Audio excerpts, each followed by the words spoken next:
Today's video is brought to you by Prize Picks, America's #1 sports app. And when you use my code right now, HMA, they'll put $50 in your account when you put a $5 lineup down. Hard to beat that. They've got baseball, basketball, heck, they've even got the seasonal picks up here for the NFL season. Terms and conditions do apply. Please do remember to gamble responsibly.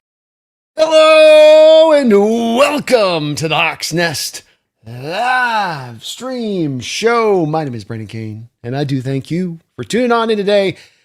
Hopefully what is a wonderful Sunday for you and yours out there in the Pacific Northwest, where this is why it earns its nickname, the Emerald City, as the sun shines across those trees and just a shimmer to the landscape. Hopefully you're all enjoying that out there. Well, there's been a little bit of the rainy weather, as I understand, up there just a little bit in the spring. That's just normal. That's just fit the form. And I'm excited today, folks. I want to talk about something that's kind of popped up this last week in a real major way.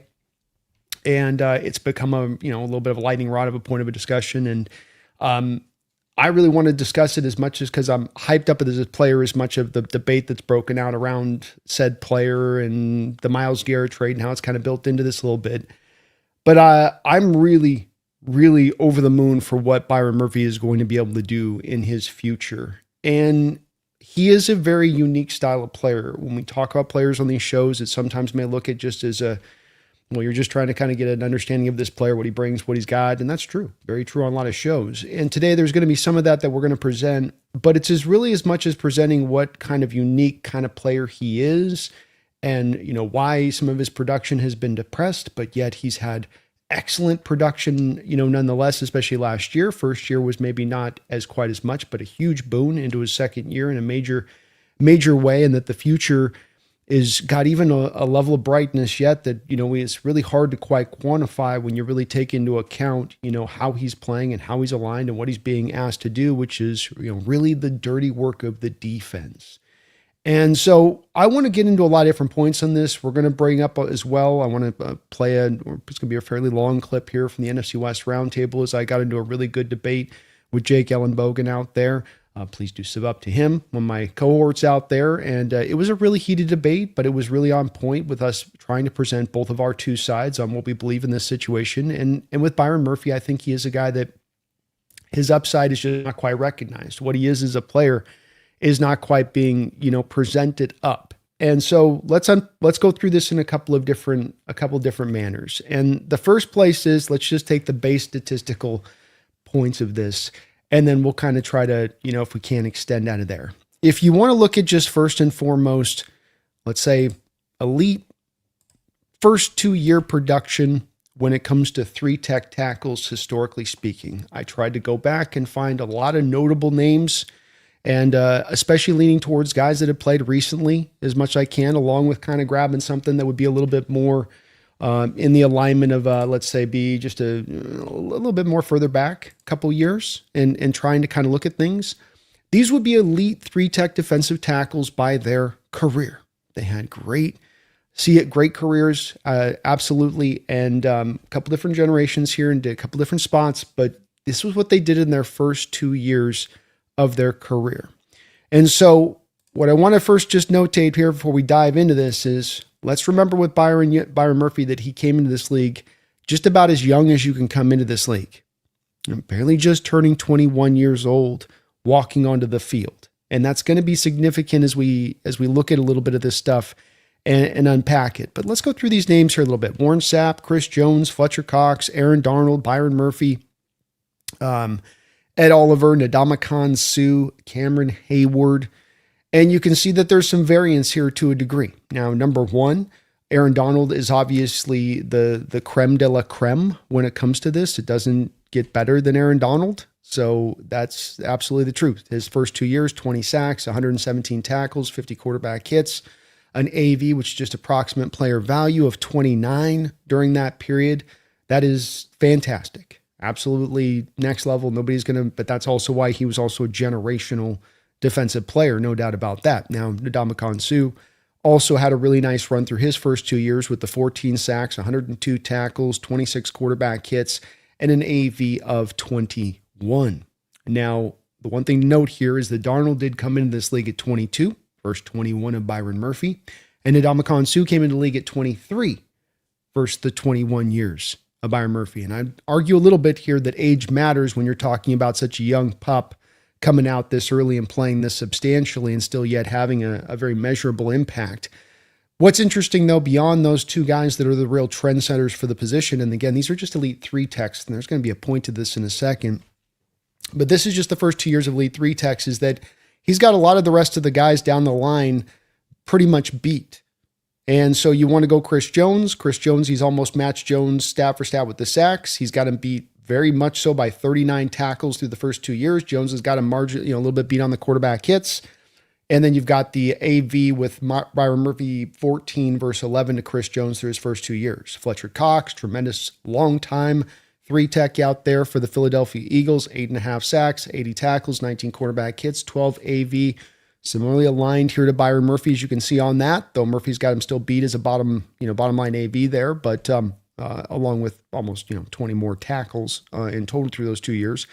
And then we've got Ed Oliver, who Murphy was highly compared to coming out, of course, with Buffalo. That was sort of his most substantial comp coming out. 8 sacks, 76 tackles, 14 quarterback hits, 14 AV. So sometimes those comps do fit, right? They do fit in the way. But there's also going to be a little bit of asterisks on this. So just remember that for a second.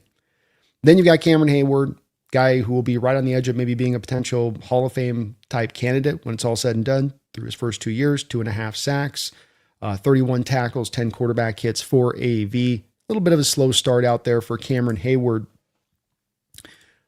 But there's kind of a key, if you noticed it on this list that I just presented to you. And if you were a keen eye, you'd spot it. And it's going to be very much a bit of a centerpiece here in understanding why you can't just take defensive tackles and put them under the same measurement across the board, because they're not asked to do the same things. Defensive tackles have very specified positions and very specified duties and what they're asked to do in those 2 different positions. So I presented to you 3 techs. And Byron Murphy, when he came out of Texas, was indeed a guy that was looked at as a guy that was going to be a 3 tech in the NFL. At Texas, it was very odd because they would take Tavondre Sweat, who was this big mountain of a man at 345, 350 pounds, and they would actually put him over at the 3 tech, kind of flip it, and then they would have Murphy over there in sort of that nose tackle role. Now, the question comes up a little bit, and I think it's a very important one on this because it's going to definitely be pertinent to the bit of the debate that I had with Jake on this is, what is 3 tech? What is nose tackle? What are we, meaning by these type of phrases and words? So bring up here for you a list on this of what can kind of show you both kind of how they're referenced, because it gets referenced as both A, B, C, D gap, and then it also gets referenced as a number designation as far as your alignment. And this is very important because where you're aligned and how you're aligned is going to determine post-snap what you're having to deal with. So when you look at this, this would be a balanced outlook here from an offense with 2 tight ends on either side.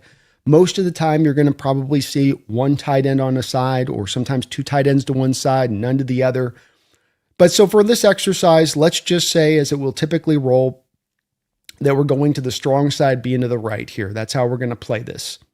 And so you have 0 technique, which you can see on 0 technique. It can be straight up over the top of the center. It can be slightly ajar to either side of the shoulder of the center. Then you have 1 technique, which is then, essentially going to be that somewhat of an in-between place there on the guard, because there's 2I, which is to the 2 inside shoulder and 2 outside to the outside shoulder. And then there's 3 where you're just outside the outside shoulder of the guard. So you can see that you can have 3 tech on either side. I can have 2 tech, 1 tech on either side of the line of scrimmage. But what really determines the technique more often than not is going to be where's the strong side of the formation, where's this weak side of the formation. And that when you're going to do is, this has gone back longer in time than I can remember, and it still lasts to this day, is that you're going to have your defensive tackle, your big guy that you want to take up blockers, put up into that strong side, and typically he's going to be kind of in that 1 tech positioning. That's where you're going to tend to have him, or to the 2I, to the inside shoulder of the guard. It's kind of about the same thing. His job in there is to take up blockers. It's literally there in the positioning of itself. And he's to the strong side of the formation, and offenses typically run to strong side. This is just a tendency thing, right? There's It doesn't mean that 100% of the time it's done this way, but the high amount of the tendency is going to go this direction. So to the weak side of the formation, or where the offensive strength is not, you're going to have the 3 tech. The 3 tech is going to be aligned not in between center and tackle, but way outside that outside shoulder of typically what's going to be the left guard. So think about it in your mind. You got one guy here who's kind of between a tackle and a left guard, and then you have another guy over here who's between a center and a right guard. Okay? And then think about the fact that you can't ask that tackle on the edge there, especially the blind side, you can't ask him to help out on the 3 tech. He's got his own problems out here with some twitchy ass edge who's going to try to take the corner on him. So he's out of the scenario. Offenses are going to wind towards the nose tackle. They're going to double team the nose tackle. This is on rundown snaps over and over and over again and what you're going to get. And so with Murphy, he comes out of Texas where he's playing about a quarter of his snaps as a nose tackle, one technique type dude. And you're looking at him and you're going, well, there's some really flashy snaps in here with him when he's running with the, when he's in here getting the job done as far as really aligned to where he should be. I can really see the future for him there. And you're doing some math on that one. And then you have this wild first round where a guy, if he was in this draft, in my opinion, he would have gone in the top 10.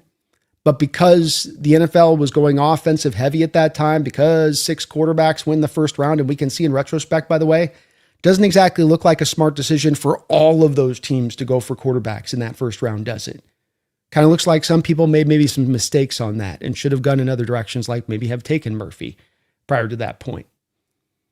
And so this guy lands in your lap as, we can make it arguable between him and Latu. Latu went just before him to the Colts. Who's the better defensive player? We'll see long-term. Again, it's kind of hard with the Byron Murphy to quantify because he's going to be long-term a 3 tech, but that's not where you're playing him. And so, we're going to get into the debate that I had with Jake, and there's some level of uncertainty on 3 tech, and it's understandable, as I'll talk about in the video there with Jake about why it's easy to misunderstand it by how PFF charts it. It's also the problem with just looking at simply just charted information and just looking at the stats and not having gone back and you take a look at the 22 and stuff that's just very clear snap in and snap out as a truth, and it's not even really arguable. But that's kind of how you get. Going back though to the stat that I just presented to you guys and showing the comparison, we have our Byron Murphy here standing step for step with NFL greats.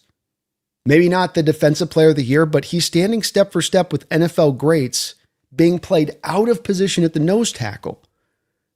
Because the Seattle Seahawks saw him and Mike McDonald saw him in this defense. And the thing is, it's not easy in this day and age to necessarily find nose tackles. In the past, it was easier. Now you need these guys to move a little bit. You need to have them a little bit wider skill set than they used to have. And so Seattle brought this guy in that you thought, oh, he's going to fully transition to a 3 tech, but Leonard Williams is here. Jaron Reed's here. Those are guys with their best success in their NFL has come when they're at a 3 tech position. So this left them going, well, Byron, you've got a background in doing this. We're just going to put you here almost full time. Not every snap, but almost full time, you're going to be to this side of the field. And yet, like I just showed with the stat, you can see he stands step for step here with these guys playing 3 tech in their first 2 years. Not nose tackle, not in that spot, 3 tech. So what happens when we compare him to actual other elite nose tackles in NFL history? Those nose tackles through their production in the first 2 years. Vince Wilfork, Jordan Davis, Dexter Lawrence, Haloti Ngata, Vita Vea. Wilfork, 2.5 sacks, 96 tackles, AV of 11 through his first 2 years. Jordan Davis just signed a monstrous deal with the Philadelphia Eagles, 2.5 sacks, 63 tackles, 5 quarterback hits, and a 9 AV through his first 2 years. Dexter Lawrence, the gold standard right now for nose tackles in the NFL. 6.5 tackles, 6.5 sacks, 91 tackles, 19 quarterback hits, 15 AV. Murphy's got him beat on sacks. Murphy's got him beat on tackles. And then Haloti Ngata might one day be a Hall of Famer. First 2 years, 4 sacks, 94 tackles, 13 quarterback hits, 15 AV. Again, Murphy's got him beat on both basic statistical accounts. Vita Vea, Tampa Bay nose tackle right now. Very good player, right behind Dexter Lawrence in how effective and productive he's been.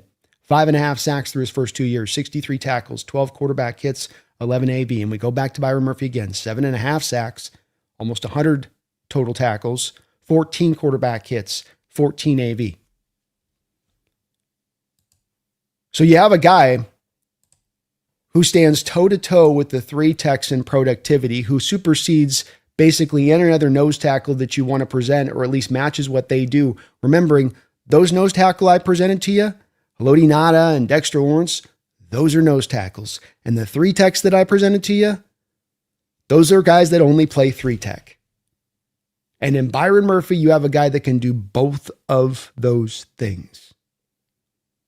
That is not only unicorn-like, it's very hard to find anywhere in NFL, historically speaking. Again, understanding 21 years old, that he came into this just about as young into this league as you possibly can come into this league, and yet he's still producing at that age. So when he gets to his physical prime, when he gets to his most advantageous position, he's not going to be an even better version. So this is a fun discussion, and it comes up because people this last week have referenced and said, well, and rightfully so, if the Seattle Seahawks had wanted to get in on the Myles Garrett trade, you were not going to be just able to throw a cavalcade of draft picks at the Browns and get them to bite.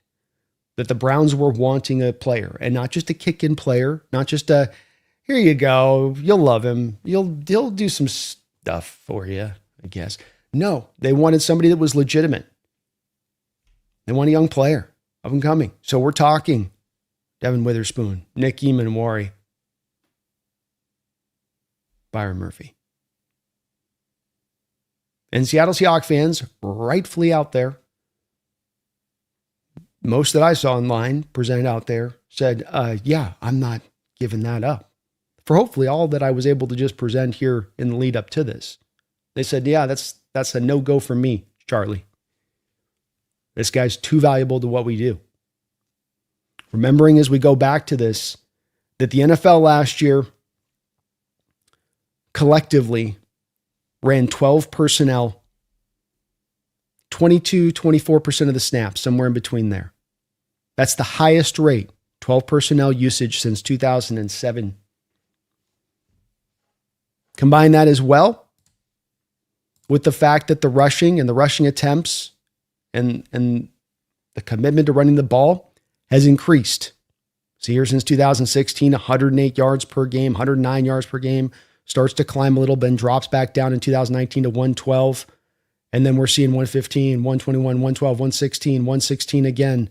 And I understand that those look very close, but understand just even a bit of a difference of 5, 6, 7 is a very large difference overall in the grand scheme of things as far as what teams are doing from a commitment level versus the prior. So you have both heavier commitment to the 12 personnel to the heavier personnel, which then leads itself to running the football.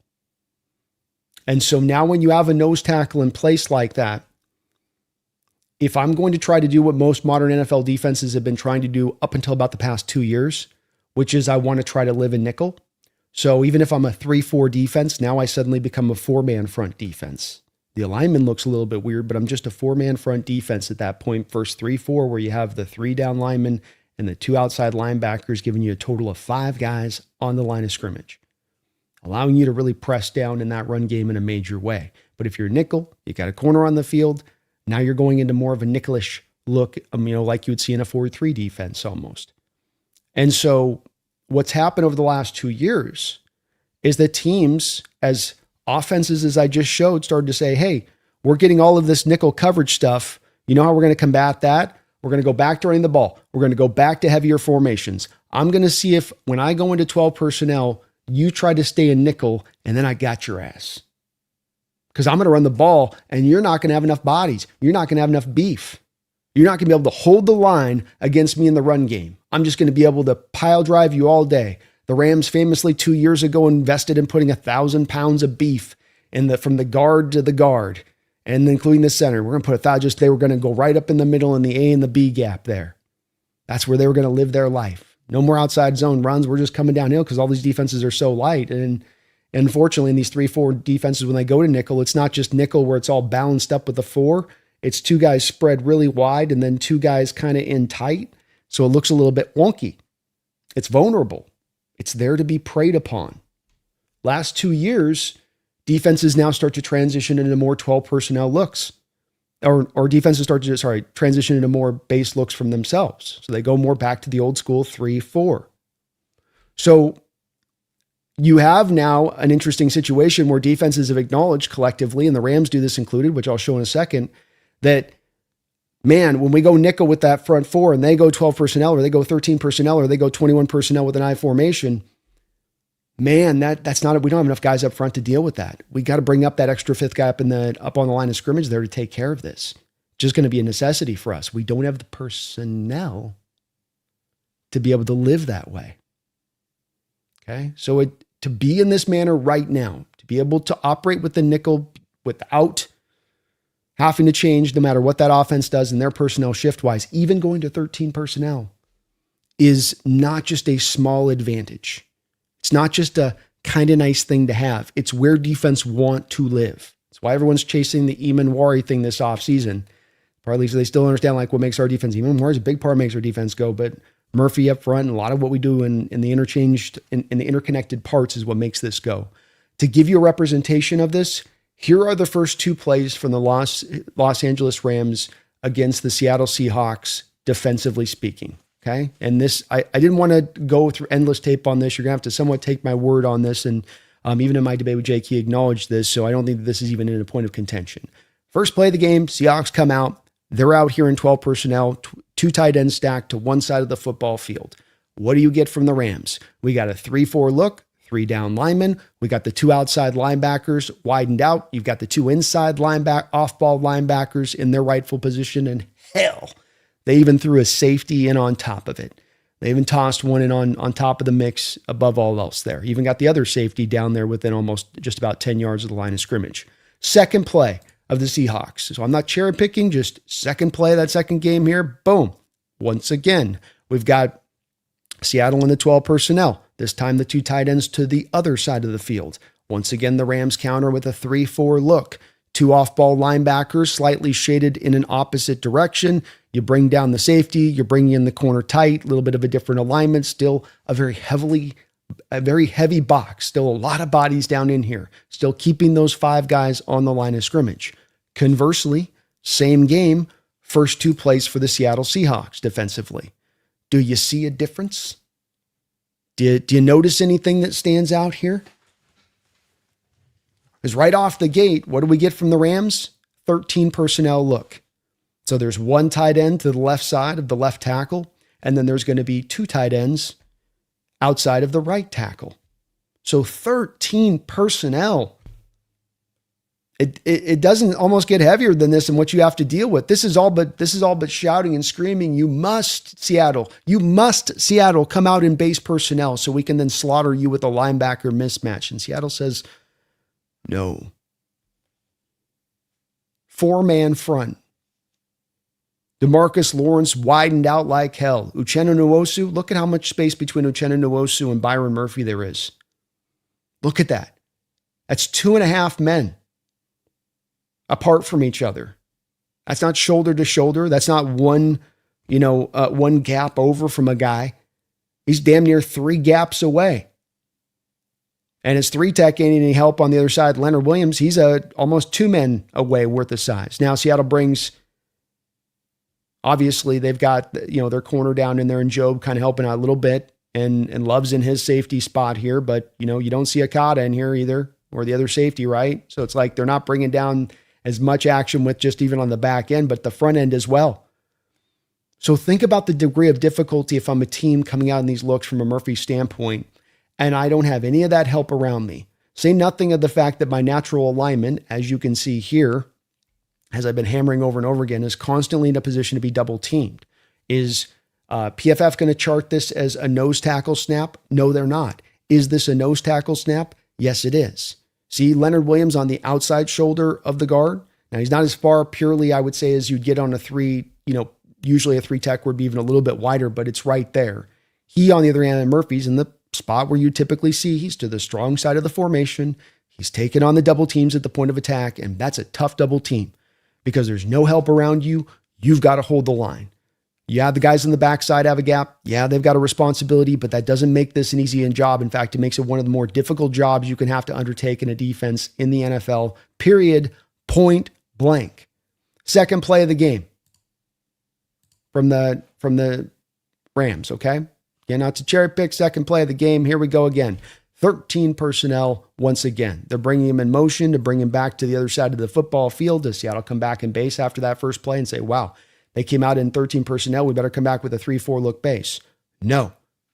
Once again, you stay back in nickel. You stay with the 4-man fronts. So this is very important I'll put a reason in a second, but it's very important to understand on what Byron Murphy's doing in getting this productivity. He's not doing it as he's putting 3-tech snaps up, like elite 3-tech snaps up for the first 2 years, despite playing out of position. But then as well, he's centerpiecing this defense in what he's doing as far as, allowing you to stay in nickel.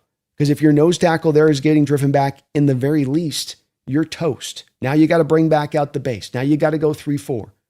But you don't have to do that. He allows you to function in this way and not merely allow you to function to get by. Not merely allow you to just sort of be pretty good. This was the best defense in the National Football League last year. I think that sometimes gets forgotten, but it was that. People can add all the but, and throw all the whatabouts they want to move out there and try to, make that murkier than it really is. But the baseline, bottom line, this defense gave up less points than any other team in the National Football League.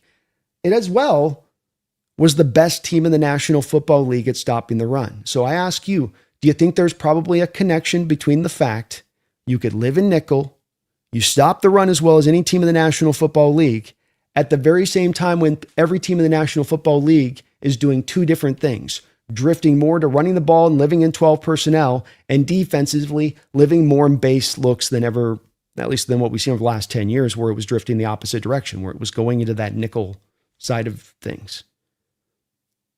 This is a real, like, as I like to call it, a hinge point. This is a spot where it's like there's a lot that's interconnected here to understand why and what makes the Seattle Seahawks defense go, and why Byron Murphy is not just so valuable to this defense, but also why in doing the dirty work he has to do right now, when you're doing dirty work, as I showed between those two comparative graphs, between the nose tackles and 3-techs, you saw all the way down the line there. There's a difference even in the elite nose tackles and what they provide for you productivity-wise, because they're impeded by having to sustain the double teams constantly.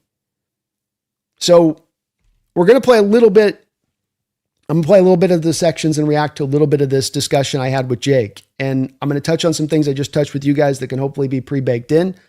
But I think this was an interesting discussion. It kind of blew up on Twitter where a lot of people were clipping things, and it was cool to see because it puts great attention over there on the NFC West roundtable, which we do every week, and love doing with those guys, and they all do great work. And I think some of this gets a little bit sniping, by the way, at times online with this, where it turns into well, let's go after a Jake thing on this or whatnot. And Jake's having his players back, which we're all going to do, and I think Jake does great work. And this isn't really an argument about trying to, as some people will sometimes do in these arguments, where it becomes an argument of defuncting a guy on his ability to have a valid opinion on something, or like we're going to have disagreements on this. And as I present to Jake in this clip, I don't think that it's necessarily an inarguable place. I understand where Rams come from in saying, well, versus the better player, versus better than, and versus a very good player. But again, he just doesn't have to me, the measure of what I just presented on Murphy, and then still the upside of what I have in Murphy there. Because in verse, you have a finished product. He's shown you every sign of that. Most folks could see that with them coming out in their projection of him to the NFL. He'll give you immediate returns, but what he is what he is. It's not going to go farther beyond what he is. He's not a dip bend guy. He's going to be a power guy, and that's going to be productive. And he's a good all-around player, and that's going to be productive. But there's also a bit of the limit to the upside as well. This isn't a pure real meal deal guy that's going to just be, it just keeps going up and up and up and up and up and up. And I think last year kind of showed that. I think you're going to see more of that a little bit from him into the future. We shall see. But I think this is a fun debate. I love working with Jake over there, so I know that sometimes this gets heated with it and people can take away. Well, it's like, no, we're on really good terms, and I consider him a really good friend, and we chat offline, and again, I think he does great work. It's just we're gonna have our disagreements on there, especially in our outlook of football and whatnot. So let's present a little bit of this. I'll stop and start. It's about 8 minutes potentially long here, so it might go up and back a little longer. I don't know if I'll play the whole thing of it, but I want to present a little bit of this to you guys as this was something that was a fun discussion, I thought. So here we go. I'm not going to drag Jake on this. This is a misunderstanding, I think, and an easy one from Jake's perspective of it. Jake, you agree Poona Ford's a nose tackle, right? He's your one tech for your Rams? Yeah. I mean, I would say yes. Yeah. So what's happened is an online little kerfuffle that blew up about Murphy being a 3-tech or not. Murphy's not a 3-tech. BGP under PFF is not 3-tech. It's not what it means. It can be 2I. Strong side of the formation, taking on double teams is what he's doing, snap in and snap out. It's kind of the point. 3-techs outside the shoulder to the weak side of the formation, over the guard. Weak side guard, outside shoulder. And that's not where he's aligned. That's Leonard Williams' territory. So he's been doing all of his production from double teams, which is kind of substantial. I'll just read you this real quick stat. First 2 seasons, 77 tackles, 12 sacks. Future Hall of Famer, operating purely from a 3-tech position in that first 2 years. Byron Murphy in his first 2 years, 98 tackles, 7.5 sacks, playing from a double team nose tackle role, not eating double team snap after snap after snap. First guy was Warren Sapp. Second guy is Byron Murphy. So I know that this is something where some people look at Byron Murphy and I think they struggle to understand his value. And when he moves to 3-tech full time, he's going to be utterly dominant. He's going to be the best 3-tech in the sport. He's going to be very close at times in production to Donald. He's not playing there right now because you have Leonard Williams also playing at a top 3 level at the 3-tech position, and Leonard Williams cannot play 1-tech. So he can do the things that Leonard Williams can't do. Leonard can't do the things Byron Murphy can do. And that's why it's a little bit harder right now, I think, for the average fan to kind of see his value and what he really brings to the table. But it's most important because we're a defense that operates from nickel 24/7 almost. Whereas like your Rams got to be in base all the time, right? 3-4 looks when you get in 21 personnel or 12 personnel or 13 personnel. Seattle, though, always in nickel and with a wide alignment on their defensive line. So not only do you have less guys in the line of scrimmage than your average bear out there because of a guy like Murphy, but those guys are out on a freaking island in the middle of the Pacific as far as dealing with those 2 blockers. So what he's doing makes this so significant because this makes the engine run. It's not just the production. It makes the whole thing go. You don't have a guy that can hold the line up front. Now you got to go to the 3-4 like your Rams have to do when we go to 12 personnel, like every single time. So it's a little bit of that difference. I think he's a really good player. But this discourse that he's better than Jared Verse, I have to just put that down. He is better than Jared Verse. I think what you're doing is looking at the stats purely on this, and it's not based upon really the impact. That Jared Verse is one of the best players at his position, and Byron Murphy isn't quite there yet. I'm looking at the fact that Jared Verse won the Defensive Rookie of the Year when Byron Murphy was playing nose tackle, whatever, he had a down year. I'm looking at the fact that since Jared Verse entered this league, he's been an absolute freaking stud. And Byron Murphy is good. He's very good. But he's not Jared Verse. And that's where I push back on that. I push back on this, too. Braden Fisk was double-teamed more in rushes than Byron Murphy. So was Kobe Turner. And so was Poona Ford. I have the data right here to support it. Braden Fisk was double-teamed on 66% of his rushes, okay? All right, I just want to stop this because this is one of the first places I want to respond to that I think is an important part on this. He's referencing the PFF stats on this one that are presented as far as the double team rates go with this. And these are only charted double teams when it pertains to rushing the passer. The point we begin with on this is him eating up double teams over and over again in run defense and that he's in that spot. He's in the same positioning as far as 1-tech, 2-tech, 2I. He's more often than not in those positioning as a pass rusher. And I don't know what they're doing as far as their basing of the double teams at that point from the stat tracking from PFF, as far as does a glancing hand mean that helps? Like if they start out with a hand where the guy's just trying to make sure he's got you positioned in front of the block, but he's going to scrape down to the second level, does that count? Is it pure double teams where 2 guys are crushing down on it? As well as those guys having more double team rates, it's within a couple percentage points, even by PFF's charting on this one, to those particular guys. And of course, in Braden Fisk, he's pretty much kept off the field in run game situations. Slash, again, 3-tech guy. Don't know if I completely understand where they're pulling these stats from. They've got 2 guys on the same field on this, where they're having guys that are like a Puna Ford and in an obvious nose tackle position like Byron Murphy is over and over again. And then your Kobe Turner and Braden Fisk over in the 3-tech. And yet they've got them both being like doubled at the sort of same rate, exactly percentage-wise. So some of the math isn't mathing from PFF stat tracker on this single stat. Again, why I like to say that you've got to go back to the tape at times and really look into that to get sometimes the bottom line on what a guy is or isn't doing a little bit here. So I understand he references this statistic here, and it may be valid. I'd love to see exactly how they're charting it, but he got the whole 3-tech thing wrong with this as well, which he starts out this discussion at one point with beginning with Byron Murphy being a 3-tech, as he noted online, which Byron Murphy will be a 3-tech, but he's not been a 3-tech, which is kind of an important part of this. So that's a bit of a misunderstanding, as well as he said 3-tech because he's trying to use the same PFF charting system. And this is why I'm a little bit not sure if I trust this stuff, as PFF has like these 2 different data point charts in where they're saying, it's called BGP, and then it's got this other one. And it's essentially seeming to affirm that, well, if you're in 3-tech, this is the snaps that'll go under BGP.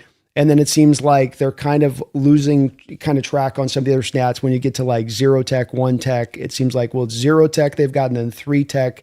It's a little unclear in how the stats read. So, and I tried to present to him at the front of this Puna Ford, and the reason I did is this was to represent to Jake, as he could admit, okay, well, Puna Ford's definitely nose tackle. I watch our tape. He's in that position all the time. Well, if you look at the same distribution of snaps between BGP and the other snaps, it would look like Puna Ford's playing high majority of his snaps at 3-tech too. So something is not quite adding up on those stats that he's kind of presenting here. Okay.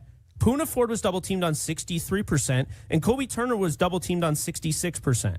So there's this idea Byron Murphy was double teamed on 60% of his rushes. There's this idea that Byron Murphy's better than Jared Verse, which then makes him better than Kobe Turner. And that's just not true. So that's the thing, is that I understand all of this. Like, I understand the Seahawks defense is really good, and I get that.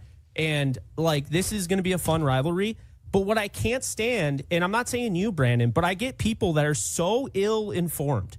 They have no idea what they're talking about. They don't watch the Rams on a daily basis. I actually watched the Seahawks. It's what led me to the conclusion that they were the second best team in the league by week 8.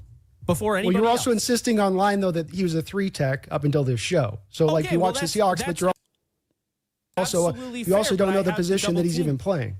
Okay, well, I also just want to say, like, he says, oh, yeah, you guys are good. And he kind of waves his hand away to being good. And it's, again, where it's like diminishing a little bit of the impact and what we're talking about here. Best defense in the National Football League. Not good. Great. Great defense. So another thing where it's a little bit just like... we can talk about data and what we actually look at on film. Like, Braden Fisk is also kept off the field. Braden Fisk is a 3-tech. He doesn't play double teams. And when you're trying to compare this guy who's taking on double teams... Hold on. When you're... Again, Braden Fisk on these double teams, it's in pass pro, not any of his run stops. He's sort of taking this it's a little cherry picking here to me. When you're comparing a guy that's playing the 1-tech nose tackle position to an edge rusher and trying to match stat for stat and go, well, this guy's got more of this because he's out. That's not correct. In awards, you can keep your awards. So I don't give a shit about awards. Who started that, Brandon? It was your side of the aisle that started that. What are you talking about? Got traded, and then every Seahawks fan and their mother was like, Byron Murphy would have been better. Byron Murphy, he's better than Jared Verse. That's not what Seattle was saying. No, Seattle fans were saying we wouldn't make this trade because what it would take would be Byron Murphy included. Who is better That's what Seattle were saying. Jared Verse. That's how this started, which is just ridiculous discourse. No, well again, he was drafted ahead of Verse, right? So you're thinking then, by your thinking on this, then that was a bad pick by Seattle. Seattle was interested in Verse. Right? Seattle looked at Verse. They were aware he was there. So they drafted him ahead. So your thinking on this in theory is that was a bad pick by Seattle, and they should have gone for Verse instead. That was their bad pick. And then no other NFL team would take Byron Murphy ahead of Verse. Would you say that? Would you say that no other team in the NFL would take? No. I'm saying as of right now, who's the better player? It's Jared Verse. It's Byron Murphy. It's not. Jared Verse doesn't make a whole defense go, dude. Defense not the centerpiece of a whole defense in the way that Byron Murphy is. No, Brandon. This is where this is absolutely ridiculous, and I'm going to call you out on your bullshit, okay? Well, feel free. You're wrong. You're wrong. Here's the deal. You're wrong, dude. You're so far off the reservation on this because it's all just about you're not looking about the impact what I just laid out about living in nickel, about not having to go on base. If I don't have Byron Murphy, I can't live like that. My defense can't be as dominant as it was, which was the number 1 defense in the NFL last year. He's a centerpiece reason for that. You stop the run better than any other team in the NFL while living in nickel. That's no small thing, and it goes directly to what Byron Murphy's doing up front. You grab all the stats in the world, but that's what his impact is to this team versus not. You guys just moved him out the door. He wasn't an untradeable piece by your team. You were happy to throw him out as the centerpiece. We're not. That's how important this guy is. Who is in your secondary? Who is in your secondary? What does that have to do with him as a player and how good he is? Who is in your secondary? That does nothing to do with what I'm talking. The secondary thing is Rich, by the way, because he argued for literally like 20 minutes prior to the year that they were going to have the best secondary in the National Football League. And so now it flips on its head in the secondary. And I understand that they replaced their parts there, but it's not like the secondary has some metric from last year to where they played incredibly bad through the whole year and it was just sucking wind. You know what I mean? And it's also to where it's like when you're a defense that blitzes amongst the least of the National Football League, as I'll mention here in a second, and you drop 11 guys into coverage, you're also making the job a lot easier on your cornerbacks on what they have to and have not to cover. And that's also probably kind of an important little bit of a talking about. It's a light box, and he's got to hold up.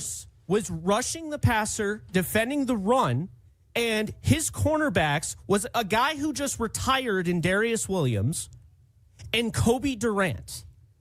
He wasn't an edge rusher with, Devin Witherspoon out there. He didn't have Eamon Worry.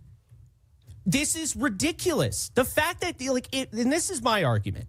The fact that, Seahawks fans think this isn't even close and that Byron Murphy's clearly better is ridiculous because you can't have both. No, it's not clear. There's an argument. I don't think it's clearly. You can't have both, Brandon. You can't have both. You can't say that we have the best defense and we're the best at every single position, and then when push comes to shove and we have a legitimate argument here, Byron Murphy and Jared Verse are comparable, now Byron Murphy is also better. No, because now I have the tiebreaker. And the tiebreaker would be, and I don't think it is the tiebreaker, I think Verse is clearly the better player, but the tiebreaker's this.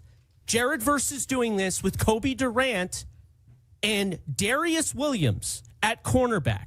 Roger McCreary was the other cornerback.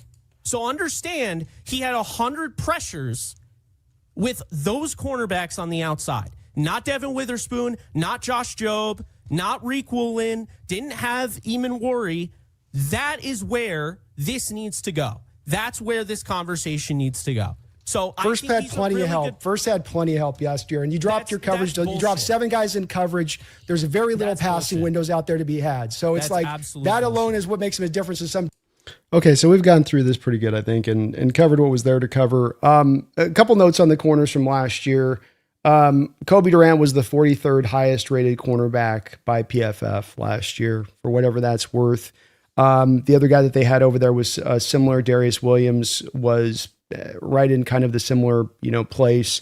Forbes was about 10 points lower. So, did they have great performance at other corners? No. Was it probably more around league average to, dress it up and somehow like the defensive tackles have no help on the back end. And again, plenty of help around you as far as Jared Verse goes with the defensive linemen that were around him and whatnot. So it doesn't really give me, I don't understand that argument as much as anything else, really. I don't think in this case, cornerbacks are somehow fueling, necessarily what we're doing up front or the productivity you got from Byron Murphy from this past season. But being as it may, that's, was a little bit of the argument he was presenting. I think he wasn't not necessarily trying to understand where the nuance would be on this because never was saying that this is inarguable. I know that online, maybe that's how some Hawk fans are presenting it, but it is an argument. It's why I wanted to do this today is that it's not as much, this isn't about trying to dunk on Jake's opinion. This is a very good debate and a great discussion. And it speaks about what's most valuable to have and what should you be looking to identify in your defense as the most invaluable point in part, because as we're coming around right now, for instance, on to trying to decide where we want to spend our money in the future and understanding that everybody can't get paid. And you got to start to make these decisions about what are the most important positions to address, what makes the engine go. And I think that the most important point to the whole thing of it is that Murphy makes this go. And that's where, from I think a lot of Hawk fans' perspective on this one, they were trying to get that across online where it may not always been coming off as nice, that, hey, he's this engine that allows everything to do it the way we do it. And you remove him and we can't do things in the same way. And it's thus not going to be as impactful a defense. Yet with Verse, you have a guy that is a tradable piece for you. And maybe it's hard for you to part with him. Maybe you would have liked Byron Young. I'll say there's a lot of Ram fans that would have made the argument on my chat multiple times over that they think he's the better player than Byron Young. I don't know. But I think they're both good players, both complete players, it would seem. But again, there's not a defensive tackle in the sport that you're trading for right now with Byron Murphy. Dexter Lawrence, I just presented you through the first 2 years thinking about this. Like, Dexter Lawrence is a pure nose tackle. Murphy's got him beat playing out of position in Dexter Lawrence's position through his first 2 years. It's one thing that you got to really note with this as far as to me on where this thing is going with 21 years of age, where this is all kind of heading. Very, very important on this as far as kind of projecting him. And the thing is, as much on all this is the great debate about where Byron's is right now, but it's also about where he's going and what he's going to be when he's going to get there, which is going to be the most dominant 3 tech in this sport, in my opinion, at this point. Because you'll have a complete defender all the way around who's been living for years with like the parachute on his back, and then you clip the parachute away and now you just let him run without. And the guy's going to be going free and loose at that point. But because Leonard Williams has been outstanding through this time of period, and Jaron Reed's been really good in the 3 tech role still when he's filled in on his snaps, there's just not the space or need there to put him out there. And as I said in the video, those guys can't do what Byron does at the nose tackle position. And so he has to go here by necessity. And yet he's not just getting by. He's not just sort of keeping the head above water. He's going out there and he's dominating. He's leading the way on the best defense in the NFL, with the best defense in the NFL stopping the run. And right now, the modern NFL, and this is not changing anytime soon, by the way, we ain't going back to 11 personnel next year. It ain't going back to pass happyville. It ain't going to be spreadsville week after week in the NFL. In fact, what did you just see from this NFL draft? 64 tight ends taken. That's what it's going to be. So they're going more to this 12. They're going more to this 13. And you're going to see defense after defense being subjugated to having to play a base 3-4 look. And yet your Seattle Seahawks will not. They will live in nickel. They'll live in dime. And they will dominate from that position. Not just simply be able to operate from within, but dominate from within. That is what makes them unique. That is what makes them dominant. Is there more to make it go? That's the beauty of it. Is there some layers to this? Yeah. But Byron's at the center of this, and he is going to be a great player into the future. He's great right now, but let's not get it twisted about what this guy is. He's better than Jared Verse, and he's not a tradable commodity right now for this defense. He's just not. You can argue, this guy better, that guy argue, well, my guy's a non-tradable commodity. Your guy was a tradable commodity. Bottom line, Myles Garrett's a hell of a player. Also not getting Myles Garrett at 24 years old. You're getting Myles Garrett heading to being 31 soon, which plenty of miles in the tank, going to be dominant, not underselling his impact there. Is what it is, though, when we're talking about this as a comparison to Verse. But beyond the comparison, it's the excitement and knowing this guy's going to bring a fine future art to Seattle Seahawks. And yeah, it's not an easy job, him going out there every week doing what he's got to do. Get over to you guys in the chat here and see how you guys feel about the following on it. If you can do me a favor, please hit that like button. As you know, I really do appreciate it as well. I would like to put a big shout out here to the sponsor of this show, which is Prize Picks. Prize Picks is America's #1 sports app. For my money, they got more options than you're going to find in any other sports app. You got basketball playoffs still at the end here with the finals. Get in on that with the Knicks running so hot. We got baseball with the Mariners slowly but surely heating up. You can get in the overs, the unders. You can just do the pick to the games. You can kind of pick whichever way you want to go on that. If you want to just stay in football, we got the seasonal picks up right now. I, of course, have presented out there to you guys Jackson Smith and Jigba over 1324 and Jacoby Myers over 749 yards for the year as my pick on there. But you can get whatever you want to pick over there. As I said, they've got a lot of different options to kind of go through, and you can kind of find, you got a feeling about this guy, feeling about that guy, take advantage. And when you do use my code HMA and put a $5 lineup down, they'll put $50 back in your account when you use that code HMA. So $5 for $50. Terms and conditions do apply. Please do see their site for details. And yes, I know in the state of Washington, there are some limitations that you can use it in other states in the United States here, but in the state of Washington, some limitations. But if you use it on a casino's network, you can use the app in full. Interesting enough. So please do utilize that code today. Take advantage. And thank you to Prize Picks for sponsoring the show. Thank you to you guys today for watching the show. As I said, please do hit that like button, sub on up. We're getting close to round the bend here well on the sub mark, which is cool. Let's see where we're at here, folks. I'll get up here just a bit. If you want something for me to reference, just B, Brando, Hawks Nest, HN, just so I know what you got to. Yeah, Brandon surgically shut this mouth breathing bandwagon down that he made him talk about the secondary as to why Murphy had success. Yeah, the secondary one was when I thought, okay, I think we're making some inroads here.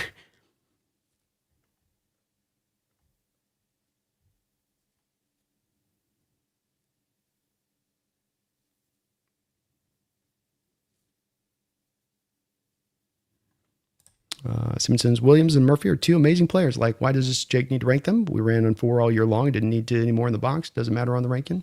Yeah. They make the best defense in the NFL go. And that's really the most important part. I like Darcy Ox. Yeah, Murphy kind of like a poor man's AD. And we really don't know where his productivity is going to be when he's really able to line out there at some point full time.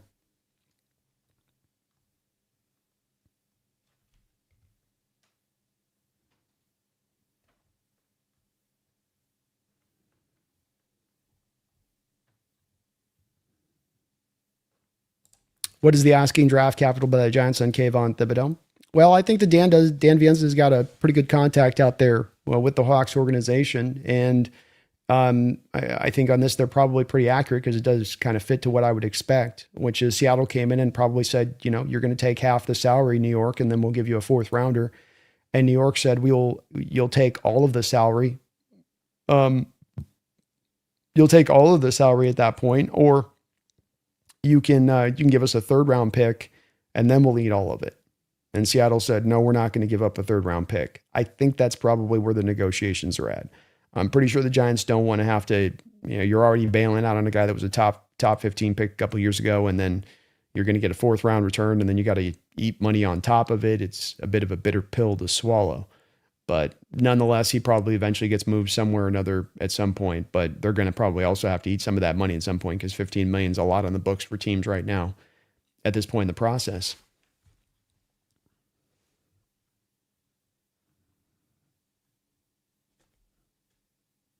Corey Brandon, let's see Jake really blow a gasket by saying Murphy's better than AD. Laughing out loud.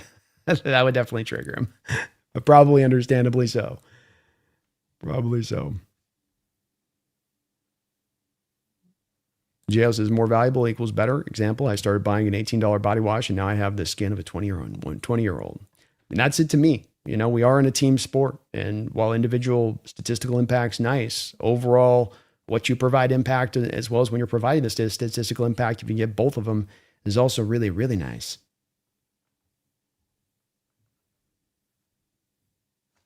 Sorry, Simogen, I missed your donation. Simogen, thank you for the $10 donation. I'm a little bit slow on the donos, so my bad on that, man. When is this next skit coming? Great question, Simogen, and great timing. You should hopefully see it right now on your feed for tomorrow at 8 a.m. So the next episode of Kubiak, the 3rd episode, is coming out tomorrow. And then I'm going to do one real monster long one for the final episode, which will hopefully be ready within a couple weeks of this month. I was hoping to have it done sooner, but we had so many live stream shows come in, Simogen. Couldn't get the final one done, so I got to get that filmed up this month. But tomorrow morning, 8 a.m., check over on my channel feed. You should see it posted over there as far as scheduled, and there's a whole watch page and all that there, so you can hit the reminder. And if you guys can for me on this, if you guys want more of this kind of content and more of the kind of skits and funnier based stuff on this, do give a watch tomorrow, because you guys watching on the first day like that tells YouTube on the algorithm to really push it out.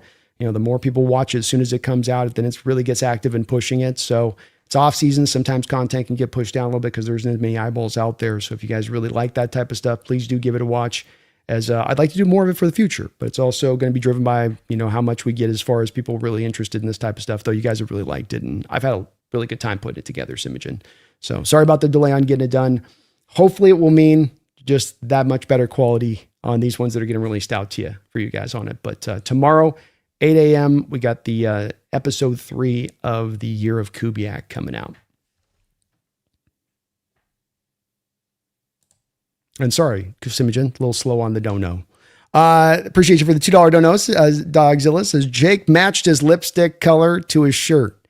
It's the chapstick, man. You got to be careful on the chapstick. I'm saying, Dogzilla, you know what I mean? It can get you got. It can look like, is that some of these chapsticks especially, because they get right on that line. A little too glowy. It's got a little bit too much, and your lips get dry. I get it. Just got to let that stuff crack, I say. Oh my goodness, Simogen. Look out, coming in with a $50 dono. Let's go.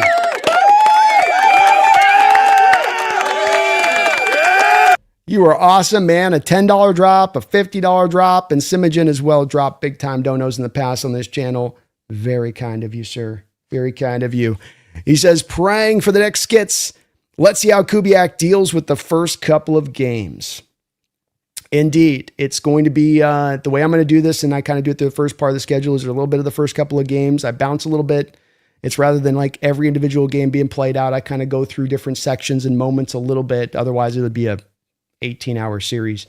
But there's going to be, we got the next episode will be covering a little bit of the Steelers game, the Jacksonville, or not the Giants, but the New Orleans Saints game, and Cardinals game, a little bit of the Bucs game in there, and then the Rams are the main ones kind of featured, especially the first Rams game, which is a lot of fun I had with that one, putting that one together. So definitely, again, trying to really get the quality up as much as I can on these, Simogen, which is why they take a little bit of time, as I'm trying to get them as good as I possibly can, because I really want these to be ones where we can do this into the future and be set up to have fun with this kind of stuff in the same manner. And I've got kind of the baseline now of how to do this stuff and got all the kinks worked out. But thank you, man, for the double donation, attending a $50 drop. I appreciate you liking the skits, man. The feedback's been tremendous, and it's a lot of fun. It gets to tickle that creative itch that I've got that I love, and let me have a lot of fun with just playing around and a little bit of drama, a little bit of comedy mixed in between there. Yeah, it's a lot of fun.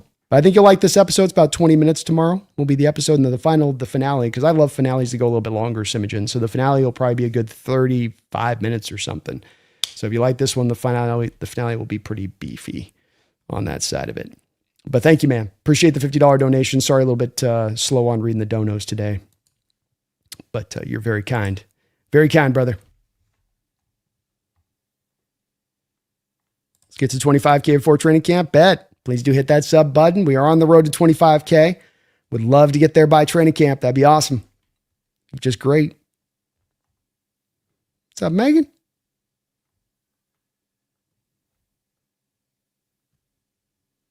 Simogen, I just really want skits, man. Brandon is really good at them. Thank you, Simogen. I love doing them. And I part of doing it is to present out the Kubiak. I realized I did know Simogen doing it in the off season like this. There wouldn't be as many eyeballs on it. But then it's just getting all those kinks out, how to get the mic in the right place, how to get the backdrops kind of set up already beforehand.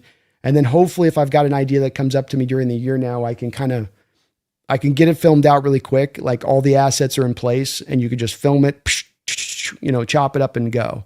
And that's kind of what I'm hoping to anticipate with this, because I've long wanted to expand to this side of the channel a little bit and delve into this territory. So it'll be for more things to come too, beyond just this little 4-parter. Thomas says, Brando, I just love the disrespect of Ram fans, and they're saying we're the ones coping. Yeah, there's a lot of this, we're in your heads. You can't stop talking about it. One thing with this, I just come back to a little bit is, first off, like, we're the two best teams in the NFL. So if I'm not going to be talking about and thinking about my arch rival, when my arch rival also happens to be the second best team in the National Football League last year and probably this year, why? Why wouldn't I be? It's not like they're sitting in last place and not a threat, and this is what we should be doing, isn't it? That's the part I don't understand about the talk. Like, we should just be talking about our team and only no, we're looking at everybody. You're trying to assess where things are at. I'm looking at the Niners too. I'm looking at the Cardinals as well. You're everybody that's in our division. That's the way this works, a little bit. But to them, it's like, I don't know. It's cope or it's that or it's something. But yeah, they definitely love to hit the same button over and over again as far as their insults, I guess. They just got the one button. Just,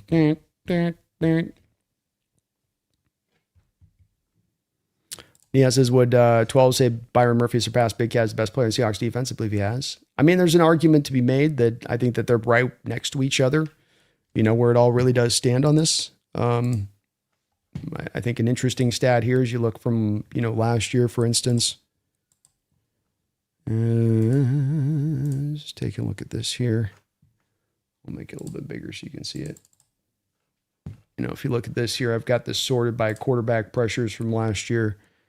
And this is a list that's going to be filled up with edges after edges after edges. Aiden Hutchinson and Will Anderson and Josh Hines-Allen and Myles Garrett and Danielle Hunter and Jeffrey Simmons. Jeffrey's he's more of a 3 tech in what he does, but he's a really good defensive tackle. He's the one notable defensive tackle on this one. You got Chris Jones in there, another notable 3 tech in there. But then we get down quickly to Byron Murphy. Outside of those 2 guys, Kobe Turner as well. And Barrymore. So four defensive tackles had more pressures than him last year. All 4 of those guys were 3 techs.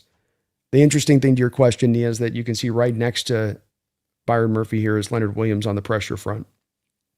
So I think they're very close to each other in what they supply, and that I think that we're talking about 2 top 5 defensive tackles in the sport all around and what they bring.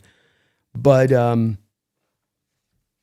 it's also the value of Byron being that, like, as I said in that video to Jake, he can do nose tackle stuff, and Leonard Williams can do a smidge bit of that.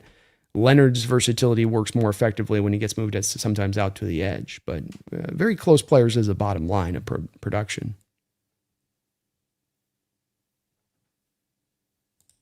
That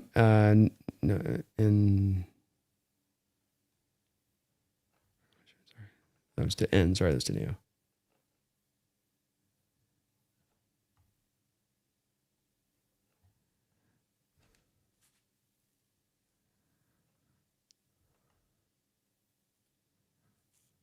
Yeah, you can still talk me in a big cap by a small margin, even. Thomas Brando, I got 3 players I'd go after, especially if Charbonnet is still injured. It's doubtful Atlanta will trade him, but Bijan Robinson, Jonathan Taylor, and Quentin Nelson. They'd be fun players. I'd be interested in all. I think the Quentin Nelson thing presented a little bit by Corbin was that they'd take him and then move him to right guard.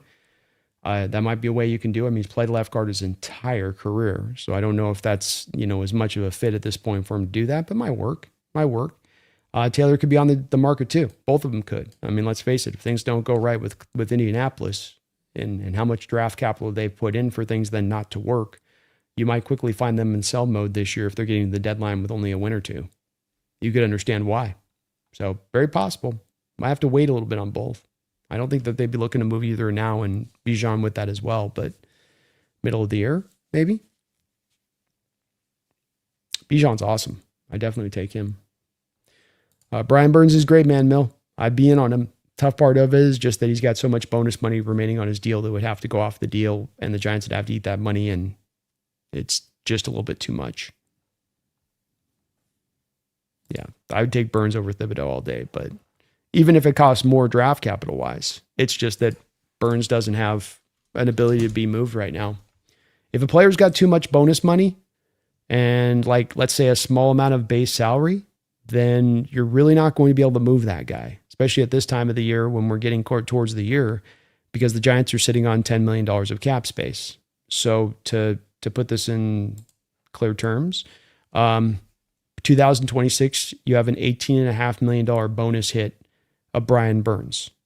You have 2 more times that hits over succession over the next 3 years. So Brian Burns has like $50 million of bonus money on the books that immediately hits the Giants cap if he's moved. So, and by the way, 2026, Brian Burns is only carrying a $1.3 million base. So that's all that comes off. So it's 48.7 or whatever, be 18's at 6, 36, 46 plus 8. So you're at $52.5 million of dead money would hit the Giants' books immediately if they traded him, and they're currently sitting on $10 million of money. So even if they move Thibodeau, okay, that takes them from $10 to $25 million in cap space. They're still not even halfway there to being able to sustain the cost of having to then move Burns. So they have to wait at least one minimum year. And I would offer the Giants, they're probably sitting on Burns for 2 years with the way that contract is structured. Not a guarantee as much next year, but this year there's just no way to move him. It's not on the table.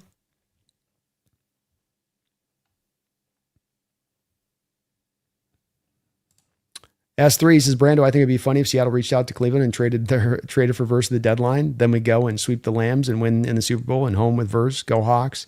It would be very funny. You do wonder a little bit about, where Cleveland might be as far as their willingness to sell and their thought process about trying to get more locked into getting that quarterback in next year's draft. The part that stands out on this is that with Verse, if you do trade for him, is like he is under contract. So they can't, and he's too early in his contract to give an extension to, meaning he will still be on his rookie deal at the trade deadline, meaning there is the same bonus money situation I just talked about with Burns is not there now with Verse. The bonus money has been sustained on the Rams books. So you're going to have to pay him and turn around, pay him fairly immediately. But at the same point in time, he is also going to be still potentially tradable by Cleveland. I know they're saying he's part of the long-term this and that, but there's no guarantee on that. And they do have the flexibility to potentially at some point move him. And he would be an interesting addition because he does fit to this defense with his skill set.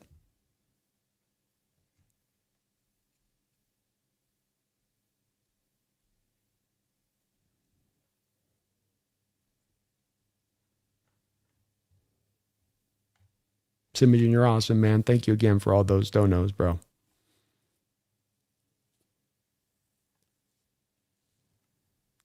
Hope you guys like the app.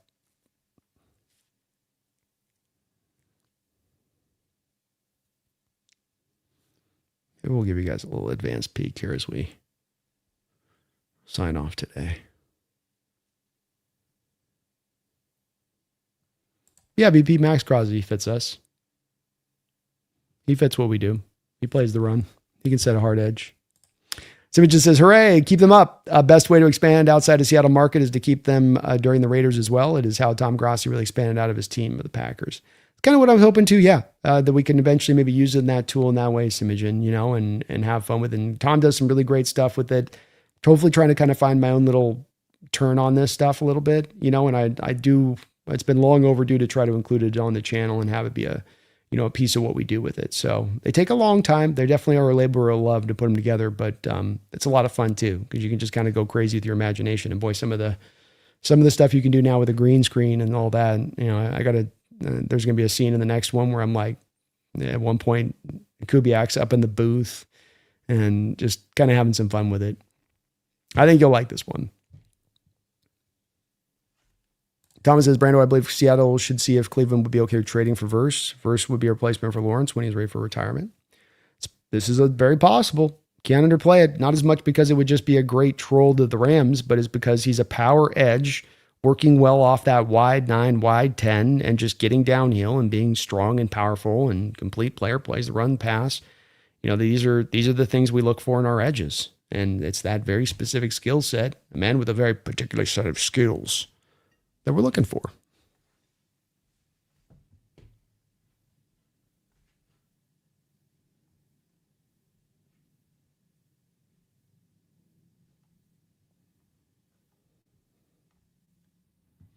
Oh, Ricky Ricardo, thank you for the $10 donation. Ricky, what up, Brando?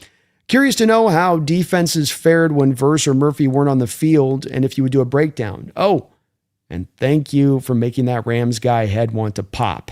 Laughing out loud. It was a fun debate, man, and I got a lot of respect for Jake. I do. We're rivals on different sides of things, but he's a good man, and it really is an honor and fun to be able to work with him every week on that show. I'll try to see what I can dive into to find information-wise on that. I agree. I think that could be kind of interesting to see. Hard information to quite track down because you'd almost have to kind of go through film itself to sort of find, those moments and where they exist at.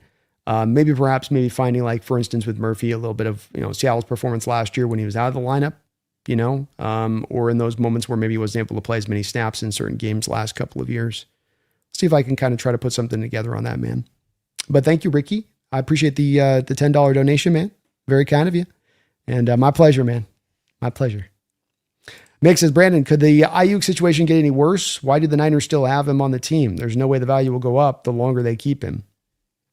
I've been saying this for months about him. It was a ridiculous situation from the jump. It was them being catty and bitter and silly. This is not the way NFL organizations should operate. Not even if you feel you're in the right to do so. It doesn't matter if you feel in the right to do so. It doesn't equivocate out to you having a benefit to you at the end of the day. And if it's not benefiting us, then kick it free. I've referenced this back to the Percy Harvin situation. I mean, here you got the Niners in the offseason who can't part with the guy that they obviously are done with. John said after a couple weeks into the season, you're out of here. Like he wasn't hesitant when he realized the time to go is the time to go. And I think you've got to do that as an organization. And so this all does come back to those two things I just mentioned. And I don't know what they hope to accomplish with it. I don't understand. I've not understood at any point what the end game is here for them. It just doesn't make any sense. So as I understand it, this is going to happen come hell or high water after July 1st, because that's that. But I guess it's going to be played out as painfully and long as possible from the 49ers perspective. Yeah, Brian's with me on this. Do not sleep on the Browns. I know Kakai up there mentioned he's not being moved. I'm not saying they're actively shopping him. It's kind of like what Brian's saying here. Let's do some math here. Why don't the Browns ask for just pure draft capital in return for Myles Garrett? Well, because unlike the entire rest of the country, the Cleveland Browns believe that they're a lot closer than they are. We can already see the Browns are making that time-honored mistake I often reference, Brian, which is misidentifying where you're really at as a team.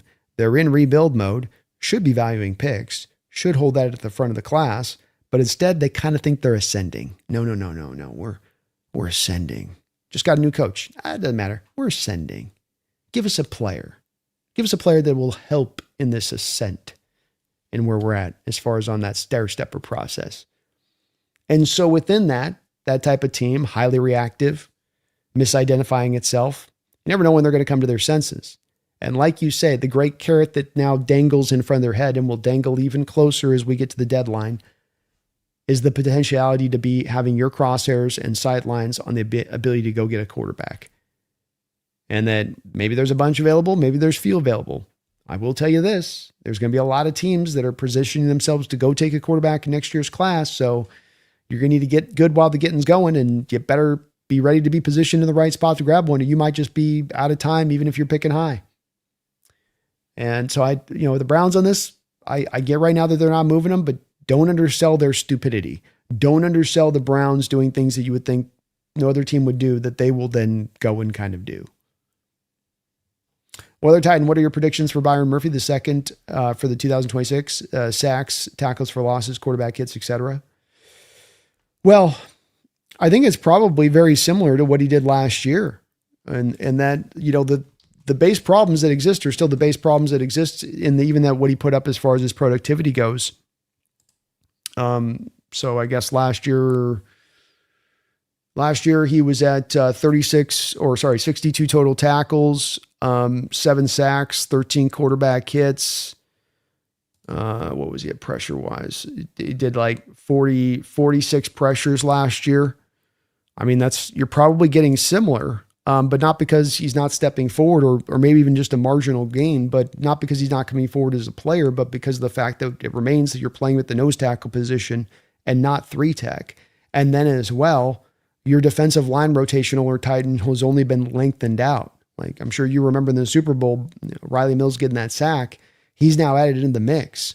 And you bring back Brandon Peely, and you're going to have a heavy rotation in there to keep these guys fresh. And some of getting these like ultimately high volume stats like sacks or TFLs can sometimes come from playing a quantifiable more amount of snaps than other guys at your position. Like, I played 200 more snaps because our team was behind in games and offenses were out in the field more often. So I had more bites to get that apple, that statistical productive apple. But that's not going to be the case in this particular defense on this particular team, especially when you factor in Oler Titan. We're going to run the ball on the other side of the ball. We're going to run the ball so often on the other side of the ball.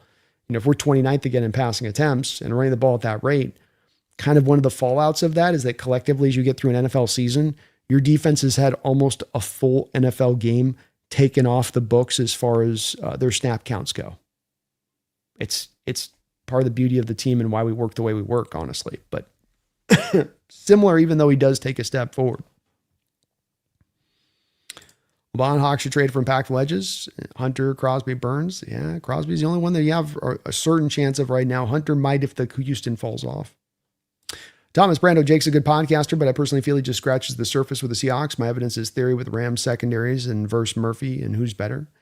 I think he's very pro Rams. And, you know, I mean, I'm certainly probably have my internal biases to our Seahawks as well. And I think both have a right to kind of be here. You know, Thomas, I think normally on this, I'd be much more in a hard line place as you might be with where you're at with it when saying, well, you know, he's not looking at this, he's not looking at that. And it's like, well, it's where we get lost. I think all of us collectively on this, in this debate in the forest, despite the trees, and that let's stand back and remember it's two best teams in the NFL, two best teams in the NFL in this division. Such a unique situation to be in. And also one where you're that second place team, you're like, well, I feel great about my team. Well, I got the championship team. Well, I feel great about my team. And I think both sides should feel great. Now, Jake kind of overstate some stuff? And certainly did that secondary debate really illustrate that last year? Yeah, I think so. I think there's some times where, you know, it goes a little bit above and beyond with the calibration of his players, and everybody's great. And he'll get to the third stringers. And it's like, you know, I brought up the second stringers the other day and kind of pointing out that this is also one of the Achilles heels of the Rams is your depth. And he just starts naming the names of the secondary players and being like, yeah, and this guy's great. And then that guy's great. And then this guy's good. And it's like, well, no, not really. When you break down and look at those players individually and how you're selling it, untested, uncharted, unproven, that's more of what the realities of those guys. But, you know, he will speak in more of this, you know, certain terms without the sort of the backing, which is why we got into that debate a little bit on the Murphy thing.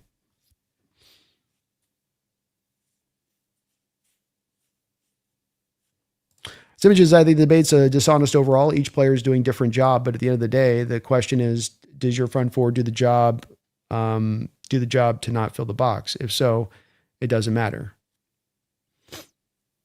Yeah. Well, and that's where we come back to why, Simogen, you touch on exactly why I presented these two screenshots, right? And showing, and this is obviously a representation of just two plays in the same game that are the very first two plays on both sides of the ball, where one side, it is a light box. It is a 4-man front. And then over to the Rams side, it is 3-4. So when you're seeing Jared Verse out here at the early start of this game, yeah, he's got a heavy box to help him out. And are these just two plays out the gate? Yeah, they're just two plays out the gate, but they're also representations of what I see on tape, because I can't spend 5 hours going, let's go through this tape. Let's go through that tape. Let's go through this tape. You'll have to take a little bit of my word for it on this one. But that's that you're touching on, Simogen, kind of the point for me is that Verse is a good player. This isn't about kicking the legs out on Verse. It's more about understanding how valuable Byron Murphy is. And Byron Murphy allows you to not have a filled box. Byron Murphy allows you to live in the light box. Byron Murphy allows you to have an alignment that practically no other NFL defense in this sport can run. And that is a hell of an advantage to have every single game day. And one that your opponents don't have, when opponents your division don't have. Niners had to do the same stuff. Cardinals have 5-man fronts constantly. I mean, it's just the way they have to live. So it's really you're right to bring it up. I think it's one of the most important parts of this debate is because let's quantify it down to that. You know, productivity stats. Well, hey, this guy allows us to live like this. Your guy doesn't allow you to live like that. And that's a great place of pointing to, you know, true measurable impact. Baba Brando, been waiting for this video. Jake is clearly still so hurt from last year's game. He's the most biased on the round table. Well, Jake does great. Like I said, he's earned a right to be biased, maybe more than the other guys on the round table with the success the Rams have had in recent years. They've won a championship. They've been in the playoffs. They've won in the playoffs. You know, multiple consecutive years over. You know, you're earned in being confident at that point, I think, to a degree. But I get it. I get the criticism as well. You know, there are some times where it can, you know, frustrate me a little bit too. Bijan's going for multiple firsts. Maybe. Kind of the key on that one comes down to you're having to pay him and probably give him a market-setting contract for the running back position to whoever trades for him, if you do trade for him at like the deadline. And does that then, oftentimes, Banker, when you're then going to have to pay a guy top of the market that you're bringing in, that does sometimes pull down the pure draft capital you have to give back in return. I don't know if it would or not there. You're certainly getting more than just a first round pick, but that's obviously one of the spots that I would wonder about. This is, they want to cry and try to say that we're coping. They've been coping since last season. Coach Chen.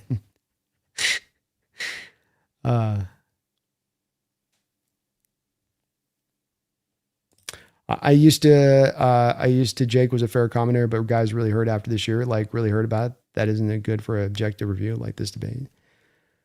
Yeah. I mean, and it's like, it's a passion and I fall prey to it too, where it can send you in a direction where it doesn't help you as far as giving you the most productive debate when you start getting emotional. And look, I'd be pot calling the kettle black on that one myself, because I certainly can get there from time to time. Try to keep it even keeled. Maybe they can trade for Abdul Carr. Yeah, Chris, it would have been good to trade for him prior to what the Giants did. They had to give up a healthy amount to get him, but yeah. Industry Worth in the house. What's up, Kev? Says, can you please give compliments to the cats in my profile picture? Would they get along with Pumpkin? Your cats in your profile picture. Absolutely. Those two Russian blues. Yeah. Pumpkin would be loving up on them. She'd either be loving up on them or beating up on them. One of the two. Can't tell with Pumpkin. It could go either way. You know what I mean? But two very beautiful cats, and they look like they are like sisters. Look like very close, very happy sisters. They look like I have a great owner too. I can see all that in that picture.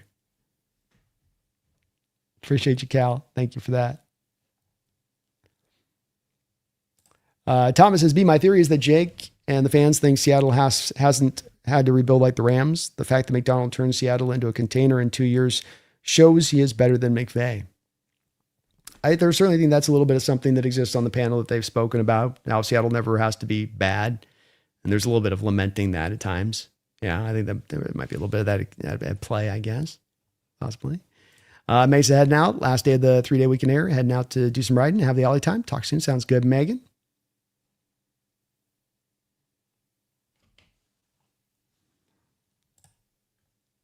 Simogen says, well, I'll keep paying on each one of them to help you. Well, you're awesome for doing so, Simogen. And it will be, I've got the plan this year. The next thing, so I've got my Darnold. You guys will see the unveiling tomorrow of my Darnold hairpiece. So I've specifically gone out and found a Darnold hairpiece. I'm going to go out and find a Flurry beard.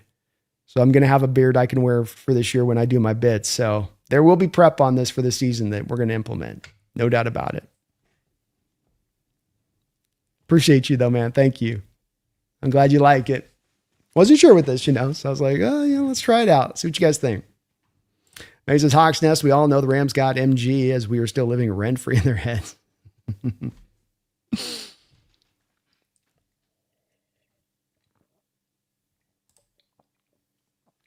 Thomas says, Jake even said the Seattle is a cockroach that never rebuilds. Rams fans are jealous because Seattle could win more than 2 Super Bowls in the Mike McDonald era. Well, it's probably a little bit frustrating on their part to see that they're coming near the end and we are at the beginning, to your point. And, you don't have to rebuild when you have a general manager that can just freaking con his way to draft pick city and just keep stacking, especially day 1 and day 2 picks over a collection of years, much higher than any other team in the NFL. And then draft really great on the back of it. It's like, yeah, then you don't have to rebuild. But he's not wrong. We haven't. And, even when we rebuilded, which I'd offer, that's what the Russell Wilson trade season was. The next year was a rebuild. I think he started like 6 rookies on that team. That's actually absolutely a rebuild at that point. Just you happen to still win football games because you had built really good talent really quickly and utilized those draft picks properly. Right? So exactly. Be wishful thinking kills. Yeah. It's not a good thing. Mick says, hey, Brandon, has a nose tackle ever won a Defensive Rookie of the Year trophy since he brought up with Verse? I don't think nose tackle ever win that award compared to an edge rusher. It's a great point. And you touch upon something that's a frustration for me, which is that these statistics things are really cool. And it's not that you shouldn't pay attention to them, but to take them and say, well, this is the whole story of a player, this statistic. I don't really like it. And you mentioned one position here that's notable being nose tackle. I'm going to give you another one in a second, but let's just take nose tackle. To answer your question, no. None that I can remember in my recent memory.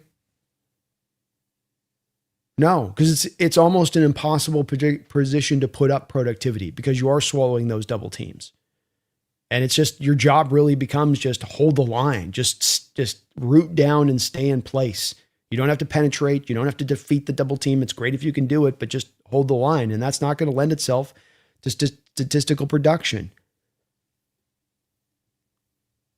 So go look at the end. We look at the Hall of Fame right now, and you want to look at the last 30 years and look at who's being put into the Hall of Fame and look at the number of edges that are being put into the Hall of Fame versus the number of nose tackles that are being put in the Hall of Fame. What does that mean? Does it mean they don't matter?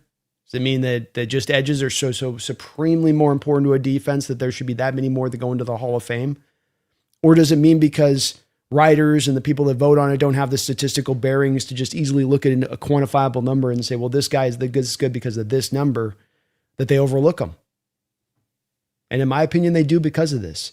The will linebacker is another one. I had great discussions with Chad Brown, former Seattle Seahawks great. And he is the ultimate representation of this. Because Chad Brown started out in a Steelers defense, outside pass rushing linebacker, 3-4 looks, right? Old school, Blitzburg. Absolutely a monster on his rookie contract with the Steelers.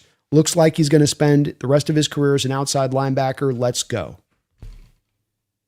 It's only a matter of time before he stacks up 130 sacks, and he's in the Hall of Fame. What did Seattle do after signing him to a free agent deal?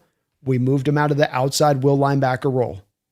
Not that he didn't ever rush the passer. You still had him at times do so, but now he's playing Mike linebacker. Now he's playing Will. Now he's playing Sam.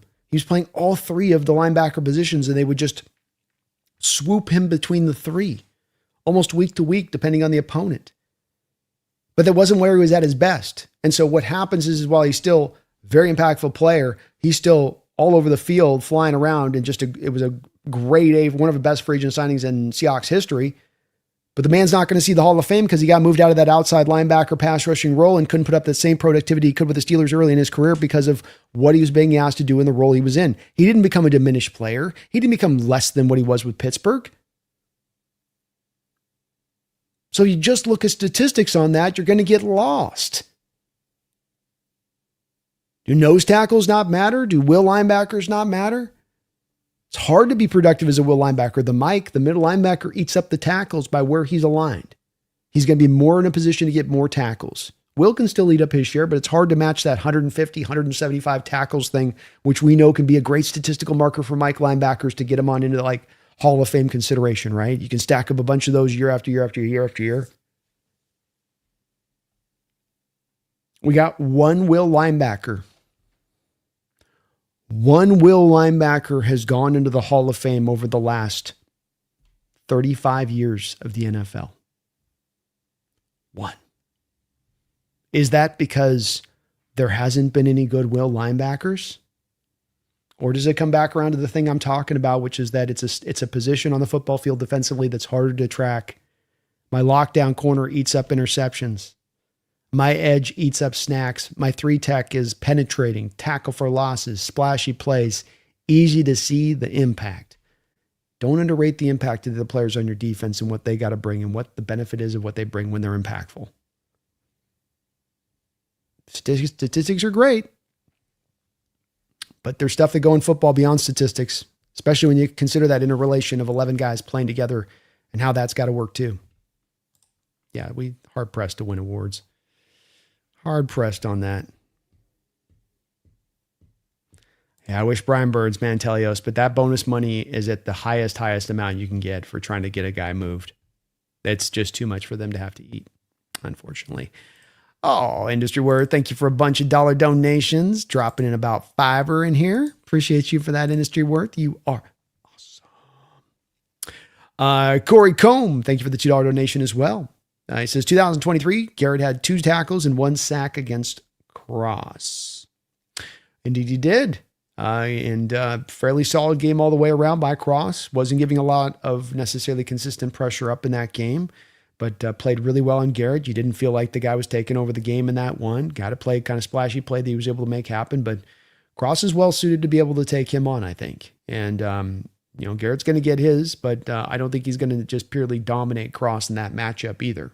It's part of the reason why you want to get those left franchise tackles and why they're so important, because they can minimize the impact of a guy like Garrett, who if you've got a left tackle out there kind of holding on for dear life, he is going to make them pay the price.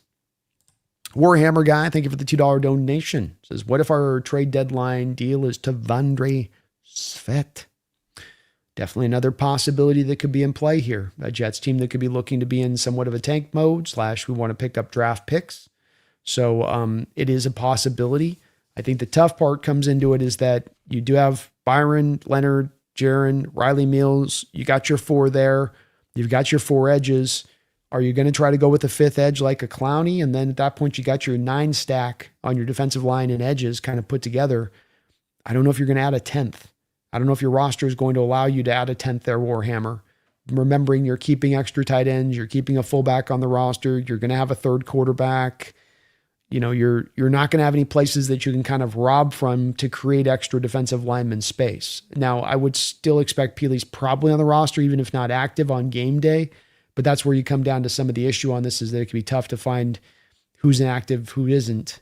But if there was an injury, certainly could be interesting as one. But there's just a bit of a numbers game there right now, by the way this works, where somebody's not getting snaps. And boy, it does sound like Riley Mills is ready to take a big step forward this year. And that alone, we didn't have Riley last year, and you put out at times Peely out there to eat a very bare minimum number of snaps over the course of a game. He'd be out there for like 5 or 6 snaps.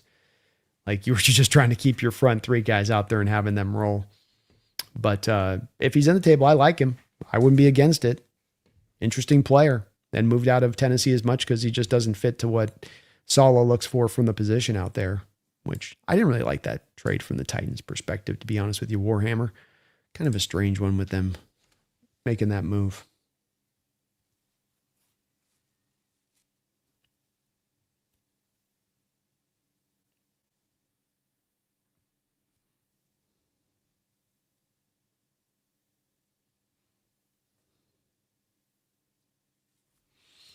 Nia says the Winers are in the same position as the Seahawks were the last couple of years with Pete, looking up at them and then the Lamb's number. So long as John and Kyle are there, they ain't serious about winning. They definitely got strange way in what they do in their manner. It's very unique, and some things work well for them on it, but I think it feels like some of the things that are the negatives that come with those guys are starting to grow with time, it does feel like. And roster just keeps getting older and older and older. And their draft class is old.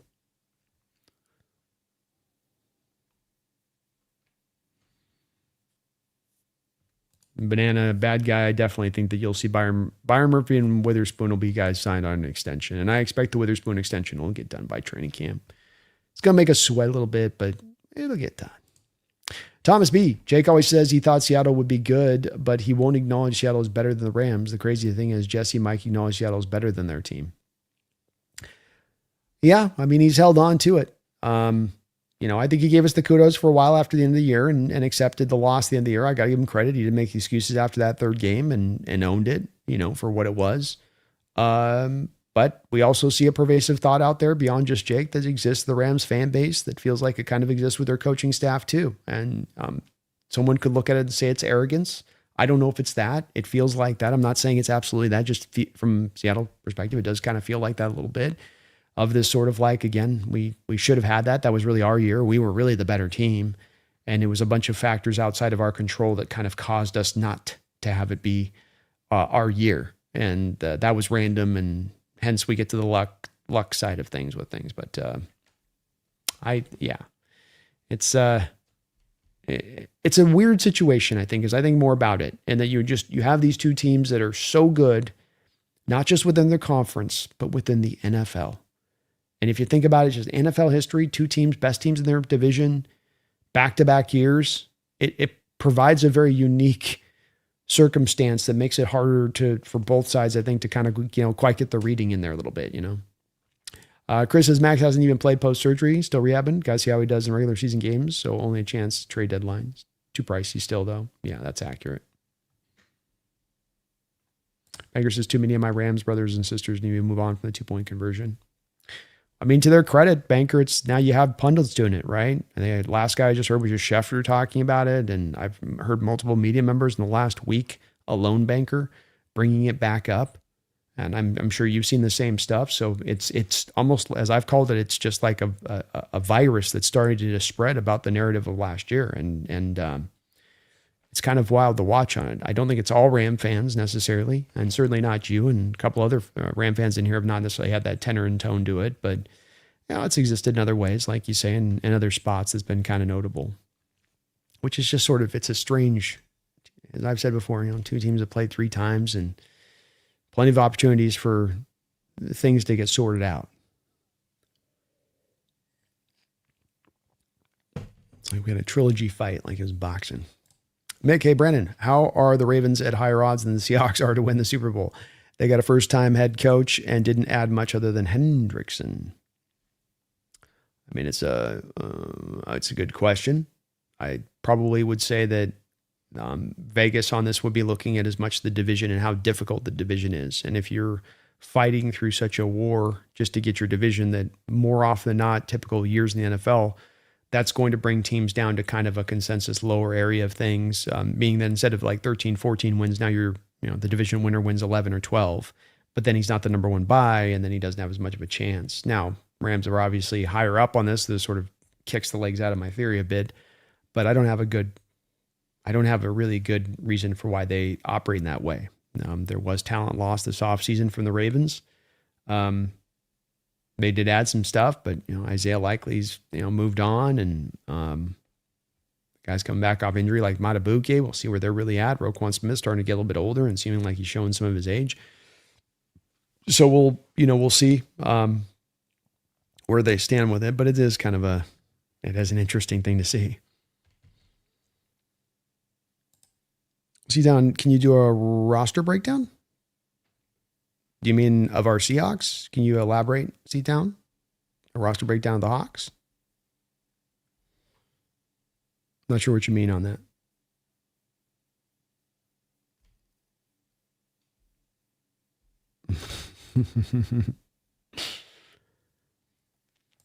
Payne says, yep, I said this on your last pod. Byron will contend with Garrett. Let's go. Let's go, Payne.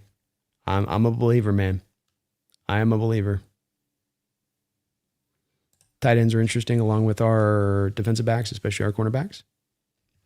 Oh, yeah. So you're meaning on, I think you're meaning on Seattle then. Yeah, we can pop through it quick here.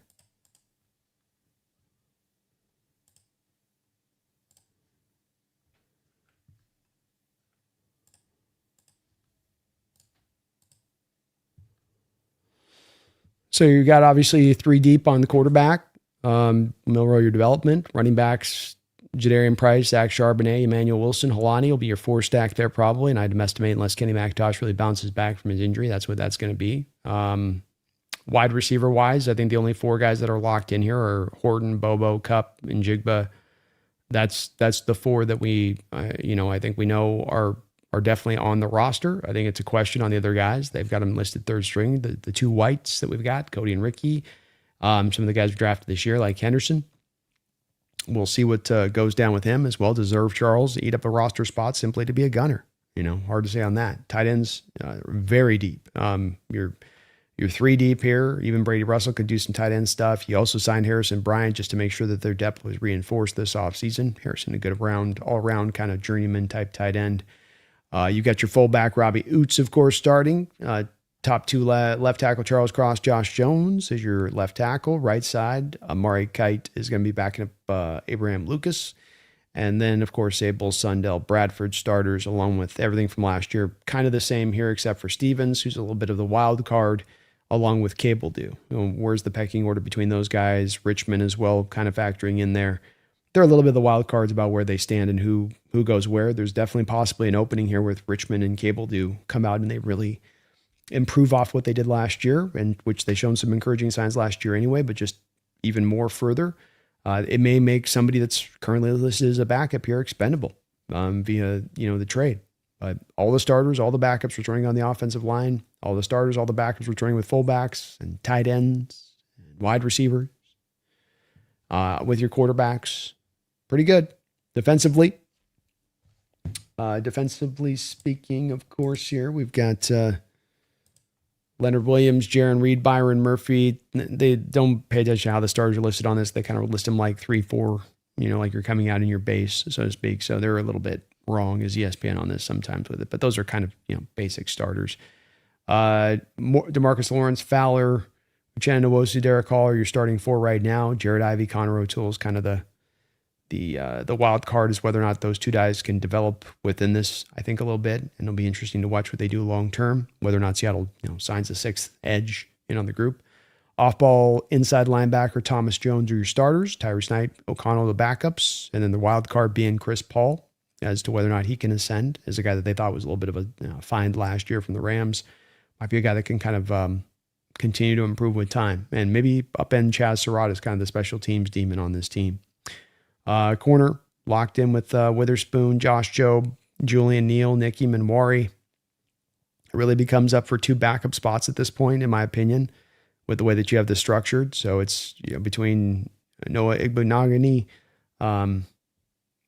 and Andre Fuller and Dansby and Nehemiah Pritchett. You're probably going to get 2 guys out of that mix there that are going to make the roster. And then free safety, Julian Love, Bud Clark, strong safety, Ty Akata, and then one of DeAnthony Bell or Maxon Hood. Maxon's more of a strong safety, I think, than he is really a free safety by how he's listed. So you have some guys that are in play on kind of the backups there, that a little bit unsure, but a lot of stuff that's kind of set, man. C-Town. A lot of stuff that's just kind of locked in, front side and backup. Thomas's BA shoot. I had a battle with a guy who thought Seattle's offense was on. It cut you off there. A flurry beard would be great fun. It would be, I think. I think a flurry beard would be nice.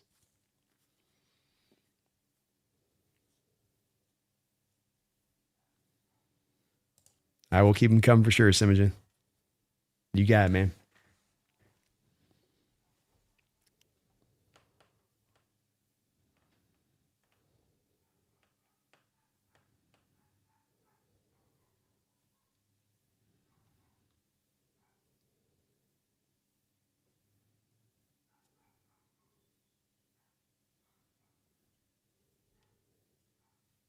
He continued to say Detroit wasn't as good because they lost Ben Johnson. I said that Seattle kept most of their offensive staff and players. Mike, he called me delusional.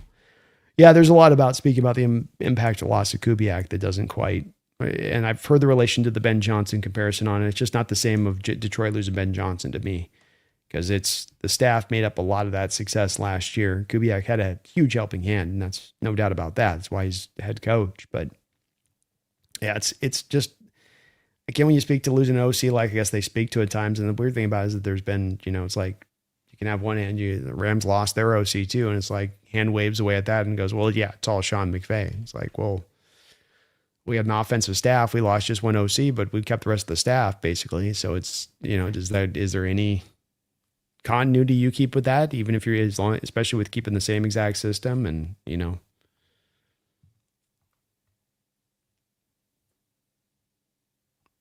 Sexy Beast, Brando, just FYI, Tim Bowens of Miami did win Defensive Rookie of the Year in 1994. Great pull, Sexy Beast. Well, thank you for that yank. So we did have a nose tackle who did win Defensive Rookie of the Year in 1994, Tim Bowens.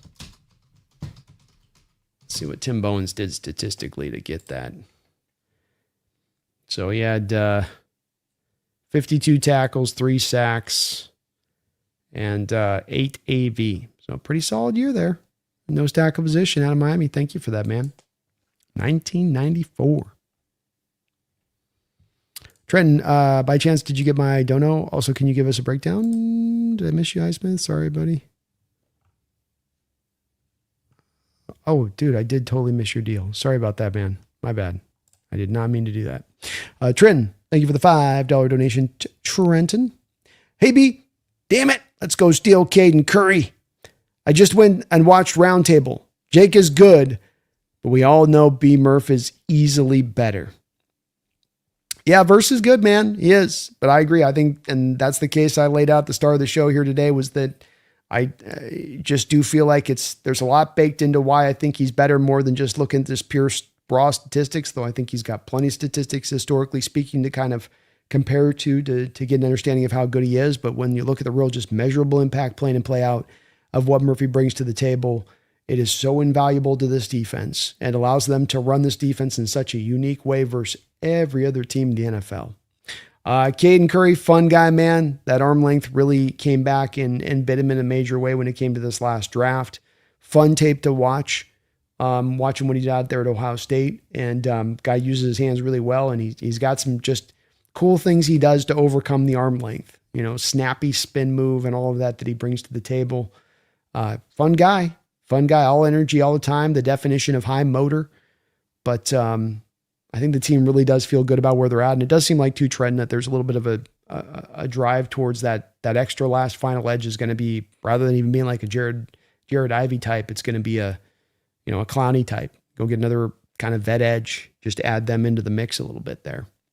But Curry was really fun, man. I think you were the original one who put me on to take a look at his tape, and I was really wowed by his tape because it was a guy that just understood what he had limitation wise, and then found corrections around it, found ways to be able to still be workable as a player. But yeah, Murphy comes down to making this defense being one of the centerpieces that makes this defense go. And yeah, Eamon is one of those pieces too, but you can pop a Devin Witherspoon into the slot and still be able to have Devin Witherspoon keep this defense in that nickel place, and you're still kind of good to go. So you don't have a guy you can just pop in the spot with Byron Murphy on this defense. And that's a defense that was the best in the National Football League last year. That was the defense that was the best at stopping the run in the National Football League last year while living in nickel. And it is such an important kind of beginning point of this defense to keep in mind. Thank you for the dono though, man. Sorry, a little late on acknowledging there. My bad. Yeah, my bad there, Trent. Highsmith. Highsmith of the Pittsburgh Steelers is, I think, potentially in play. Some of this comes down to what are the Steelers looking to do. I went back and was surprised when I went back and looked. I didn't realize that TJ Watt carried as much base as he does for the upcoming season. And so the problems that you would have run into necessarily with Brian Burns, you're not going to run into with Watt. So Watt's got, $32 million as a base salary. He's got $30 million of bonus money left coming. So 32 minus 30, they saved $2 million by moving TJ Watt. Highsmith is a little bit of a different deal, where they have $15 million left on the deal in bonus money they have $10 million in bonus money left on Highsmith's deal, $14.5 million salary, so they could save $4.5 million. So both deals you save money on from a Steeler perspective. I would expect them to probably move one of the two. Highsmith has been a very productive player. You look at the production over the last few years, 2022, 14.5 sacks, then 23.7, then 6, 9.5 last year. I think he's not bad against the run, I don't think he's like tremendously, amazingly impactful against the run, but my memory on this wants to say that he's solid as a run defender. So yeah, 82 grade as a run defender. I mean, he becomes your best, theoretically second best, either your best or second best edge if you make a move for him. What's the cost? He's going to want to be paid after this year. So, you're going to have to give him a big deal or move on from him after this season with where he's at contractually. I would expect that they could probably hope to get back in return. It's probably like a third and a fourth or something. That's Trent would feel about right. Like a third and a fourth for him, because they're going to anticipate it's a late third, late fourth. But I do think the Steelers seem like they're going to move one of the two. I don't think you paid Herbig that contract to have him sitting on the bench and just taking rotational snaps off the edge.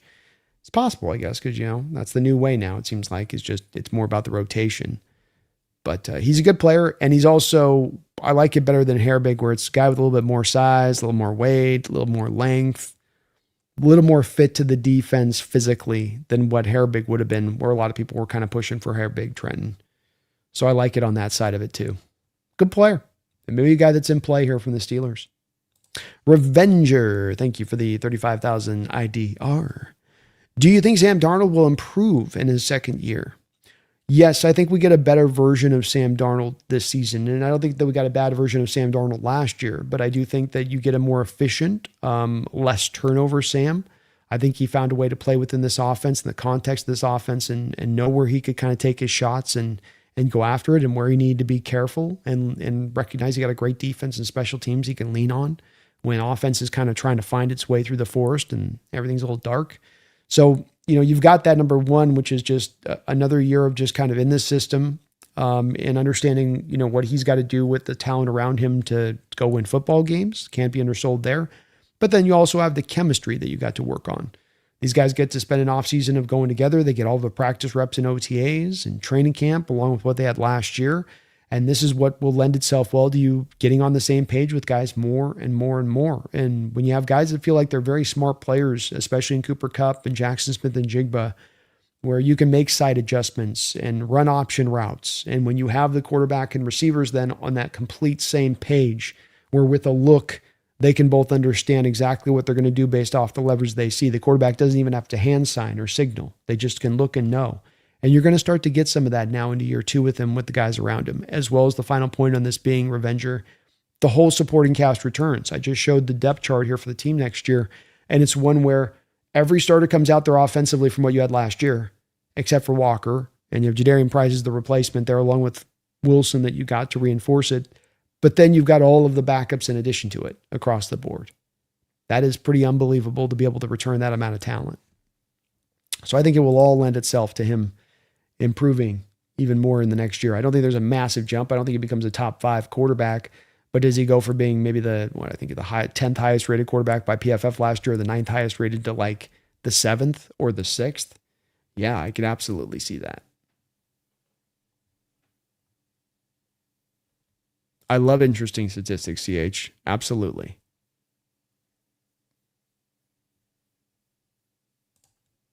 Thomas B.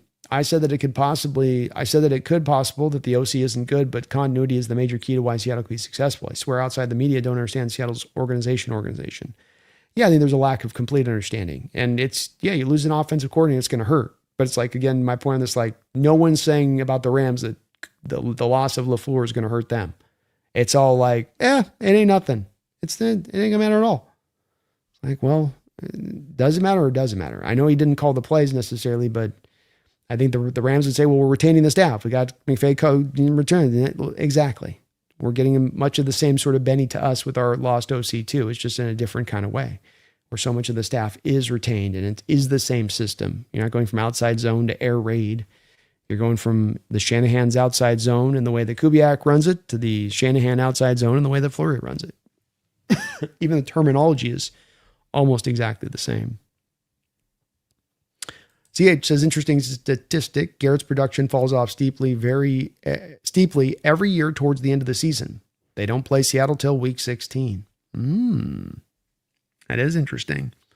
And one part I think that they've got to be wary of with Garrett, and one thing I think if I'm a Ram fan that I'd want to see from this team, is reinforcement of the depth of the edges so that we don't fall into the trap that we did last year with Verse, with Young, and that we end up having to play these guys too many snaps over the course of the year and don't then keep them fresh for that playoff push.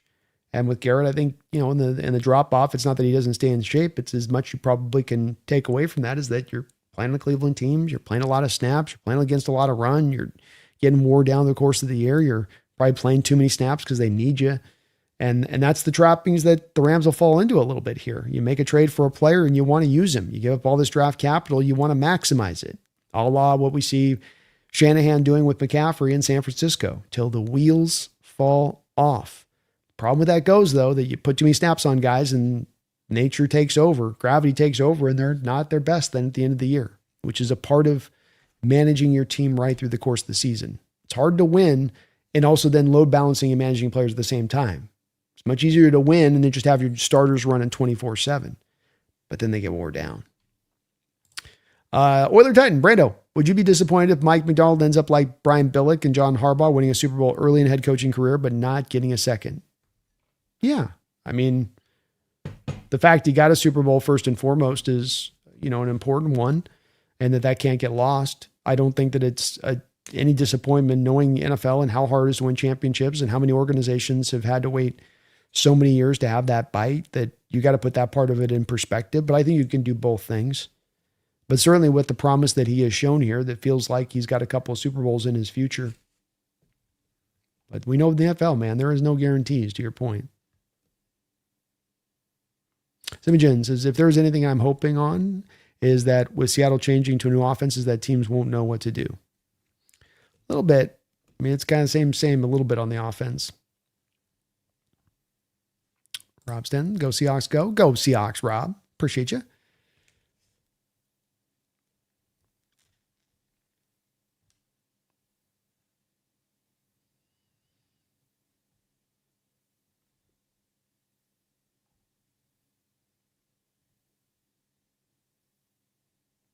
Should be called the Hawks derangement syndrome. Titans got some inside info for us. D Sweat, Tavondre Sweat's lazy and unmotivated per Jeffrey Simmons. Well, that was the question with him coming out, right? Guy that even got, I think, a DUI in the lead up to the draft process. So that would explain why they moved him. You know, certainly would add up from that standpoint. And we're not going to go after him if that's the case too. CH says the Garrett trade smells desperate. If they were so confident, why trade a young and rising star and verse along with valuable draft capital for Garrett? Well, that's a little bit of where I have pushed back to some Ram fans that have come at me saying that, like, we're so much better. We know better. It's like, well, your organization kind of is not indicating that with the moves they're making. They're saying, you know, no, actually, we better do this stuff because the Seahawks team is for real. They're not going away. And there's a good chance that they're going to be even stronger next year. So we've got to match that energy by being even stronger too. That's what these moves kind of say to me. And yeah, it kind of can't be both things, right, CH? You're touching on it.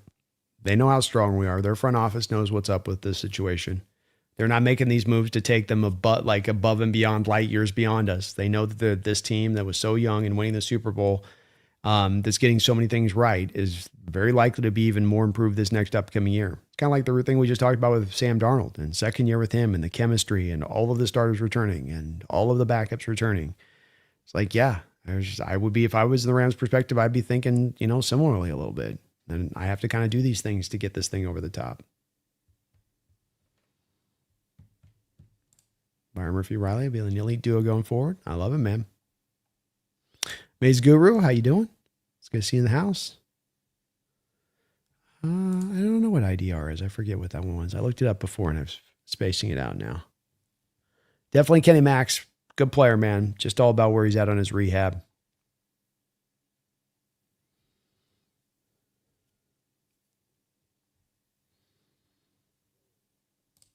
But yeah, Brandon, if the Ravens are struggling again closer to the trade deadline, will the Hawks still be looking at Marlon Humphrey, given the rumors of him potentially signing and attending the parade? Kind of depends about where our corner situation's at. I mean, Seattle's kind of quietly, subtly really built up the depth this offseason in having both Pritchett and getting Igbenogany as a former first-round pick that might have the light bulb finally come on. And then the two guys you draft, you know, you got some depth built in there. And if a couple of those guys develop, you're only going to have so many spots, you know, with Joe, Manwari, and Witherspoon locked in, you know, with your starters there. There's only a couple more positions left to be had there. And it may just be so strong that you don't make that move. Now, if you suffer an injury or it's not as strong, yeah, I think Humphrey would definitely be in play from a Ravens perspective at that point. Good to hear Raleigh's back and rolling down in Everett. Shout out to Takata. James, Mike McDonald, and the rest of the Seahawks staff are extremely underrated, and quite frankly, they're disrespected by coaches like McVay, who refuse to give them credit. Yeah, things like rule changes and talks of fortuitous busts do somewhat get that kind of feeling, don't they?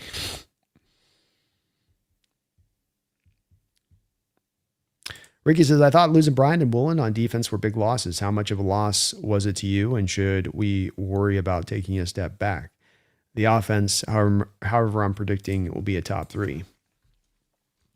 I don't find myself as convinced that the defense is going to take a step back next year. Well, like Woolen, you know, and again, I don't want to make the PFF on this be the end all, but I think that this is one where the PFF does kind of match well to what I saw from the team last year, Ricky. And that is that when you look at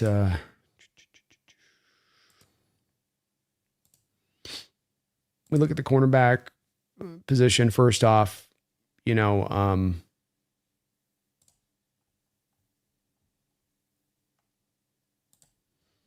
comes to Seattle here, and they don't have Witherspoon with the new team, but you're fine with Job. Job was better than 75. A lot of teams targeted him highly because you weren't going after Witherspoon, you weren't going after him and Wari. But he was much better than necessarily where his rating is. I'm on quarterbacks. That's maybe why.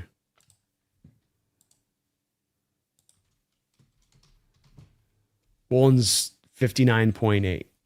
So kind of the point being on this is that it's not like Woolen was setting the world on fire from the cornerback position. He had some good snaps. He's fine. 64 is an average grade in the NFL. So kind of why you can see this is that 66, if there's 32 NFL starting corners and you double that because there's 2 starting NFL corners on every team. So you got 64 starting NFL corners, and he's just outside of that at 66 essentially. So is this a bar that can't be cleared? Is this a great level of performance that can't be superseded? I kind of don't think so.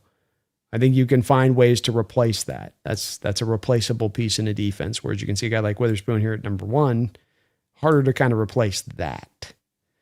Same thing sort of true with the safety position. I go down here and I show you what the safety positions have done, and if you notice, like there's a minimum count here where I can have all the players included that have just not enough snaps to be qualifiable. But if you'll notice, Julian Love, your highest rated safety, 6th overall safety in the NFL. But then right here, we got Ty Akata. And look at his all the way down the line, run defense, tackling, pass rush, coverage, all grades above 70. 19th highest rated safety in the sport last year. Where was Kobe Bryant? Kobe Bryant was at 28. And before you say, well, sample size, Kobe Bryant plays 1,163 snaps last year. Ty Akata plays 758 snaps last year. So he played a lot. He was out there. And I don't necessarily find myself convinced that Ricky, that we go backwards on those 2 spots. I'm really not. I think the team's got some stuff situated to be able to, at the very least, replicate what they did last year defensively in that secondary. Considering, again, we're talking about with Woolen, the first guy off the bench, not even a starter, right? So I feel pretty good about it. You're adding a guy like Riley Mills in the mix. You're adding a guy like Dante Fowler, who's going to be a more efficient rusher than Mafe was last year. There's some stuff here that might be more improved defensively speaking, even what they were last year. I'm not predicting that, but I'm just saying it's on the table.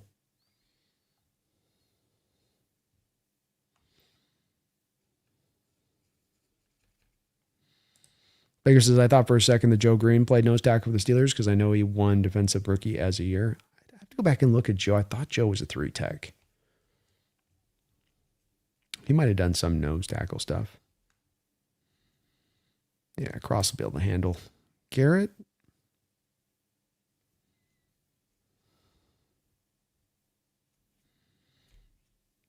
Yeah, we'll see on Walter Nolan Titan. He had some moments last year. Couldn't stay healthy. Definitely got to see that if he can hold up in that way.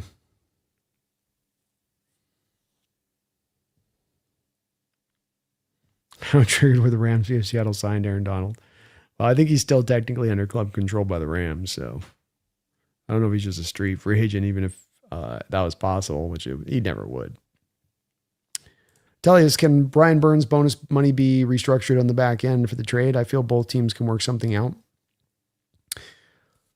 It's never happened because what has to happen there, Tellios, is that he has to give back the bonus money. So it's money that he's already been paid that then is spread out over a 4-year portion of the contract evenly.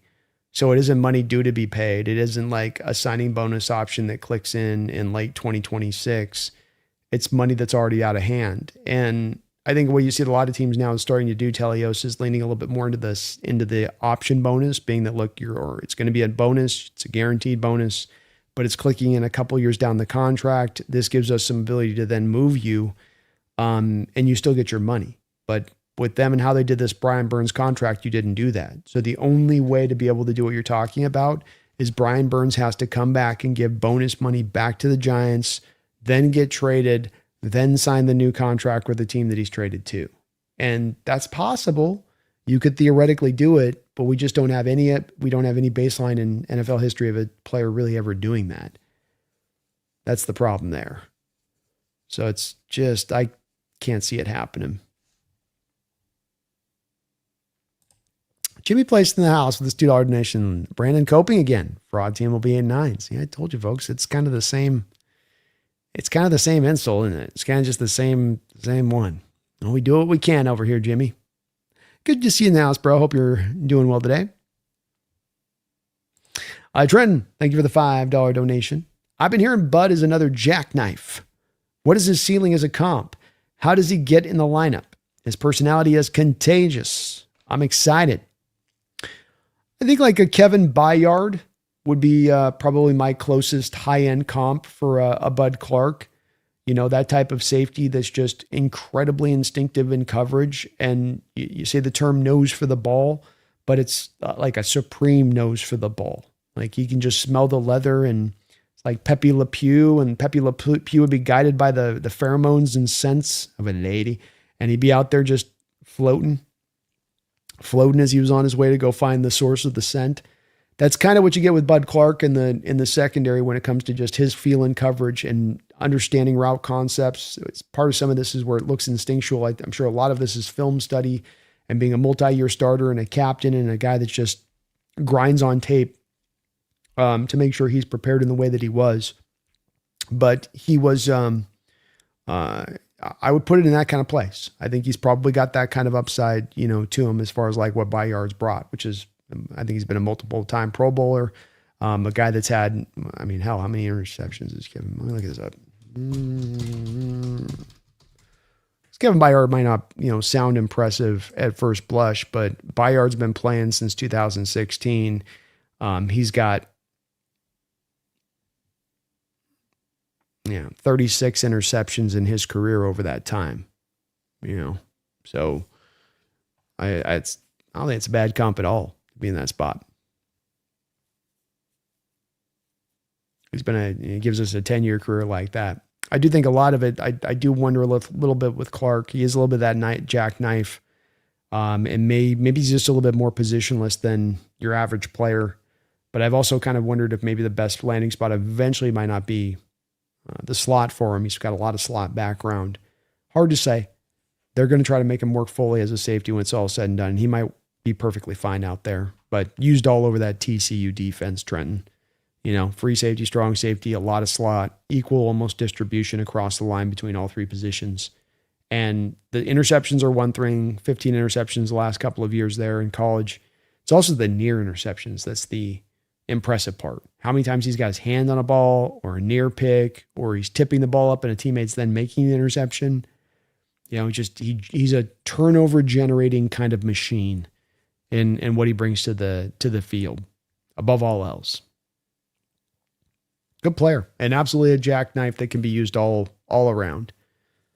Free safety, strong safety, slot. You can mix him in between, and he's going to be comfortable at each of those positions. Banker, don't forget Brando. We hired Kingsbury. He's practically a second OC. Not sure if this has been told to you yet. You guys are just trying to bring out those air raid concepts, man.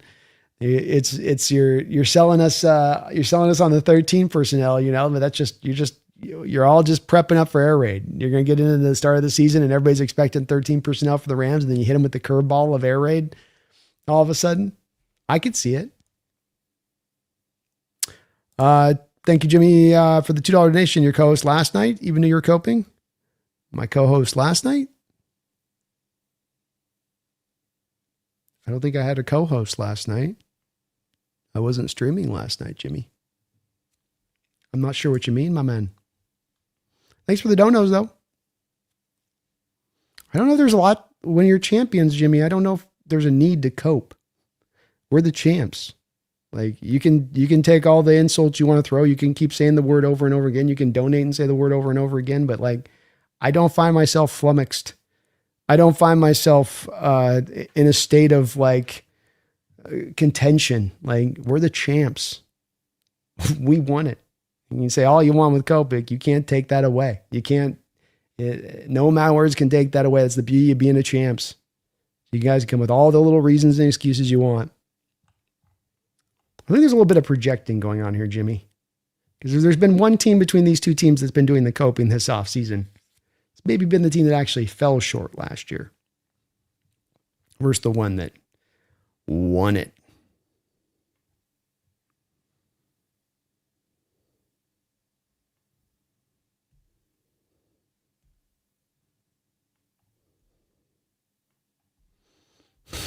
Jimmy coming with the donuts. Jesus, I can't wait to see B's face when the reality hits and we win our second Super Bowl. I can't wait either, brother. Jimmy with no $2 donation says, love how the NFL world is all about the Rams, no Seahawks. Well, that's the way it was last year too. And we still won last year. The whole world can be for you guys. It ain't going to equal to a championship. You still got to go out there and win it. Still got to win it. Paper champions aren't real champions, and media champions don't host Lombardi trophies.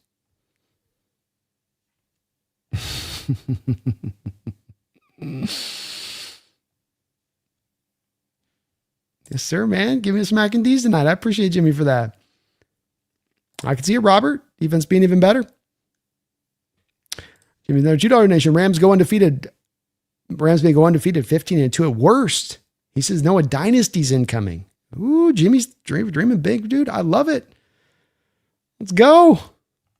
Dream big, man. Though, you know, sometimes you dream too big and then the crash hurts when you land, you know. But I love the confidence in your team, brother. Love the confidence in your team. Simogen, thank you for the $10 dono. Blah, blah, blah. Trolling, giving nothing to throw insults. Why is the rest of our division so weak? I feel like the commentator and fans are still raging like after the 2 points. It's kind of sad. Yeah, I think it's one where it's a little unique situation.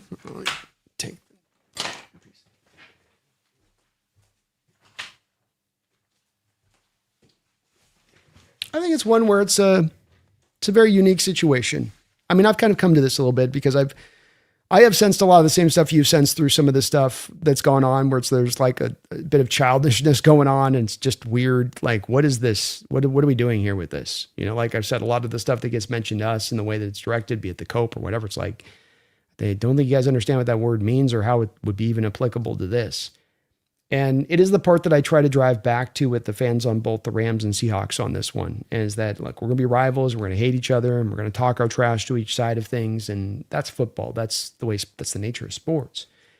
But also it's the appreciation of it, which I also still always find myself in that, you know, we're in such a unique territory to be the best team in the NFL, and then to have the opportunity to have the second best team in the NFL be in our division, and to play them multiple times over, and then to play them in the playoffs again.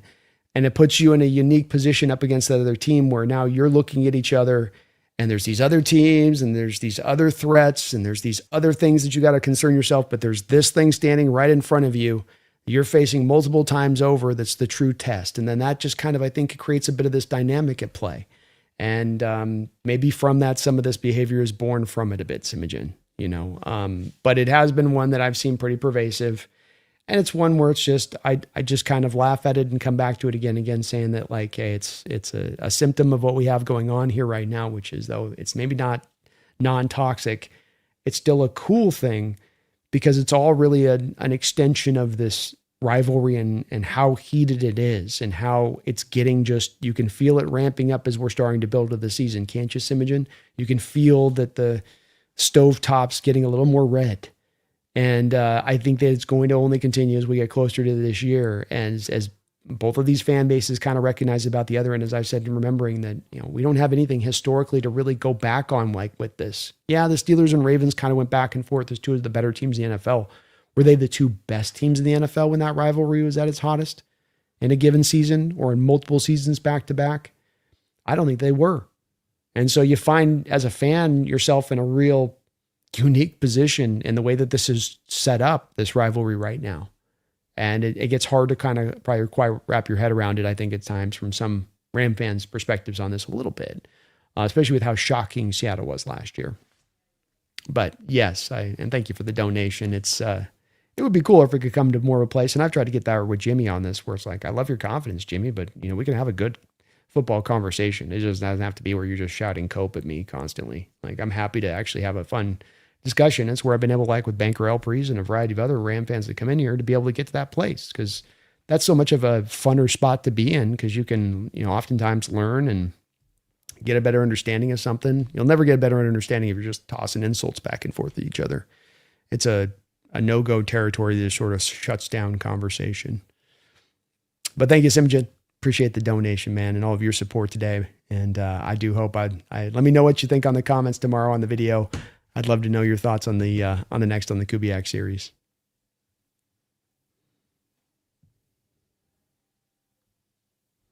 Industry Worth with a $10 donation. Thank you for that, Industry Worth. Let's go. Appreciate you. I'm hiding from you. I feel like I was addressing each of your donations.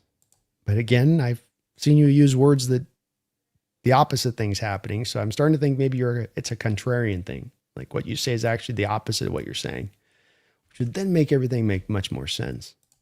Malaka, laugh my ass off. How much time do these Ram fans have to be in here talking trash to the Super Bowl champions that just daddy to them?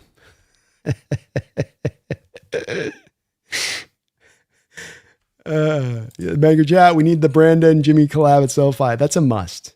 That's a must at this point, Banker. Yeah, Kata stepped up, brother. He did. He was really good last year. Remember that interception he had against Washington where kid's got like a legit like 42-inch vertical leap on like his pro day. And you saw it on that play where he climbed up the ladder and got the pick on the sideline, got the 2 toes down. Good player. The one-handed catch in preseason where he supermaned out and brought it in. Got a pair of hands on him too. Chase Stern, thank you for the $10 donation, Chase. Hey, Brando. Hope life's treating you well. Us trading for Jared Verse would both be my favorite edge rushers trade and funniest thing possible. Would be Ernest Jones 2.0, in my opinion. It would be pretty funny. It would be very, very funny. And I'll tell you, you bring a Jared Verse in here, you want to talk about motivation. It's like, you ship me to Cleveland. The old trope in the 80s movies when they would do like CIA, FBI movies of main characters around that, the whole trope in those movies would always be like, you messed this up, I'm going to send you out to the station in Alaska. You know what I mean? And Cleveland's kind of the equivalency. Like, you're sending me to Cleveland, you're sending me somewhere to die. That's what you feel like. So I'll tell you what, from a motivational factor, Chase, bringing in a guy like that and being able to have him then face that team that basically sold on him and gave up on him. You can't tell me you wouldn't get a maximally motivated Jared Verse. But also something that's potentially there on the table on this long-term down the road. Seattle's got one edge long-term on this team for a team that likes to rock 4 edges. They got one set up long-term right now, and he's on a pretty market, like a favorable deal. Like, you could make an argument here that there's an opening to be able to afford on this team an edge that's making a little bit more top-endish money. It's interesting, and I don't think you're going to see it as a possibility on the table now, leading up to training camp, Chase, but trade deadline, Cleveland starts out the gate with 1 win in their first 6 games. The whole thing with them is they're going to have to pay Verse after this year. A lot of void year money on the books, a lot of dead money on that books. You're really in a position with the dead void year money, in combination with now paying a guy $30 million a year. Is that really what Cleveland wants to do? Especially they're only winning 3 games a year right now. That'd be a tough sell for me if I was in that front office from their perspective of it. So we'll see. It's possible. You never know, Chase. And as I've said, he is a fit to the defense, and that all just that pure power stuff. Well, that works plenty well here. That's how we roll it here.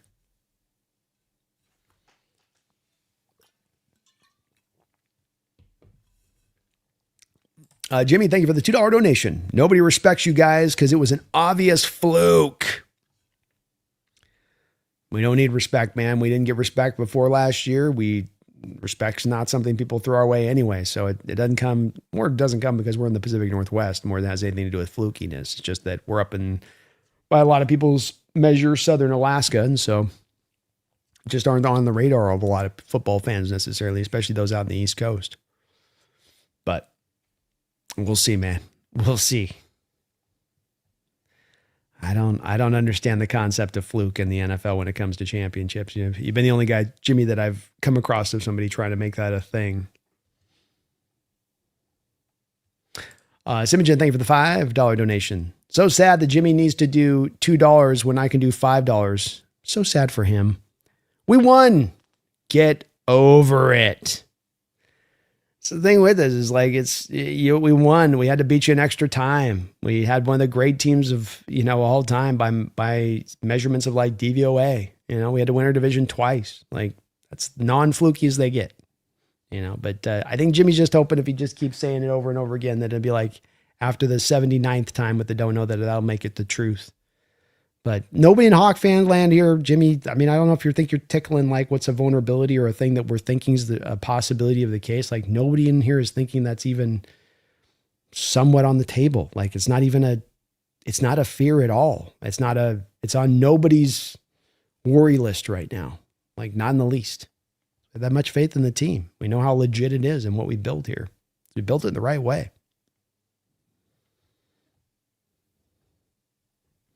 Laka, meanwhile, the Super Bowl champion Seahawks are living in little Jimmy's head. Oily Titan likes it. Bayard is a comp for Bud Clark's perfect comp. Thank you for that, Oily Titan. I try to be realistic with it. Your tendency with these kind of comps is to sort of shoot through the moon on them and, grab the best of the best case scenario. But I think that's one that's kind of a realistic one. And Bayard's got that same thing where it's just like, man, he just finds his way to the football.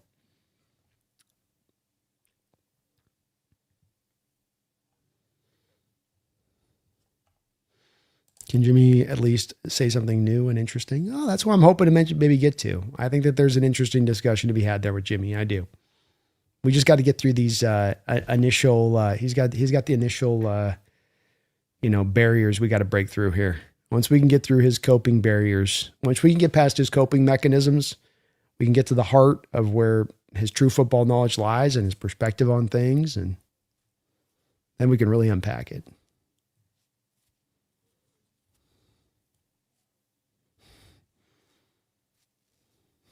More money for his kids is all I feel. 100%, Simogen. 100%.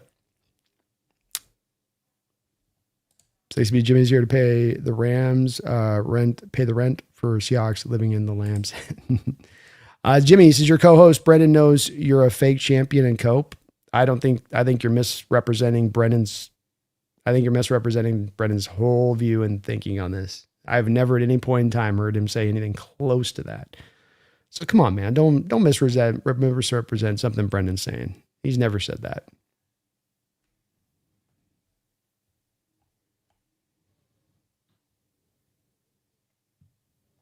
You didn't win. You were gifted and accepted. Well, I do appreciate all the donos, man. But like I said, you can keep saying it over and over again, but nobody's even on the line of thinking that's anything close to the fact. It's like you're telling us gravity works the opposite way.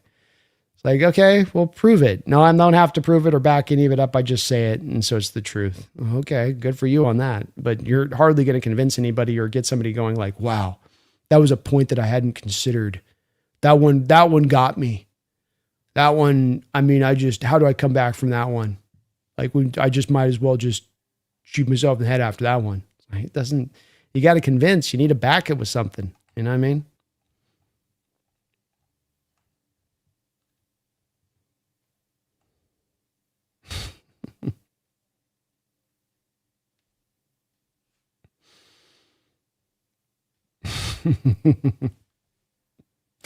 Jimmy with philanthropic wisdom. Simogen, thank you for the $5 donation and all your support, man. He says, sigh. F off, Jimmy. You might pay, but you poor fool. It's it's a thing that I like actually seeing on this because it's such a representation of why, and it's like Banker Alpery's in here, and so many Ram fans come in here that are on the level where it's like, look, they love their team, they think their team's going to be great, they think their team's going to win the championship, and they just want to have good football discussion, and it's where we always here try to make this the place we're at, and the place I'm trying to drive to with Jimmy on it, where it's like, look, yeah, you can, I can be one to any perspective, but make your case. You got to make your case. You can't sell me on something without backing it. I tell you that Stafford's going to just fall apart, no doubt about it, next year. Well, why? Do you have his MRIs? Are you in touch with his doctors? Have you heard something? No, I just think it. It's just the truth. It's just true. I don't have to back anything up. It's like, well, yeah, you kind of do. You kind of do. And I just keep thinking that, like, considering the fact it's really not even a fear in the Hawk fan base that this was somehow a flash in the pan, or that we somehow just had all of the balls bounce in our direction right last year. But instead, like I said, it was earned and was slowly built and built properly and correctly, and therefore will be sustainable. That's why the confidence is there for us. Is that this is on the back of all those Russell Wilson picks and making the Herschel Walker-like trade. What did that do for the Dallas Cowboys? What did that allow them to do for their sustainability of success?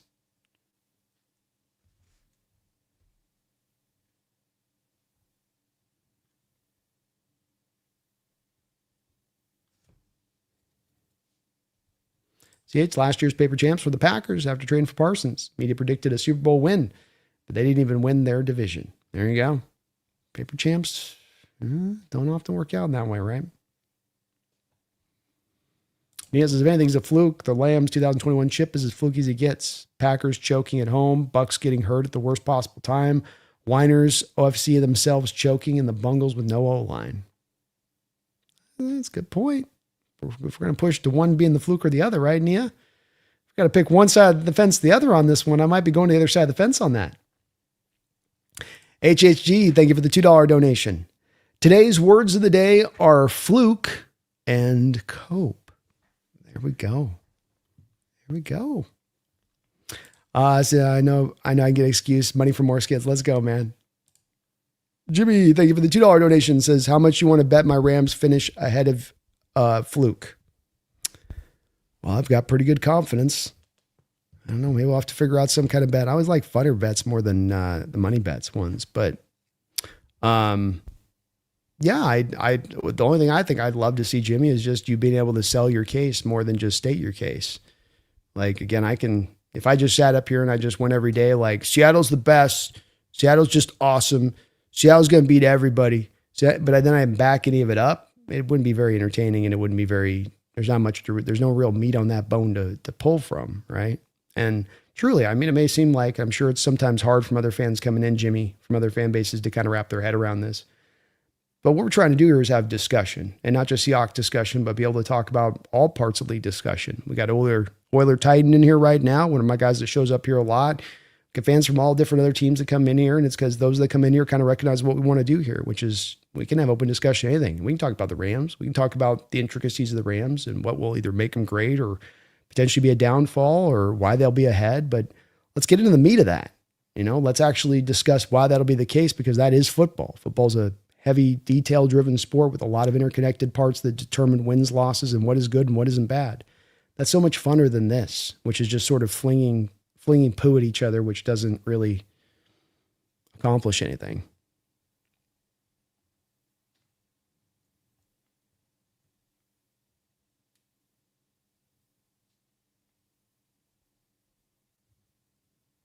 What is Mike Evans doing for the 49ers this year? Hitting 1,000 or struggle to be healthy and barely get to 700 yards?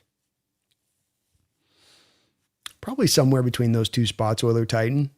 I kind of have a hard time seeing him get over 1,000 yards, but I think he's going to be productive for them. I do. I mean, he is definitely up there at this point, and history's taught us with these receivers at this age that it's just really hard to get over that top of that spot at this point. He's probably going to get clipped for 4 or 5 or 6 games at least. But he can be very productive in the games he gives you.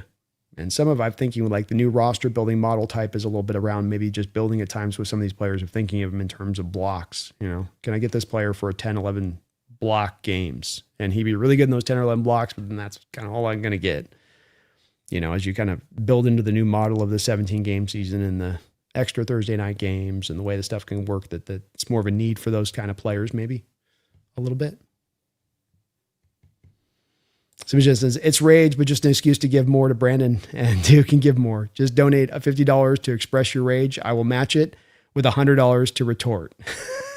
Let's go, Simogen. Oh, thank you, man. I appreciate it.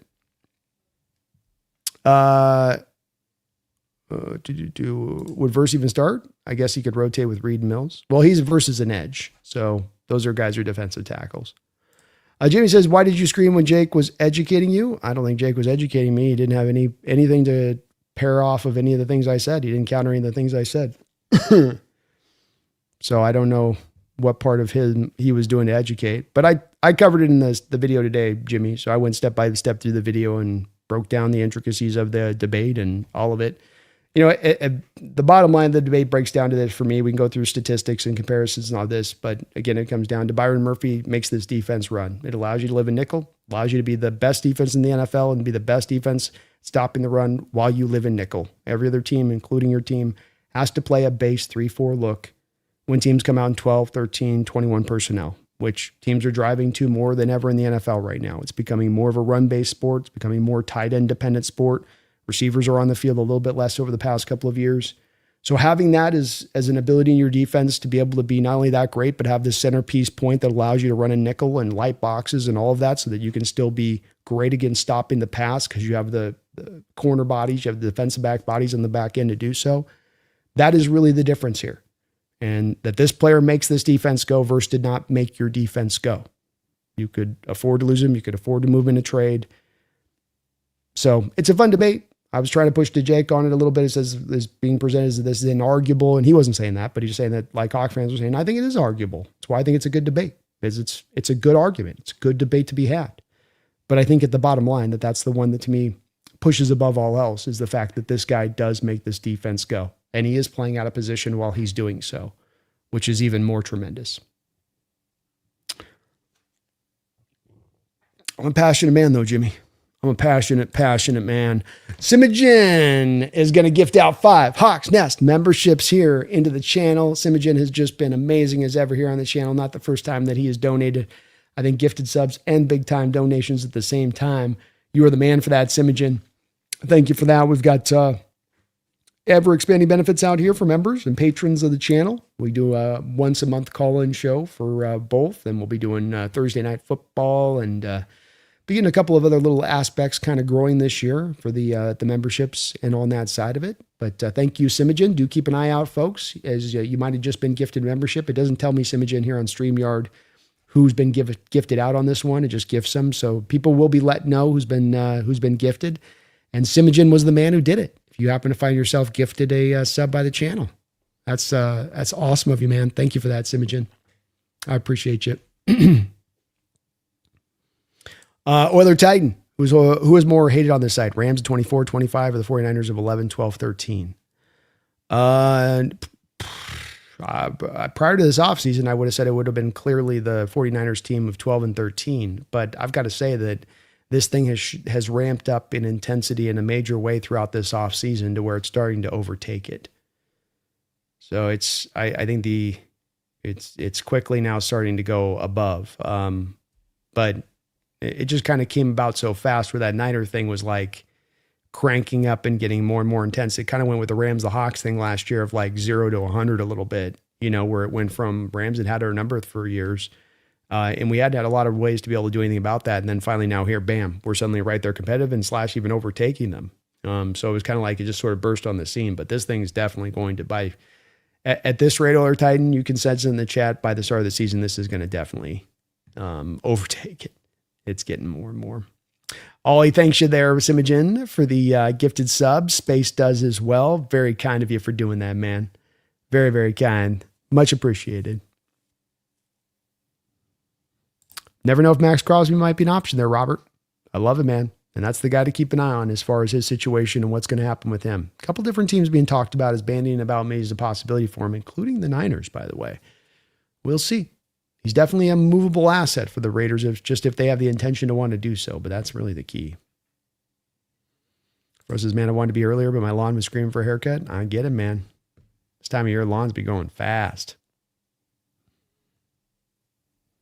Ollie says, I think it's funny how Ram fans have a Seahawks content creator on their notifications laughing out loud.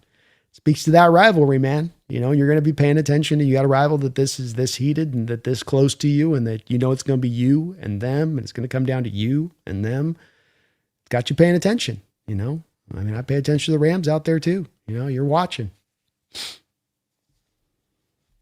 Somebody says, I don't care, man. What support, Brandon? No, I have no money. Oh, sad for me. So sad for me. And free money. Ooh, no. Your support's awesome, brother. I really appreciate you. Tell us the narrative fluke is BS. Didn't the Rams miss a field goal at the next drive? Yeah, it's where it just doesn't make any sense. There was way more game left to be played. Hell, you guys scored a touchdown and stop us in overtime. Stop us on the 2-point conversion. Like, that's why it's such a silly thing. It's why, again, it just doesn't really lift my eyelids up that high or make my eyebrows raise to tell me that this is fluke, when it's like, well, no, it's not like the game even came down. It wouldn't be even right if the game came down and that was the final play. Like, if that was the final play of the game, still wouldn't be applicable. But the fact there was all that more game still left to be played, and you're going to still try to pull out it doesn't land. Or it hits with a thud if it does. More money for skits is all I hear.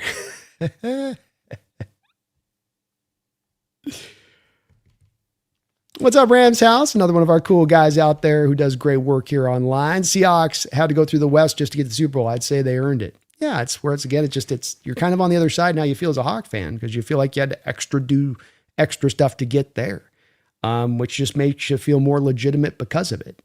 And it's word too. I think that the thing that it seems to have to happen with this rivalry, Rams House, is that it has to be, I speak to how great my team is, and then I have to speak to how crappy your team is. I say, how about it is I speak to how great my team is, and I acknowledge as well how great this team is right next to me. And there's players I'm going to like better, and there's players that side's going to like better, but that it's cool that it's set up this way. It's cool that it's this uniquely set up this way. But that because of that, I think we should appreciate it about that much more, and that the respect goes both ways on it. And I can think my team is better, but still respect the hell out of what the Rams have done and their aggressiveness and building the team that they built up and doing things that I like to see teams do when they're elite, which is really going for it and not getting caught up in this, like, got to be conservative, got to be careful. Like, no, strike while the iron's hot, you know? So I appreciate you saying so, Rams House. And as I said, I know Jimmy comes in here, but I've got including yourself and Banker Elpers, a variety of Ram fans come in that are absolutely just all about the discussion. And you guys love your team every bit as much as Jimmy does. You have as much faith every bit as much as Jimmy does. But we can have that faith without it having to get to a place of just, let's throw insults at each other and let that be the way this is driven. Doesn't build out a lot. Well said, though. Banker with a $2 donation. We don't claim Jimmy. Well, never let me say I paint you guys with a broad brush, because and especially comparatively to some of the Niner fans we've had come through here through the years, Ram fans to a man have been more often than not very good people and good discussions. And I had a chance to meet with some just, great folks down there when we did the event for Roundtable last year. Can't speak highly enough about, hell, we had a Rams fan that built this for me back here with the Roundtable deal, like that's a Ram fan that made that. So big shout out to them. It is a respectful crew, and, we're going to enjoy this year, Banker. The drive's going to be constant, as you can feel there with a little bit with Jimmy, that there'll always be a bit of the pull here on this, and even within my own fan base from some people, to get into more of the toxic place on this. And that's a place that sometimes fans get into that they like, that, root around in the mud a little bit. And I get that it's kind of the commonality of football and how this stuff tends to go, but it doesn't have to be. We can choose the speed and the lane that we want to be in on this, and the way that we want the discussion to go. And I think you can chew gum and walk at the same time. I think you can love your team and have utter faith in your team and do so at the same point in time. That doesn't have to come at the, cost of just completely deriding everything else. Especially again, because it's just two teams that are so good at the same time at the top at the same time. God, it's such a cool thing. It's last week, it's been really wrapping in my head, Banker, of just about how much it's just so unique and cool that these two teams, two best teams in the NFL, and not just for a 1 year off now, but you're going to get this for like potentially a 2 year off situation. And considering that Rams win next year or the Hawks win again, if Rams win, like, part of, as I've said multiple times over the last couple of weeks, part of the way that this rises out of history, part of the ways that you pronounce yourself and you're something that sticks in the mind of most every average NFL fan, is having this kind of rivalry in the heat of your success.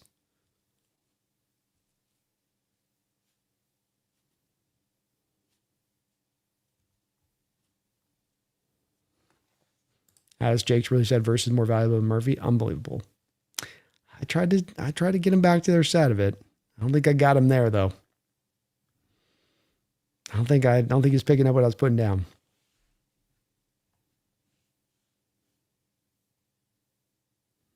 That is, how do you switch up the conversation, go from D-line to comparing a defensive lineman to corner? That lost me completely. Yeah, I kind of quite didn't. And you saw me try to reroute it back to the other way where I was like, this isn't. And somebody mentioned this earlier on the stream, and I should have mentioned it to Jake at the time. It's like, well, the secondary is not having anything to do with how you stop the run, which is a big part of the game with what he does, not just the rushing the passer, but understanding it's the both elements that he's dominated in.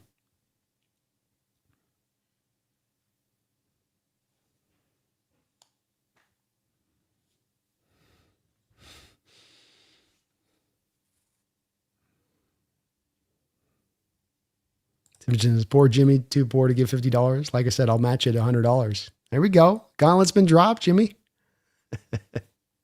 Gauntlet's been dropped. Are any of you going to the game this year? I'm not sure, Rams House. I'm not sure.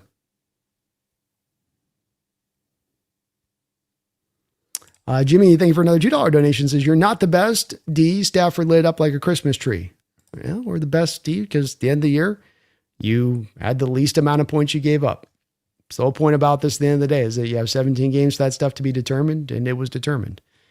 And yeah, your Rams team, to your point, did a good job in 2 of the games, right? The first game, we did a good job holding your offense down to a major degree. But last 2 games, they did a good job of doing as well as success as any defense in the league. But you guys were different from the rest of the way the other teams played us. And congrats to you guys for doing it. It was legitimate. It was earned. It was not a fluke, Jimmy, the offensive performance in those games. But it's also as well an outlier to the rest of the year. And at the end of the day, points per game, you had the least points per game you gave up defensively than any other team in the NFL. And that's, by the way, with a quarterback that led the NFL in turnovers, meaning that defense was very often put on short fields and in pretty bad predicaments to allow for easy points to be had, meaning that they should not have led the league in points per game. But speaks to how good they really were that they were able to do it. Fro, Jimmy won't hear a word you say. He might not. I'll get him there eventually. We've broken some tough cases in the past. Your daddy Rams dominated until the refs stepped in. Oh, always a good look by Ram fans to mention the refs.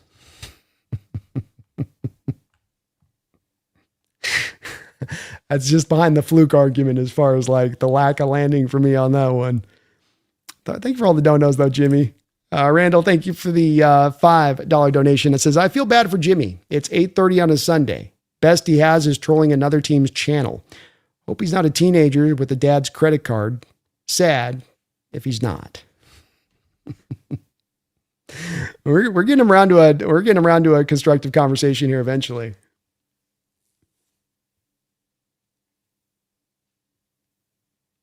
I like how 90% of the other members on the panel have to beg for support. We support our own. Hell yeah, man. Hell yeah. Yeah, the love and the what I get channel wise here and shoot, just what you guys do even over on the round table is just, it's second to none. It is absolutely second to none. And don't have to even ask. It's just you guys give, and as I always say, man, Imogen, that's what lets me, do skits in the middle of a Tuesday afternoon. I'm out here filming Kubiak skits, It's like it's a hell of a life I get to lead in doing this. But I'm really lucky by you guys allowing me to do it with that support. And Simogen coming in with another 5 gifted subs. We got to get another applause on that, Simogen.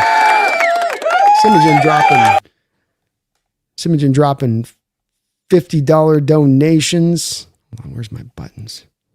$50 donations. 10 gifted subs today in one stream. What? Letting our man Jimmy know what's up. What? Throwing gauntlets down over the top of Jimmy that Jimmy can't pick up. What?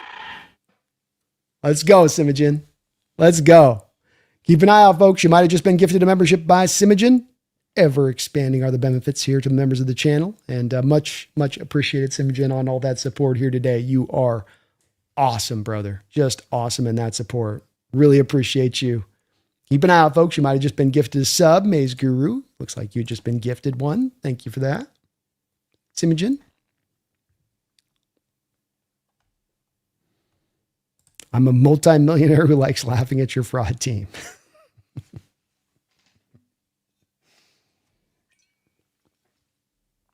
Oh, you're laughing at champions. I don't know who the joke is on at that point. Feed me, Hawks Nest. Teams drafting tight ends in places they should not be taken is a perfect example of offenses changing. Yeah, that's that trend where you're seeing in the NFL, and it's the beauty of the NFL is that it's always in that sort of evolutionary spot where it's never remaining stagnant. Looked like a couple of years ago, everything was going to turn into pass happyville. Hell, we were about on the edge of like going to like flag football like approaches. And then suddenly something happened on the way to Albuquerque there. We took a left, or should have taken a left, because then suddenly now cover 2 shell comes up, and now teams have to react to the cover 2 shell and the taking away the deep passes to now, running the ball and going to heavier formations. And well, now we need tight ends to do that. Now you get more tight ends drafted. Now you get more teams looking for the unicorn H-back tight end, right? The Elijah Arroyo or the Terrace Ferguson or the Max Clare. I mean, the Rams went back-to-back years looking for this unicorn, and it's that move tight end. It's that tight end that's not the inline guy, but that can be the mismatch where you get teams driven into 3-4 looks. Now I can get that H-back tight end on a linebacker in coverage, and he's going to smoke his ass. But if I can keep myself a nickel, now I can keep a slot on that H-back tight end, and the mismatch isn't as readily apparent in there. But this is what teams are driving towards, and going for the tight ends is the hope to get to that very mismatch. Hawks fan says higher odds that Murphy sits on Stafford's face this year than the Rams beat the Hawks 2 of 3 times.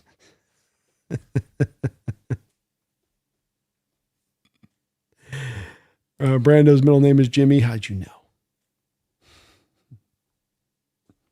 Tired Canadian says monopoly money is not legal tender, Jimmy.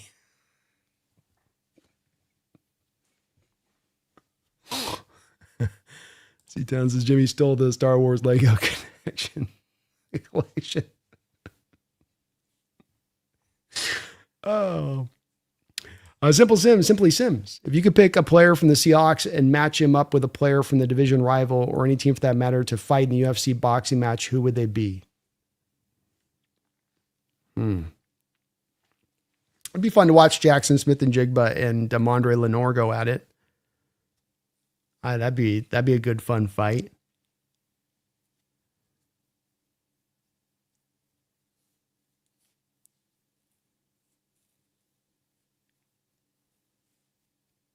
If you're a little bit of Abraham Lucas Bosa, that wouldn't be bad either. But Jackson Lenore have a little bit of that background. Purdy versus Murphy, no gloves. You throw him around.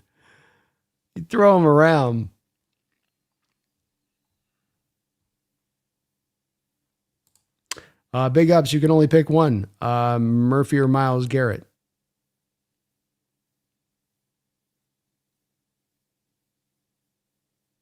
Yeah, I guess I'd have a hard time with that question, Big Up. You'd have to kind of qualify this a little bit more. Do I no longer have Byron Murphy if I pick Myles Garrett? Like, it's kind of at the heart of this whole thing with the Murphy thing is that the Browns aren't taking draft picks. The Browns are going to need you to give a player.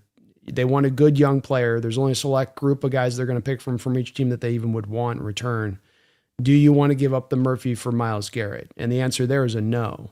But it seems like you're asking it as far as, well, which is just the better player I would just take, which is a little bit of a different math to me than what I'm talking about. But I still might be apt to go to Murphy because this is somewhat about the long term and what this guy brings. He's turned 24 years old. He's just getting warmed up in his career. Garrett's going to be 31, and he's heading down the back nine. So that's a little bit of here as well, but it's a big part of this. And it's kind of what I've inherently been making about this argument and this debate is that Byron Murphy makes this defense go. And he doesn't just make a good defense or a little bit better than average defense go. He makes the defense go that then allows them to live in a formation that no other NFL team can live in this modern age while making it the best defense and helping to serve in that role in the National Football League, while specifically being best at stopping the run, which just about every team in the National Football League right now is amping up that approach to the football, and that there's more of a dedication to run the ball than ever before, at least last 5, 6, 7 years. Not ever before, but in recent years where the trend was going opposite. So maybe I guess if you could elaborate a little bit more on your question on what you might mean there. Sexy Beast, Brando, love how you bring the stats and are objective. Great content every time. We're blessed as Seahawks fans to have you guys like you and the others on the syndicate. Well, thank you, Sexy Beast. Love working with those boys over there. And I got a great, it's not a job even. I got a great thing that I get to do. It's a hell of an honor to get to go live to chop it up with you guys every time I get to do so. I love what I get to do. All love right back at you too, Rams House, man. Appreciate you. Appreciate you. Jimmy with a $2 donation says, Jake schooled you and you had to yell to drown him out. I'll let the audience decide on that one, Jimmy. You know what I mean? I put my best foot forward on those debates and then you just let the audience decide it. The thing I love about it is that both me and Jake are really passionate about it. We both do our homework. We both have an opinion and a take, and then hopefully it makes for some really entertaining debate when it happens, because it happens organically. We don't set up in advance, and we let it roll. So if it's serving to do that, then I'm doing the job right and as intended with it. So, but yeah, I'm definitely a passionate man on that, for sure. Rams House, I just hope our teams are very healthy by the time we play on Christmas. That would be cool.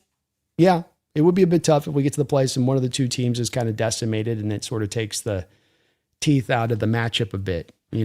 That would be a little unfortunate if it goes that way. So hopefully it can maintain, because it's pretty deep in the season, right? Rams House at that point. So hard to say, especially for two teams that played so deep last year. You play that prior year really deep in the season, and sometimes you be a little wore down coming back the next year.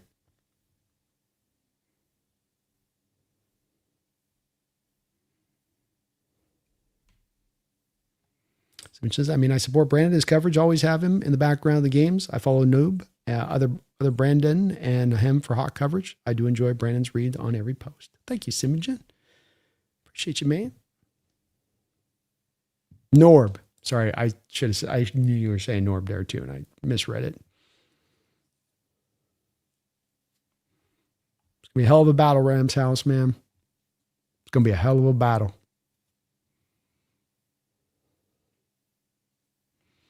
LA had high school cornerbacks last year, and y'all barely won both times. Rams wouldn't go away. Yeah, that's the tough part about this narrative from Rams fans' perspective. So you'd sell us on the fact that you had these basically garbage collectors at the cornerback position, but the ratings don't add up to that.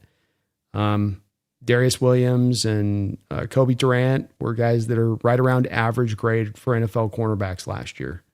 So were they difference makers? No. But were they as bad as being painted, and that this has become the scapegoat situation from some Ram fans' perspective of that we had these awful, horrific cornerbacks that couldn't get right, and that's why we were not champions? It's like, well, you might have fallen short because your corners could have been a little bit better, but then that's different from saying this was some factor that just held us back at every turn the prior year. Especially considering, again, that it's a defense that's very specific to not trying to blitz. And so very specific to dropping 7 bodies back into coverage more often than not. And so the degree of difficulty on the cornerback's back is a little bit different from those systems that be more pressure-based, more man coverage-based, more having less guys on the back end based. It's a bit of a factor into that as well.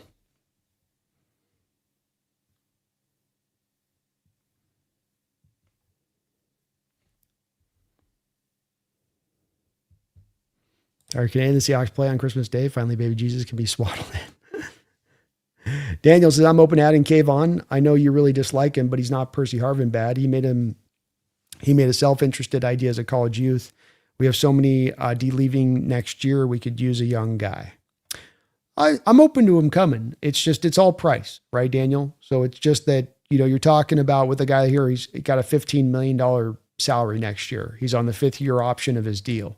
So first off, you're trading him for him as a rental, or you're trading for him to then pay him whatever he'll earn on the back of this year's performance.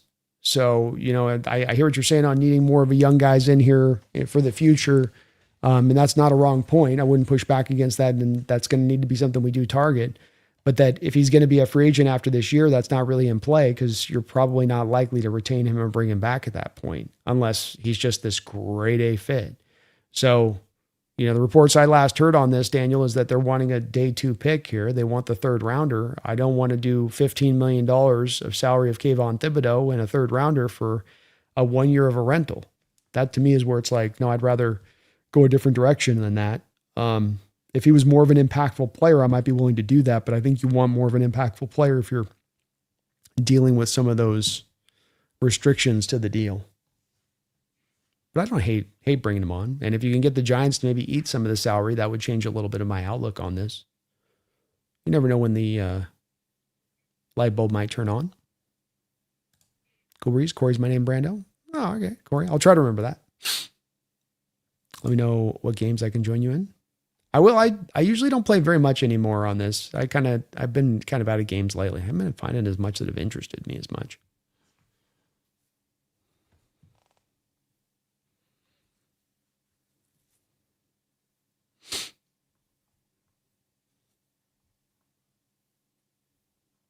Jimmy says, I'll come on the show and educate you. Say when. Well, buddy, I mean, if you can't make a point, if you can't even as much as educate in a single point in your post on your donations, as far as putting together a cognitive argument for a belief system, you speak in magnanimous certain terms, but you don't build any case. What you can build and you can speak in certainties. This is going to be this way, that's going to be that way, but then you have to build your case to do that. If you don't build your case, you're not educating. You're just saying an opinion. That's not going to interest anybody. You got to back up what you say. You got to build your case up like a lawyer would build his case to the jury. I think that's the part you're missing here a little bit. But you can call it education if you want. I appreciate the donations, but it all just comes back to Jimmy. It's like more than education, discussion, talk, back and forth. Right? Are you against that? Is that a troublesome thing for you to have good back and forth discussion? Does something get rankled inside of you to think that? That's what we're trying to do here. I mean, you can be on whatever time you want to if you want to drop all the donos in the world in, but like that's what we're trying to accomplish here. I'd love to bring you in the mix of that. You want to be on the outside looking in, that's your place. That's fine if that's what you want to do, but you're not at the speed we're at right now. You know what I mean? You're operating a little bit of the weirdo speed, and it doesn't really add a lot to the discussion, which is what I'm trying to get to you with it. I ain't trying to dunk on you. I ain't trying to lap you through. I could do that on this. I could just spend my time doing that, but it's not productive. It doesn't lead to anything. It might make you feel better, but it doesn't lead to anything that's entertaining or productive. It's what we're trying to do here. Not sure you're kind of getting that point.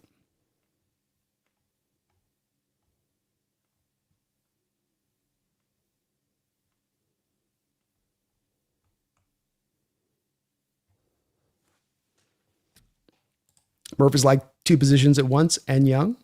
He is. Exactly the point I was making at the front of the show today, GB. 100%.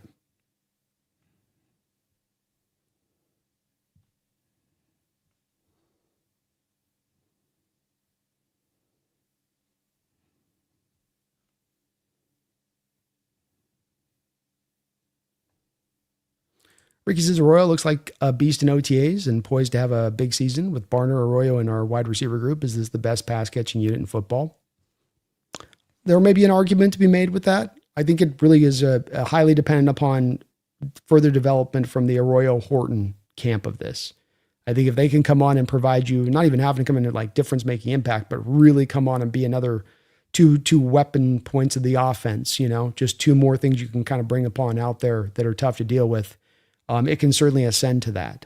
Yeah. But I think that would be the necessity to kind of quite get there. But even just with the base, what they're bringing out, be it, you got Barner, you got JSN, Cooper Kupp, and Rashid Shaheed, just as that stack of 3 receivers in the tight end, that's, about as strong a group as you'll find in the NFL, collectively, I think. So, but I would say it'd be those 2. And I hope it's one of the things that really help us this year is 3 real key guys on this team being Horton, Arroyo, and Mills. 3 guys with a lot of talent. Horton gave you a little bit of extra something early on in the year, but collectively speaking, all 3 of them weren't able to give you a lot consistently throughout the year that you might now have that in your back pocket for this upcoming season. And what can that do? And what can that bring about for the Seahawks team? Addis says, Ram fans may not understand it now, but they will understand why Murphy is that guy later on. 100%. 100%.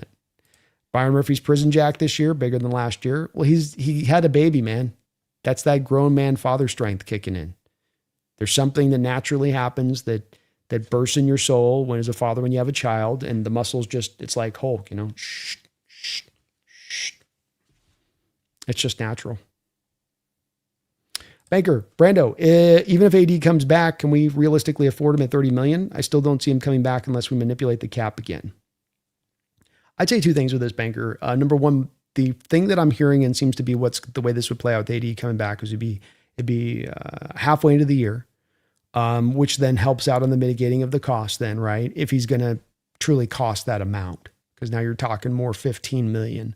And if you're talking down to another 15 million, why wouldn't you just take that down to a bare minimum, vet minimum, $2 million, and then just take the other 13 million and put it in void years into 2027, 2028?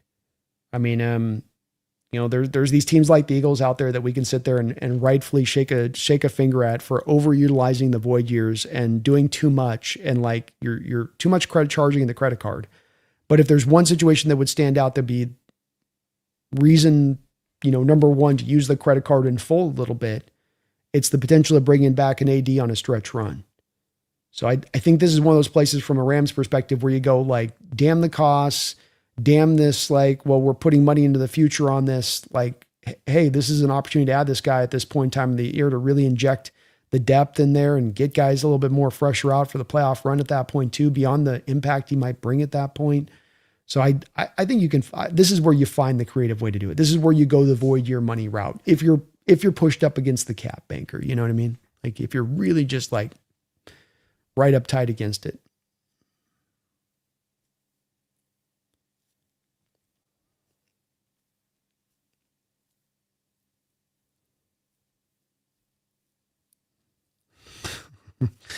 Randall, thank you for the $2 donation. Pretty sure Jimmy is Jake's burner account.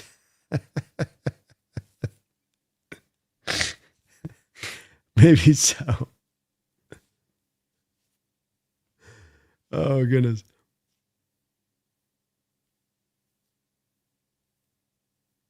Yeah, C-Town, I think you definitely come in this year with the plan on Reed and Leonard Williams with the rest angle of it, right? With having those fresh bodies and Murphy and Mills especially into the mix, that you just get that rotation right. Because we saw the benefits last year of just keeping those guys on that snap count. And quite frankly, we saw it during the Legion of Boom era too. The Legion of Boom era, you'd have your base guys down on early downs defensively, you know, Red Bryant's out there, and you might have, you know, Bennett out on the outside as an edge early downs, and then late downs, here comes Cliff Averill, here comes Clint McDonald, you know, here Michael Bennett kicks to the inside. You might have a Chris Clemens go off the field for Bruce Irvin. Here comes the Cheetah package. And in doing that, you're able to just keep the snap counts in the right place so that these guys can give maximum effort 100 miles an hour every snap. It's a very like subtle, important thing. Jimmy says the Rams, thank you for the all of your support today, Jimmy. Appreciate all of your donations. Rams will have clinched by the time we play the frauds. Oh, geez, that overflowing with confidence. Overflowing. I appreciate the confidence you got in your team, Jimmy. Best of luck to you guys this year. C-Town, hey, Brando, what do you think of Jared Ivey? I like Jared Ivey. I think I had a late fourth, early fifth round grade on him coming out. I think is the place that I had him on. So getting him as an undrafted rookie free agent was quite a coup. He is a guy who is the power edge type, good length. So fits to the defense by how he's built. Just a guy that you're going to see if he can continue to develop further, if the strength can get stronger, the body can just with an NFL weight program, get a little bit more in that way, but kind of remains to be seen on what he's able to bring to the table in full. I think we got just a little bit of a sample size from last year and really no snaps in game. So you just don't have a lot to base it upon, especially with his undrafted status. But he's an interesting player by the build and what he brings to the table because he's a true power edge. Simogen says, I will shit on the next conference posting on how the rest don't support their creators. It's funny to me. Brandon will go on to great things. Oh, man, thank you for that. And I got to say, it's the sport I get is second to none, man. I know I say it often, but you're touching on it, Simogen, is you just don't see this type of support in other places with channels going live like I do. And it's really been there for so many years in here because you guys, and you include in this, is you guys let me basically go full time on this before anybody else would be able to for the size I was. Like, I think I was going full time at like 13,000 subscribers, able to go full time. And just, it's that incredible support that's made this possible. And, I agree. Fans of those channels, or you're fans of Ram, fans of 49ers, fans of Jesse out there, fans of Jake, show them that love. It's hard work. It's a fun work. It's great work, but those guys put it in over there. That's for sure. Banker says Darius and Kobe were average. I have a hard time as I witnessed them getting burned. Kobe nearly cost us in that Bears game in the snow. Definitely could have been where it's a little bit, it finished up less strong than maybe where it was at for a lot of the year. And I'm not trying to make it necessarily the case at all that they were good. To try to back this up, if I may. And again, I'm not making this the end all be all. You can take it with a measure of a grain of salt here, Banker. 64 is league average performance. So that's where, boom, your 64 is going to be right in about league average. So 64.7 by Darius Williams is a cumulative grade. Certainly run defense is seemingly pushing some of that. But he was right around league average corner as far as the collective goes there with that. Forbes, 10 points below 64 at the 91st highest rated corner. That's definitely a little bit of a below average. Wouldn't say his performance was good. When we go to Kobe Durant, again, here you can see he's the 43rd highest cornerback. So again, on that metric of 64 is basically average. You have both of your two cornerbacks were very just tiny, ever so slightly by PFF's measurement above starting caliber. And you can see with him, it was his coverage grade that was leading the way with them. So might have been where they finished not as strong as they started. I can certainly understand that those moments stand out to you because they happened at the end of the season. But it's being painted a little bit like it was being painted by Jake in the debate there. These guys were somehow sucking the bottom of the barrel of the sport from their secondary, and that's just not really the case of what the grades would seem to bear out, unless the grades were just completely off their rocker. Again, not trying to present that they were great players or above average even. I wouldn't say that, even though numbers do kind of say that on this, but at least kind of in more of an averagey place, I would present that. But admittedly, I did watch every Rams game last year, so it's part of what we got to do with the round table is check out all of them. And I wouldn't say those guys were a strength, but it's like, Kobe made a pick in the game against us in that first game, jumping around on the stunt there against Sam. And, yeah.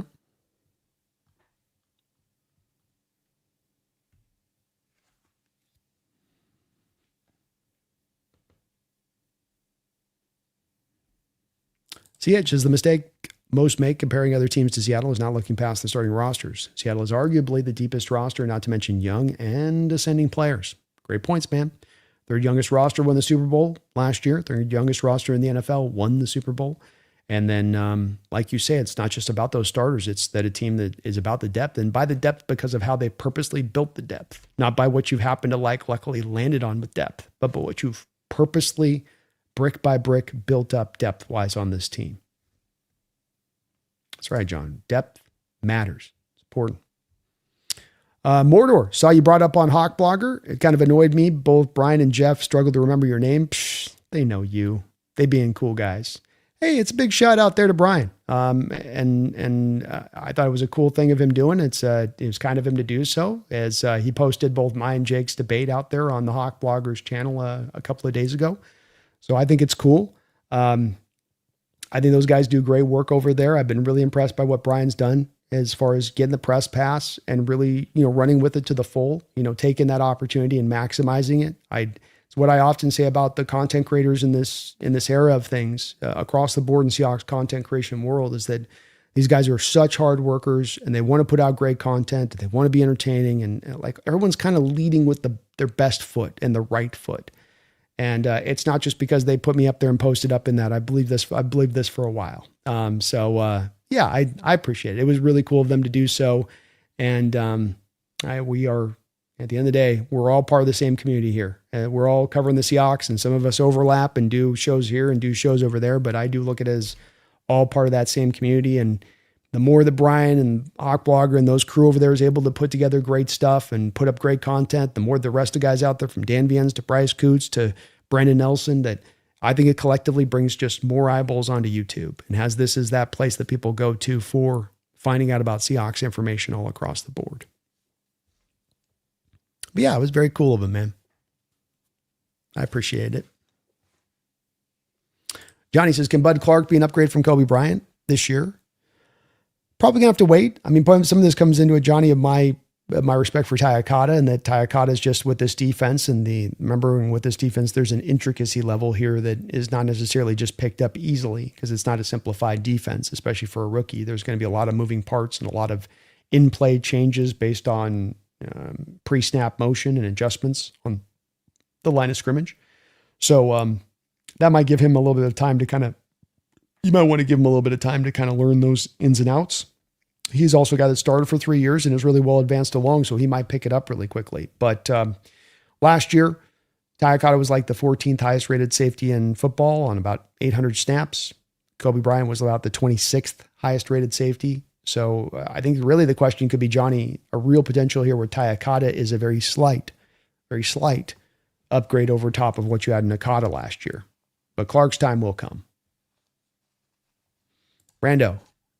Magnanimous? No way Jimmy knows big words like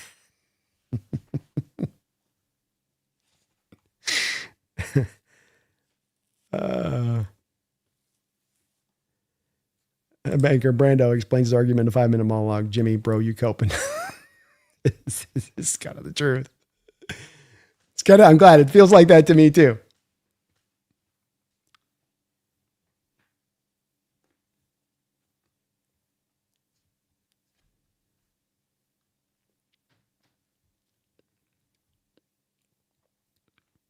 Bubba says, Brando, would you be interested in a Dynasty Fantasy League? Some of the people in the league we are in together from last year are down.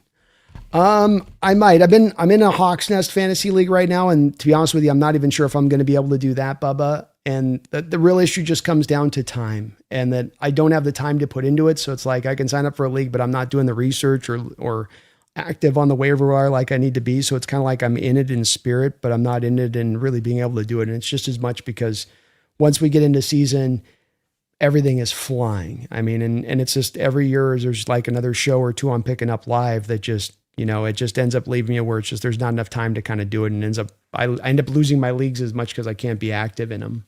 I'd love to do it, man, but right now I'm definitely up against it. I'm not sure if I'm going to do my fantasy this year. We got kind of a league we do. Appreciate the offer though, man. Yeah, we're close to preseason, man. It's coming fast. This offseason's been the fastest one, partly because we won the Super Bowl. That helps.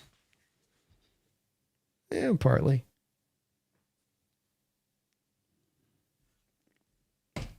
Froze says, Jimmy's actually funny. He actually helps the algorithm with a bunch of small donations rather than one big one. So many thanks, Jimmy, for the entertainment and for helping Brando. Yeah, I mean, he donates. He's free to say what he wants to say. I'll respond back, but as I've said on this too, I like this open and free discussion, right? And that's going to have people come in sometimes. It'll be one trick ponies on what they say, or they have just one thing they want to say, or they just want to insult. But like, if you want to have the free open chat, you want to have people outside voices coming in, you're going to be a bit exposed to that, but we're tough enough to handle it.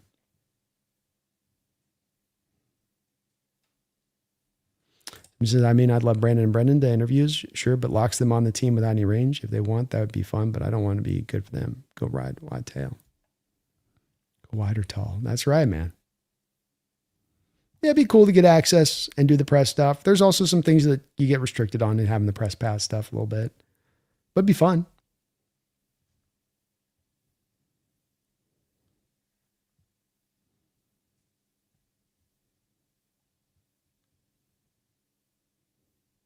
Brian says, B, favorite thing about recent streams, little or no crazy talk about the offensive line. Yeah, I guess that in itself is kind of an indicator about how far it's come, huh, Brian?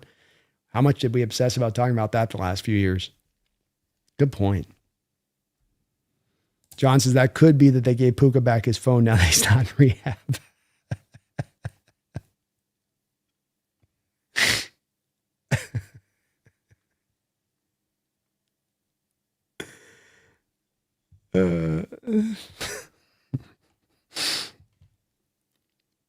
He's just mad at me because of my Puka Nachua joke. I keep leaning on.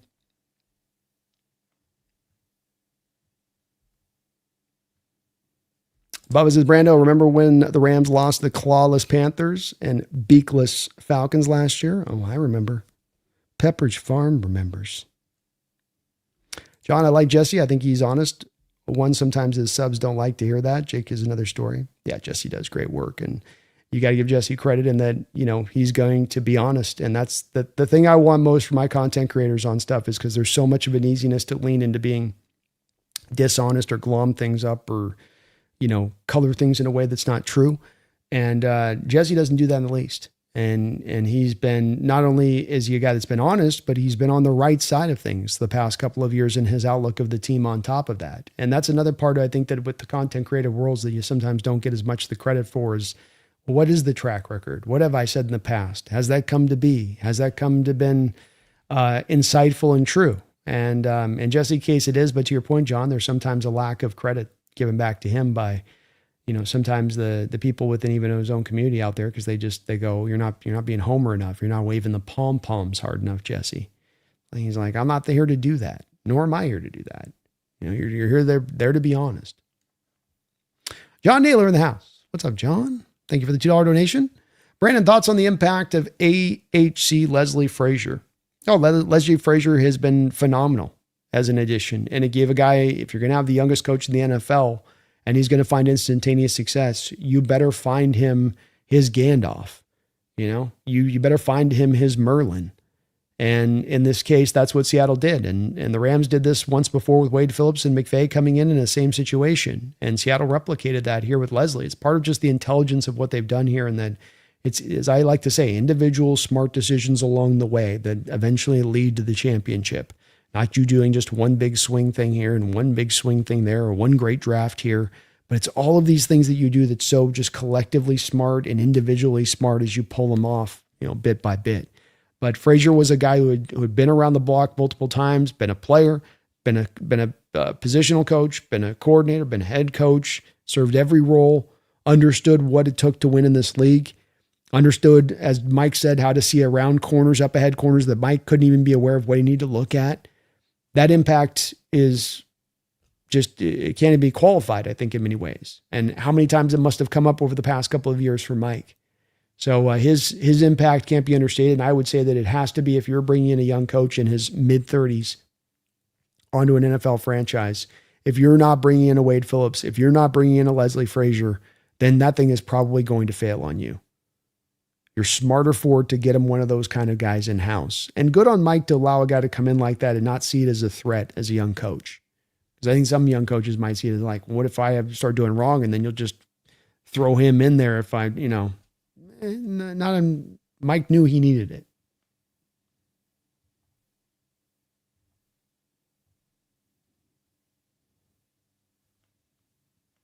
Brent says, I miss Reek because I thought he was an alien. He did look like an alien, man. Ricky says, imagine Chris Paul turning into a baller. How upset would the Lambs be? Also, what's your take on him and Mike McDonald, who's the linebacker whisperer, can turn him into a viable starter? Well, he's a little smaller guy. And Mike is going to help him, I think, on some of the discipline stuff that could follow him out of Ole Miss, where he could get a little bit wild, a little bit too much downhill. Quite frankly, that whole Ole Miss defense, including Walter Nolan on tape, could do a lot of that. It was a defense with a lot of talent, but it was also a defense that should have played a lot better than the talent it had because the guys weren't working interconnected. And Paul at the Mike linebacker position was kind of a representation of that, and that give you flashy plays and he can look quick and he can go make a splash, but sometimes he runs himself out of gaps. Sometimes he runs himself the wrong direction. Not the biggest guy for taking on blocks, but got some quickness to him, got some athletic ability, got some, I think, ability to kind of grow a little bit more into the size, and that there's been smaller linebackers that have worked in the sport, your London Fletcher types. So there's room to grow in his game for sure. And Mike's the right guy to bring him along on some of the things that are a bit of a hole in his game. I don't think he'll ever be great at taking on blocks, but I certainly think he can get better in his instincts. He's an interesting player. Catalyst Jesse has high standards for quarterback play, and that is what made the quarterback conversation so interesting and hilarious. Indeed. And these get hot, but I think what's cool with Jesse and Jake too is that, look, we can get hot and call each other back and forth out of, but it's still in respect. We ain't name calling. We ain't insulting each other. We're just attacking the argument. And if that's done passionately, that's why we love this sport, is we're all passionate about it. Jesse is very funny. Favorite part of last year was Jesse having to make one of my favorite parts about the roundtable. Jesse having to make a Sam Darnold poem and then doing the Sam Darnold poem and then it going viral on his TikTok page. That was good.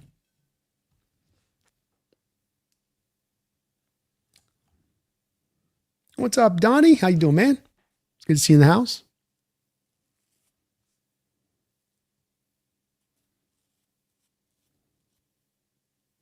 Sippy just says, it is the issue 90% of the nation makes. They all ignore Washington teams overall. It's hard to watch them. And on the West Coast, I'd expect every media to dismiss SH again. Yeah. It's kind of something that we're used to at this point. Rams house just got flashbacks of your punter getting blocked and still getting a punt off. That's that special Aussie energy, Rams house. That's what you get when you get a guy from down under, man. He's fun. Kind of the cool part of the Super Bowl is both Dixon and Myers were able to get some flowers off that a little bit for how good of players they are. Yeah, I think so too, Johnny. I think we got the number one indie creators. We got so many good guys. I don't say that lightly. I wouldn't hand out praise if I didn't believe it, but just guys that do just such great work. Yeah, Grant Cohn's hilarious. Baker, guest PFF and yourself saw something I didn't. What I saw was the game breaking chokes. Let's see how New Year goes. Yeah, and I watch the Rams tape. Do I sit there and study the 22? It depends on certain stuff. I do watch study some stuff and like trying to determine how Seattle can kind of solve what you guys are doing there.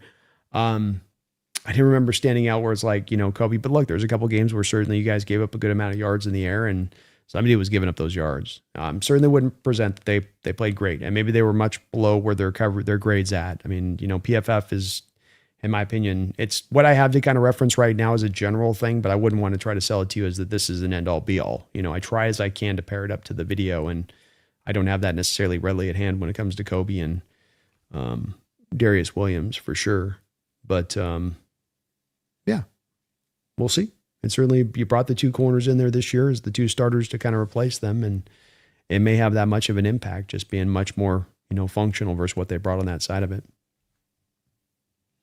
On which show was be brought up? Brian Mauser was talking about Byron Murphy this week, and he brought up the mine and Jake's debate. Posted it up on the deal. Whether if you could take two players from the 49ers, two players from the Rams, two players from the Cardinals to add to the Seahawks, who would they be?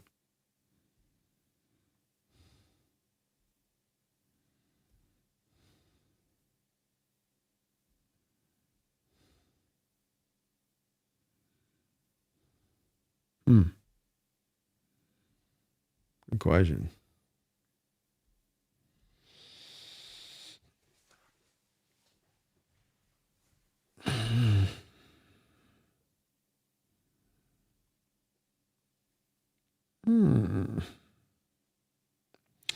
I'd probably go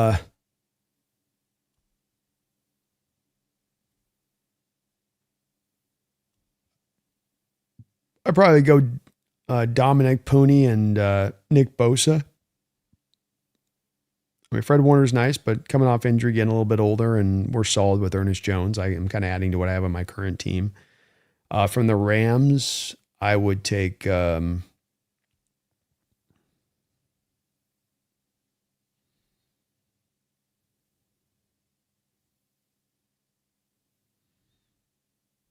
Puka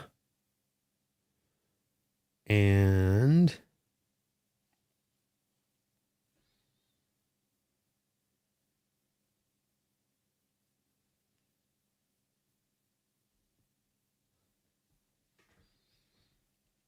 it's a good question on the second one.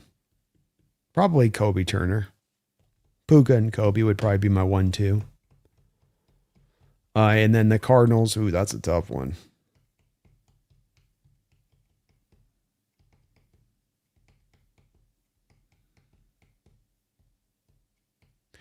Cardinals, I would take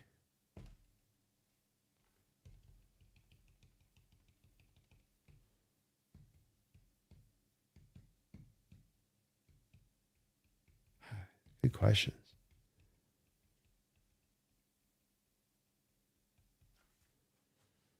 I will go with, I'll take Josh Sweat and I'll go Jeremiah Love. So I'll go Love and Sweat. Good question. Punter is insane. He is kind of insane.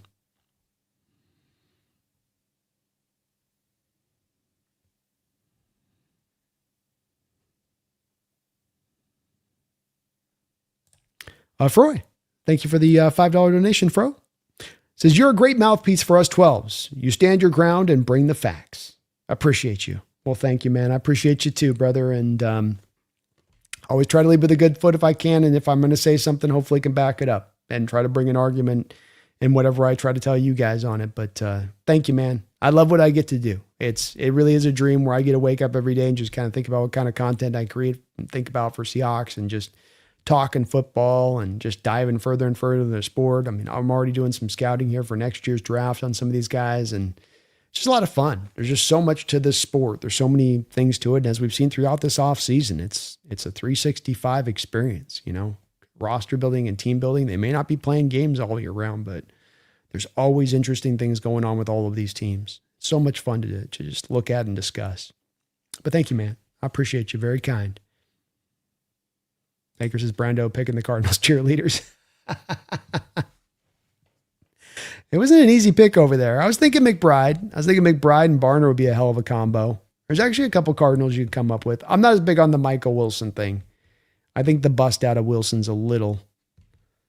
I'm not saying he's not become a decent player, but it's been a little overboard for me. Philip, Brando, you're the best at what you do. Your shows are informative, entertaining, all while providing non-biased point of view, not to mention engaging with viewers. Well, thank you, Philip. I appreciate that, man. It's definitely the goal or the hope that what we shoot out to do and what I'd like to accomplish, man. So it's good to hear that we're hitting close to the mark. Thank you for that, man. Good evening, Ben. CH says, quit in fantasy football, maybe enjoy football more. I stopped rooting for players I don't care about or caring about a scored touchdown, etc. Just back to watching and enjoying football normally.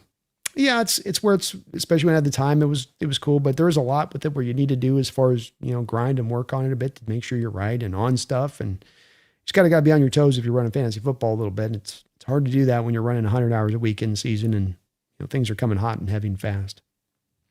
When's the ring ceremony? I'm not sure. Good question. Probably in the next month or so, I would think.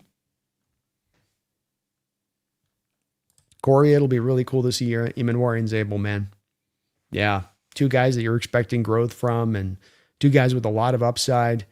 You might have, after all these really great runs of draft that John had in this, not most recent, but second to most recent draft, you might have pulled out just before we get to anything of the rest of the class. And there is stuff through the rest of the class. You might have pulled out two All-Pros that we come to find the next 2 years here in Zabel and Imanwari. And that might be the real just thing that pushed this thing over the top when we come to see as far as really having a chance to make some incredible noise over the next couple of years. Hey, man, salute to you, Rams House. Appreciate you, man. Hope things are going well for you out there. Folks do get subbed up to Rams House. Does great content out there. Horn's a wild card. Definitely a wild card.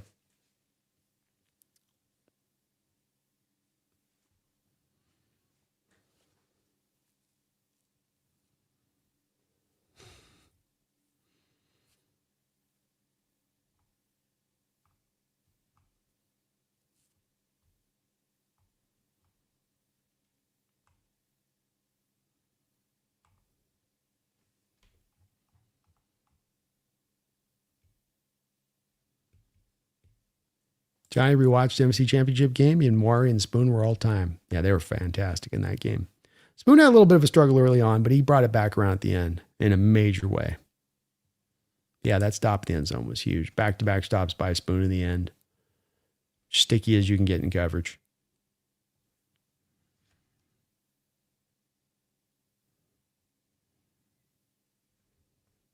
Tribe's feeling says Jake's right. Rams won't just be good. They're looking like an all-time team. Definitely looking tough on paper. No doubt about that. Randall, thank you for the $2 donation. Over under 7.5 combined all pros for Nick, Imanwari, Murph, and Spoon. Oh, yeah.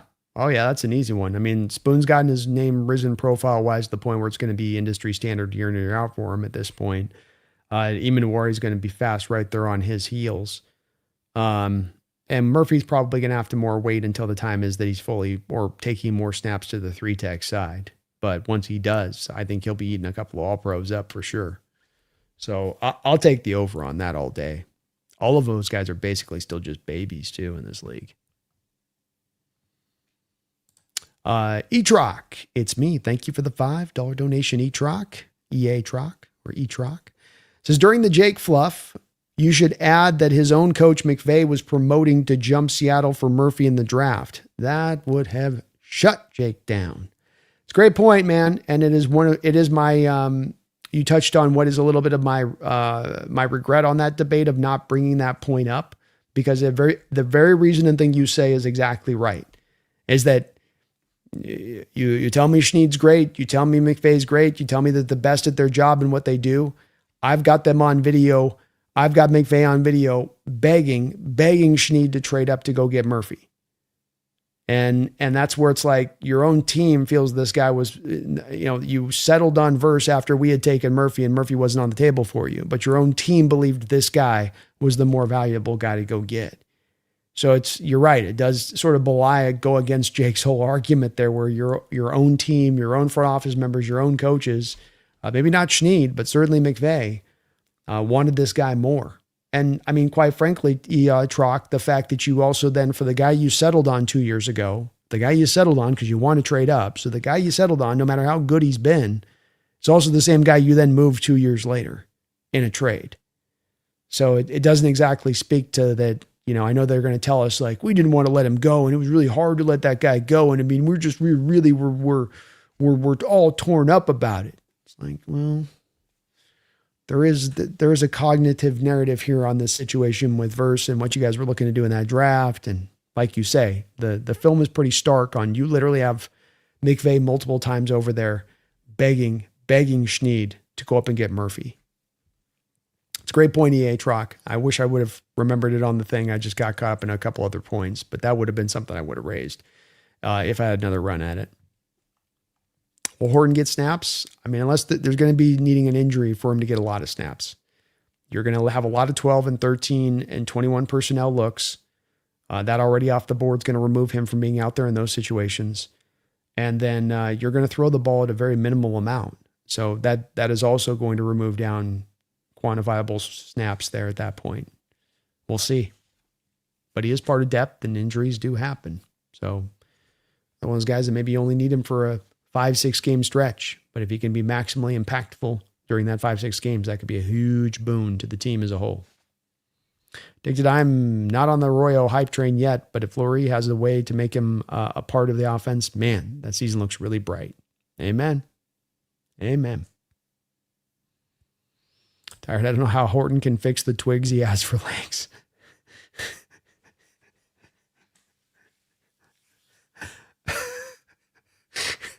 That's a good point. John Jesse did a good job with that poem. Yeah, that was no AI poem, man, John. He put his heart into it. I loved it. What if Jadarian Price ends up playing like Christian Michael rather than Kenneth Walker? Well, it's possible. You never know. I think you've got a lot of reinforcement depth-wise over there, Titan. I mean, Charbonnet was really coming to his own last year, and he's not going to be out the whole season. Wilson's a fit to this team. What he does run the ball, Holani's been effective at running the rock. I think it's also the running back position's one Oiler Titan where, historically speaking, you've tended to be able to trade for a guy, even if it's like kind of a trade deadline deal. So if it's like he's not the truth and Charbonnet takes a while and, okay, let's say the Colts come out and they start a little slow. Can you go after a guy like a Jonathan Taylor, let's say? Maybe. That kind of trade maybe comes up to be, but it's possible. You never know until you know with these kind of guys, right? I would be surprised, but possible.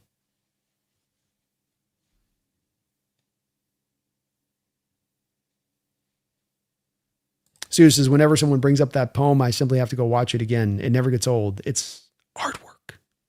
Indeed, Stu. Indeed. Who would have ever known? We had our own little Walt Whitman here in the round table and Jesse. Catalyst, is totally reasonable for Jesse to hold quarterbacks to a higher pedestal in criticism. Still, Seattle has proven that building a great team and supporting your quarterback can be just as effective. Yeah, I think that there's nothing wrong with Jesse's outlook on the situation to think it's that way. I think to your point, what I would offer, and I think what you would offer, Catalyst, is that is a way. That's a popular way, right? I've got to have the quarterback playing at truly this high-end level. And if he's not at this high-end level, I'm not getting the job done, especially when we're talking about me paying that quarterback a great sum of money. But to your point, you can also do it through building the great team. There's a couple ways of getting this done, but definitely he has some high standards on that. As he likes to say, he grew up with Joe Montana and Steve Young. They set an unreasonable standard.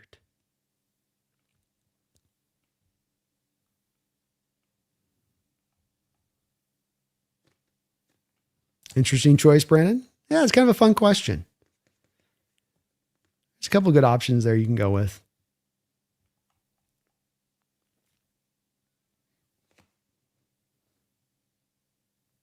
Oh, I'd take Garrett. Sorry, I forgot Garrett. I did forget Garrett. No, I wouldn't take him over Garrett, Stu. My bad. That's totally my bad. I'm so new to the team. I've completely forgotten it already. It'd be Puka and Garrett. Maze is on it. Puka and Garrett. That's the right choice. Tired Canadian says cards, Nolan, and an umbrella.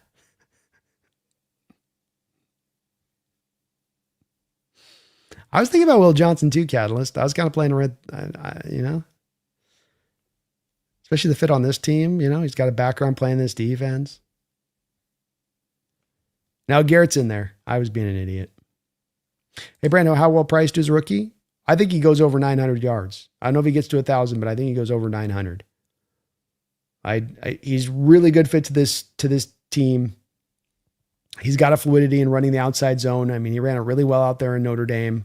He's not going to have like a learning curve he's got to go through. It's kind of there was a learning curve he had to go through with Walker and just not understanding how to run the system and the reads in the same kind of fashion. I don't know if you're going to have to deal with that with Price. The other thing is he's really coming to a stacked offense that's really going to set him up for success. And that a lot of and I agree with the analytics on this, that the success for running backs, yes, the talent is a driving force on this, but having those up front that can do the work for you, having capable quarterback play and receivers that can keep the defense honest, this is also something that can help drive success for a running back. And I think he's going to benefit from that. So I'd say 900 yards where I'm going to be at with him.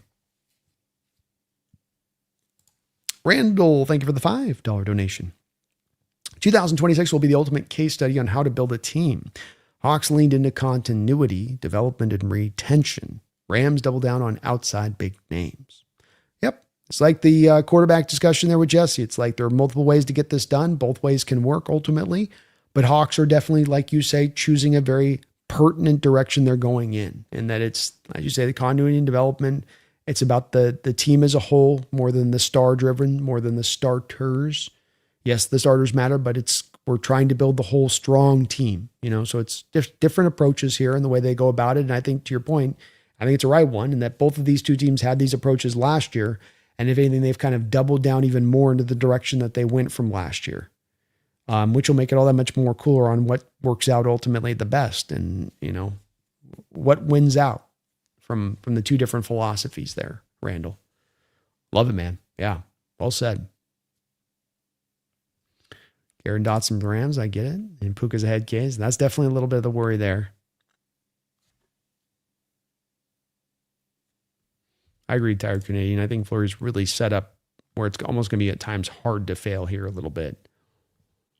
Still untested, but I've got more confidence than I'd have in typical first-time coordinators.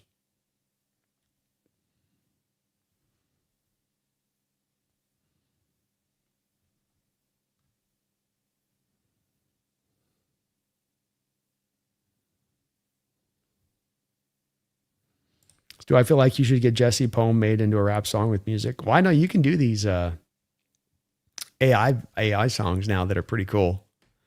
You might have just led me onto an idea I got here. I might have to get something put together there.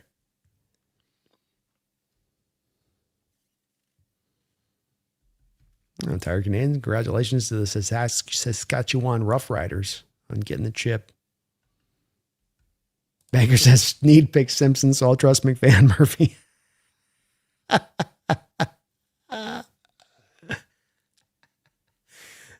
That's good. You guys are cracking me up today. Go Hawks, Miguel. It's good to see you, brother. It's a hell of a thing, man. We got to witness 2 Seahawks Super Bowl victories, Kikai, in our lifetime. It's been such a tremendous honor to be able to have that chance to do that, man. Knowing how many teams and franchises got to go through so many dark periods.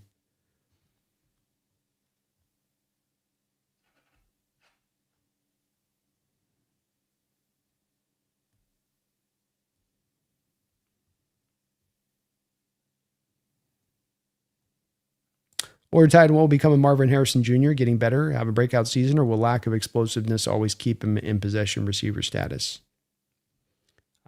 I've been thrown off a little bit by him. I mean, I definitely was drinking the Kool-Aid on Marvin coming out of college. And it's been surprising. And it was less surprising when it was him and Kyler as a combination, because those are just 2 things that don't work well together. Marvin should be the quarterback that works on time, in rhythm. A Darnold type quarterback should be who he's put with. And I do wonder with Marvin in that realm if that's been limiting to him.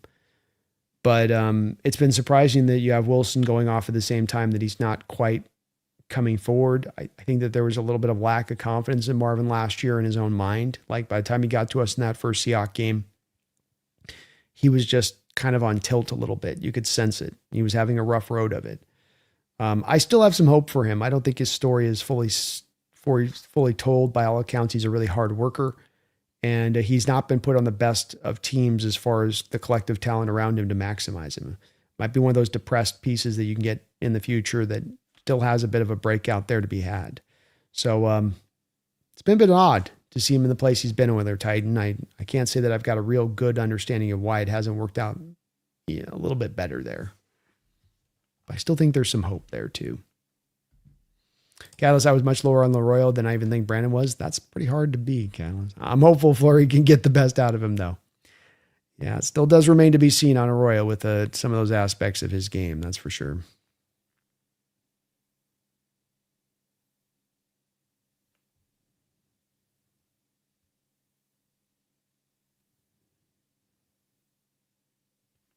Miguel's, I think Sheed's going to have his best season this year as a Hawk. I love it, Miguel. I can see it, man. He's been out there in New Orleans on a bad team for his whole career, for pretty much. So, and getting the chance to work with Sam throughout the offseason. Corbin was talking about them really on much more of a connected chemistry place of things, which is cool to see from what he's seen him in practice. And the guy's got a lot of ability, and Jansen's going to take a lot of attention, which is going to free him up in a lot of opportunities one-on-one.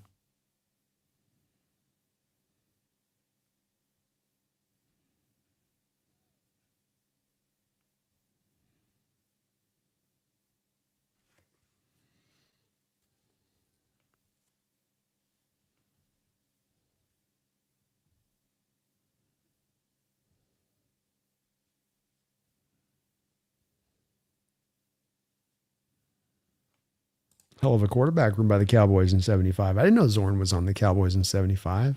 Huh. Interesting. Very interesting.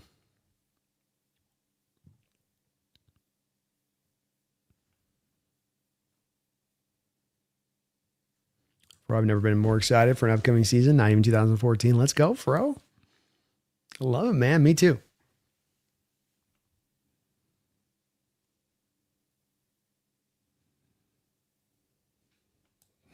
Yeah, so when we drafted Roy, I said, we're breaching to replace Noah Fant. Not a fan of this.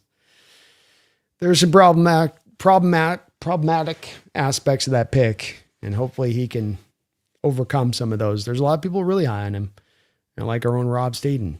And we'll see. He showed a flash here or there last year, And if he could just be a mismatch weapon as a pass catcher, that's good enough. We got Barner for the blocking and stuff, but just be at least a mismatch in the passing attack. Arby, is Darnold really about to join back with the Rams? I hope not. That would kind of piss me off. It does look like it's going to be the case, but probably about halfway into the year. And we'll see where he's at. There's not a lot of a track record of players being out of the sport for almost 3 seasons and then coming back and then in their mid-30s being able to, hit the ground running like they didn't miss a beat. So do we get the same Darnold? We'll see. on that side of it. But I do think it's probably going to happen. Like Jordan says, not easy to stay in football shape, man. It's a different type of shape. No, I think it's okay to be negative about Arroyo. I mean, look, you know, with me, man, I've got my same worries with him, and all of those concerns came up last year. You know, lack of blocking and the injury stuff that was a problem from throughout college and even into Senior Bowl. Those still came up. I think there's some valid criticism there. We'll see. I mean, that's a we'll see-er. I think we'll be bold-minded at being proven right on this one when it all gets said and done. Rose's Aaron Donald broke news on the Pat McAfee show. He'll be returning to play for the Los Angeles Rams, the 2026-2027 season. Oh, my goodness. I didn't see that. I would have thought I would have seen the clip pushed out there. Stu, thank you for the $12 donation, Stu. You guys are cooking tonight.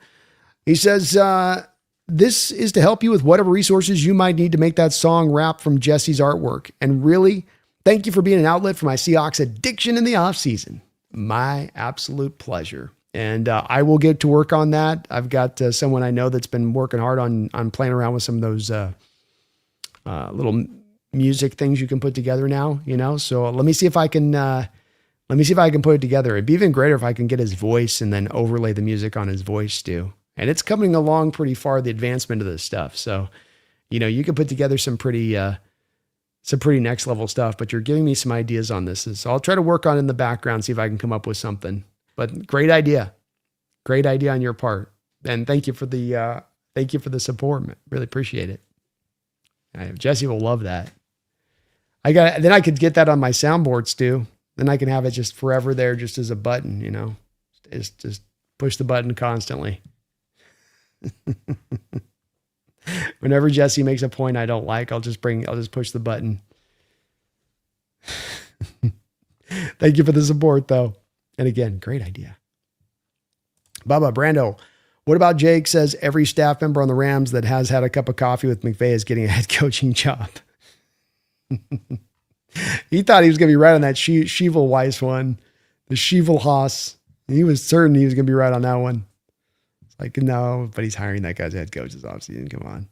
Addison, what's up, Brandon? Been a while since I've been in the chat. It's good to see Addison. I'm flying up to Seattle from SoCal for the Week 1 championship banner game. Let's go. It's good to see you in the house. Congrats. That'd be a hell of an environment to step into. No doubt about that. Yeah, Arroyo isn't weak. No, definitely not weak. The blocking stuff is still, that was there on tape with him in college. And again, last year, something that you dealt with in what you saw from him last year too.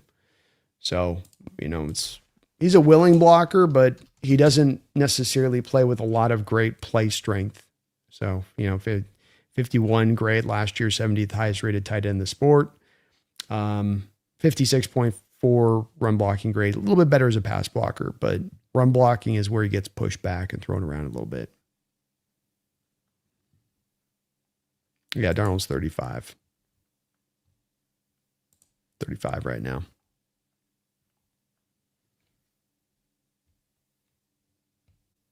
He definitely has the want to do it, Jordan. It is just something that the tape stands out to on me and watching him and doing the scouting for him back in college is just that the want was there, but just play strength wise, he just could not hold up. He just lost ground. He didn't get any push, couldn't sustain the blocks. It's also what I saw from him last year in those moments when you asked him to do it.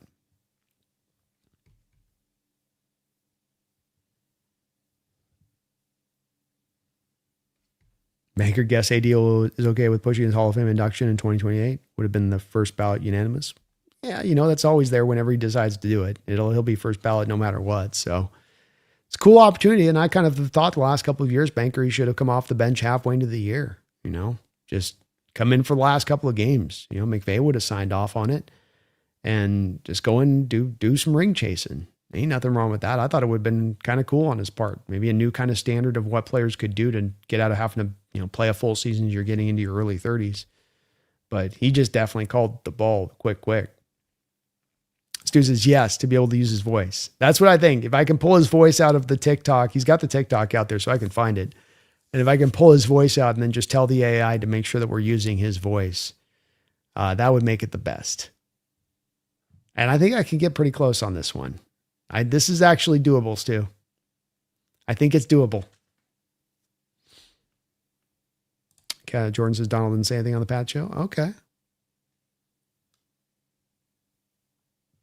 Where he says blocking is all about want to. So you're saying he has not wanted to so far in his career? Well, I mean, the effort has appeared there on tape. I wouldn't want to paint him that way. And you guys might be right on this. It's all about wanting. I'm not trying to push back on that. I'm just telling you guys, like, scouted him a tremendous amount in college and watched a lot of his tape last year, specifically in the blocking, specifically with the outlook of, I saw this thing in college. Is this part of his game improving, or is it similar to what I saw in tape in college? And to what I saw last year in tape, it was an extension of what we got from him in college, which is he's a bit of a struggle bus when it comes to, blocking as a tight end. He has a hard time with edges, has a hard time with, linebackers, just not his game. He could get some snaps at the X. He got a very limited few. There was one he got in the Texans game, made a catch on an in-breaking route and then promptly fumbled. But you did technically have him lined up as an X in that situation. Hard to say on that, where their commitment level will really be with that, Brian. The Rams try to say the same thing about Ferguson, and then you don't really end up putting him out there for any of those snaps. It's like 2-3 times you might do it over. And it's like, so is that just saying something you say on draft day? It's like, we can move him out to X if we wanted to. It's like, is this to sell us on the pick, or is this that you're really truly going to move him out to the X?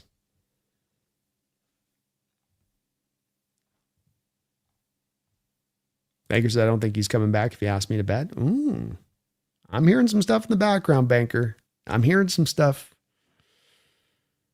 I'm hearing done-ish deal.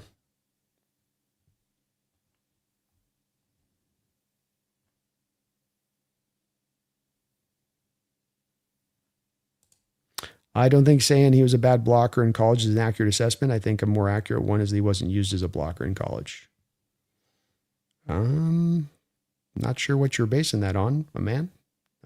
Again, all these guys, I go back, I got to pay for the opportunity to be able to have access to the All-22 tape. With me, CH, I take this seriously every year and diving into this stuff and looking at actual game film, not just looking at highlights of guys. So, I dived in very heavily to the tape on these guys, and the tape on Elijah Arroyo was that he wasn't a good run blocker. If you remember, in the final season with him, and I'm trying to bring up just stats to hopefully back a little bit of this up. Arroyo. All right, I can't spell his fucking stupid name yet. All right, there we go. So when I'm making this assessment on stuff, it's definitely stuff where it's based upon me looking at the guy pretty thoroughly. And again, Damian Martinez was the guy that was operating, who we got like in the 7th round. So they ran block quite a bit. They asked him to run block quite a bit. He wasn't aligned out there as a wide receiver. He was lined out there as a run blocker. So just to my eyes on that one, CH, he just wasn't. He was asked to do it, and he was a willing guy to do it, and he gets after it. And maybe with time, as he develops more strength, that will set. But, he kind of operates out there like a guy that's 6'4", 235-ish, and could kind of sometimes get tossed around in there a little bit, maybe because of that. But it wasn't good on tape. And watching and charting through a variety of his games, it just wasn't something that stood out as a positive on his tape. As far as what he's executing, at least.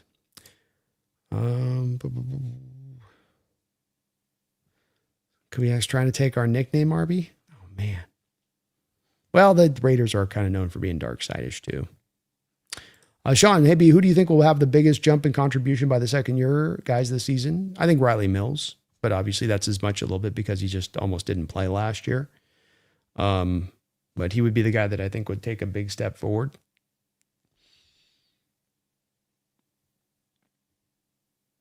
Aside from that,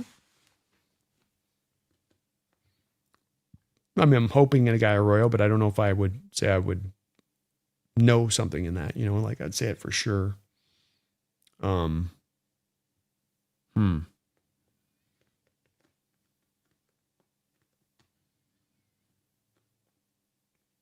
Yeah, probably just Riley would be the guy that I would go to. There's not necessarily a ton of options there. Well, Zabel's going to make a jump too. But I'll go with those guys like Zabel and Imanwari already were started at a pretty good level. So I'm going to go Riley.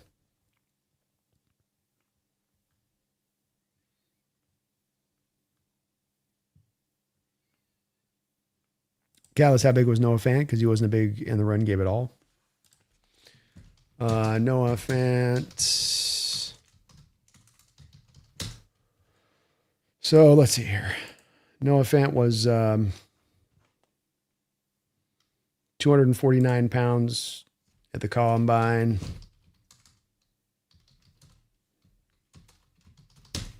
Elijah Arroyo was 250 pounds even at the combine. So almost a weight exactly within 1 pound of each other. And yeah, Fant wasn't a particularly good blocker either. Most H-back types, which I'd say Fant is and I'd say Arroyo is, they're H-backs. And H-backs don't tend to be great blockers. So if you're not, it's not as bad as if you're an inline that can't block. You'd like to have it, but it's not the death knell to you. You're out there to be as much a mismatch option in the passing attack. So then you just got to be really good in the passing attack, and you got to be, that's where the help stuff comes in and how good he is as a pass catcher, and that's the part we'll see. I'm hopeful for the kid. Todd, let's go Hawks. Thank you for the $2 donation. Says, I'm hyped on Price, going for 1,099 yards. I like that. Just below 1,100. And I could see it, man. He's a really good player. And I got to say, it was pretty eye-opening when Scott McLuhan, former Seahawks executive, a guy that has a very good track record in this sport, who's often consulted by NFL teams on players even to this day, saw him as a guy that could be a Nick Chubb-like player in this sport. And Nick Chubb before the catastrophic knee injury. And you can see some similarities in their running style and how they kind of move. So that'd be cool. If he could be Nick Chubb and what Nick Chubb was as coming as a young player, that would be amazing addition to this team. But like you, I think I've got him going at least over 900 yards this year. I think he's going to be very successful in his rookie year. Gattis says we'll see more traditional Shanahan-inspired 12 and 21 personnel, I'm assuming. Maybe. It's been the interesting part about Shanahan is that he's actually not been an embracer of the 12 personnel. And he has been of the 21 personnel, but when he goes to 12 personnel, they just go to the two big tight ends. He doesn't actually bring out the H-back. Like when they went to 12 personnel last year, you would rarely see Tonjes and Kittle both out there. It would more be Kittle and then a run blocking tight end out there. So we'll see on that. Maybe more of a leaning into 21 personnel over 12 because of this a bit, potentially. But it has been kind of one of the interesting parts with Shanahan is that he's not embraced as much of the 12 personnel stuff as other teams have here in the current way that where the league's at.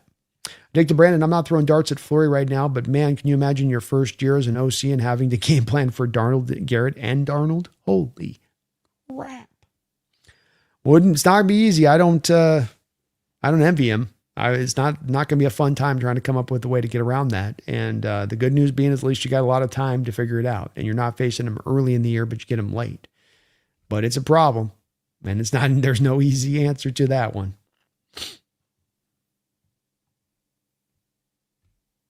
Jordan says, I'm curious as to why Darnold would want to come back this year and not last year, where the Rams could have actually used him.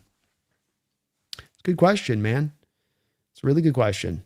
And I'd have to ask Darnold on that one. I would have thought, like I said, I would have thought the last couple of years you would have dipped your toe back in, and you choose now. And I guess just Myles Garrett coming is just too exciting of a proposition. And you know how close the team came, maybe.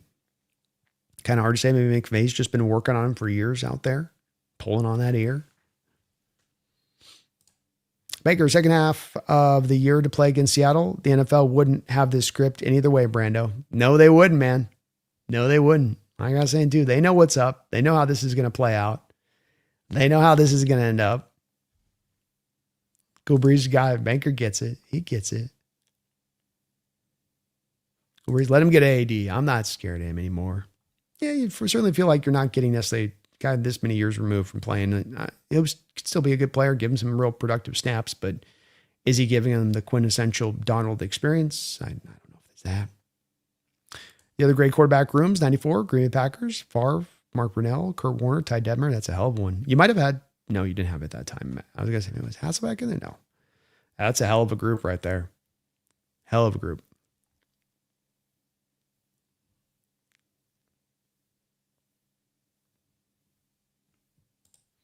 CH, how much tape did you watch on Arroyo? The Hurricanes frequently used him as a move tight end in the slot or on the wing to take advantage of his athleticism and mismatches in the passing game. Multiple games. So I pay a monthly premium to get access to the all 20, and not just games of television copy CH, but actually all 22 tape.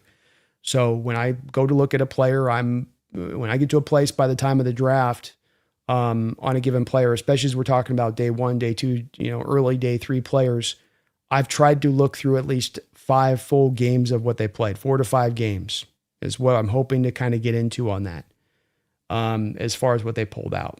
So with Arroyo, that was the case. He was one of those guys I had an opportunity to get to a lot of the tape because there was reportedly word leading in. If you remember CH, there was a lot of word reportedly leading up into the draft that Seattle would be very much maybe potentially interested in him, as well as, if you remember, he was a guy that I asked Rob Staten about, and I asked Rob Staten, who's 2 of your guys from this draft class that would be your by any means necessary guys, your draft day guys. Arroyo was one of those guys. So I'd already done some of the scouting prior to that interview with Staten, and then again trying to understand what Staten was seeing that I was missing, went back and again rewatched some of those games that I already rewatched once. So part of why you're hearing me having such a hardline opinion about him was that he was one of those special prospects where I had even more of a view upon than maybe another typical prospect being picked in that kind of same area of the draft. And yeah, rarely as an inline, but he was lined up a lot, CH, as an H-back tight end. So there was times where they would line him in the slot, but there was a lot of H-back snaps in there. And when he was put in on that spot, because part of looking at that is to look at what is he going to do as a pro? Is he going to be aligned as a wide receiver as a pro? Is he going to be aligned as more of an H-back type of positioning? So when aligned in H-back positioning and in those type of blocks, he rarely had any successes as a blocker. He was oftentimes blown back or thrown out of the way or dispensed with very quickly post-snap.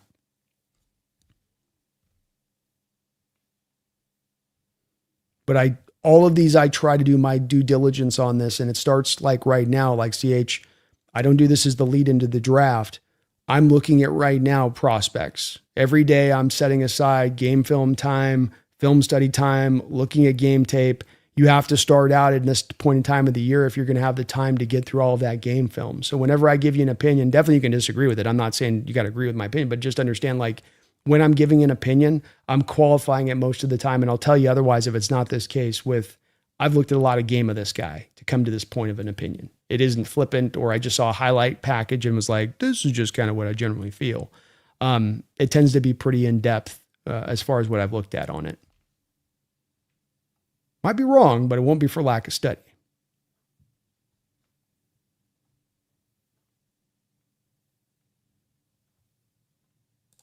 Tired. H-back. Does H-back stand for holy crap, I don't like blocking? It should.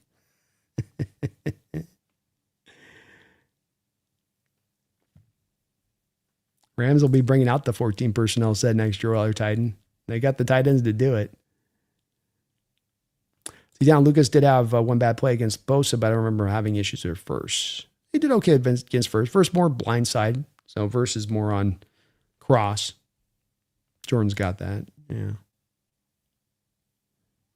Yeah, you can run a 14 personnel set, 100%. Take it, Brandon. I got to be honest. Thoughts of Garrett and Fit Darnold make me think of the old Alan Page, Jim Marshall, legendary people eater days, legendary purple people eater days. Not sure what Rams players Carl Eller. Oh, that'd be Kobe Turner, right? That's a deep pull, though. Yeah, Rams had a hell of a foursome back in the day. Deacon and Merlin. They had a couple other guys on there. What, Jack Youngblood too? I want to say. Fearsome foursome. Yeah, they might have been even more scarier. That was a hell of a crew.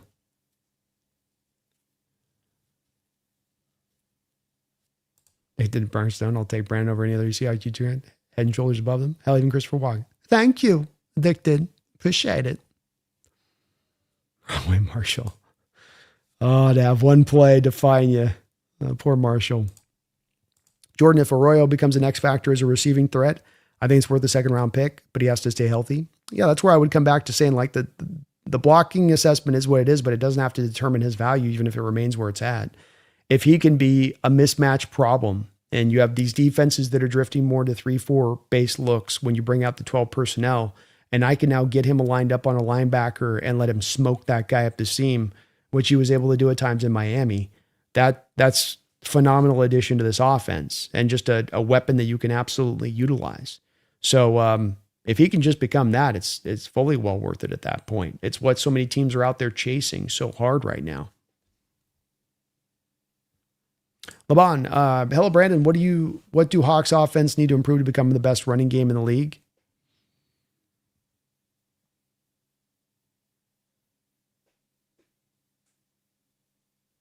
Well, I think certainly your weakest link being Bradford improving and not having as many of the whiff snaps is what helps. Whiff snaps are what leads to tackle for losses, which puts you behind the sticks, which takes you away from being able to stay committed to the running game, versus when, even if I just get the 3 yards and a cloud of dust on first down, running the ball now becomes open on second down, versus those occasional points of 2nd and 12 because it was a loss on first down because Bradford blew his block and just completely didn't even get his hands on the guy. So if you can limit down some of those, the offense itself would be way more effective down the line because of it. Even without the need of having Bradford whip his man and beat his block, just don't have the whiff. Don't have the guy just completely blow past you. So that'd be the number one way that would probably stand out to me as far as, specifics go. I think you could stand to utilize a little bit more of Shaheed in the games with the fly sweep action and the pre-snap motion, keeping teams a little bit more on their toes with that. I think you just kind of scratched the surface on that utilization last year. Good question.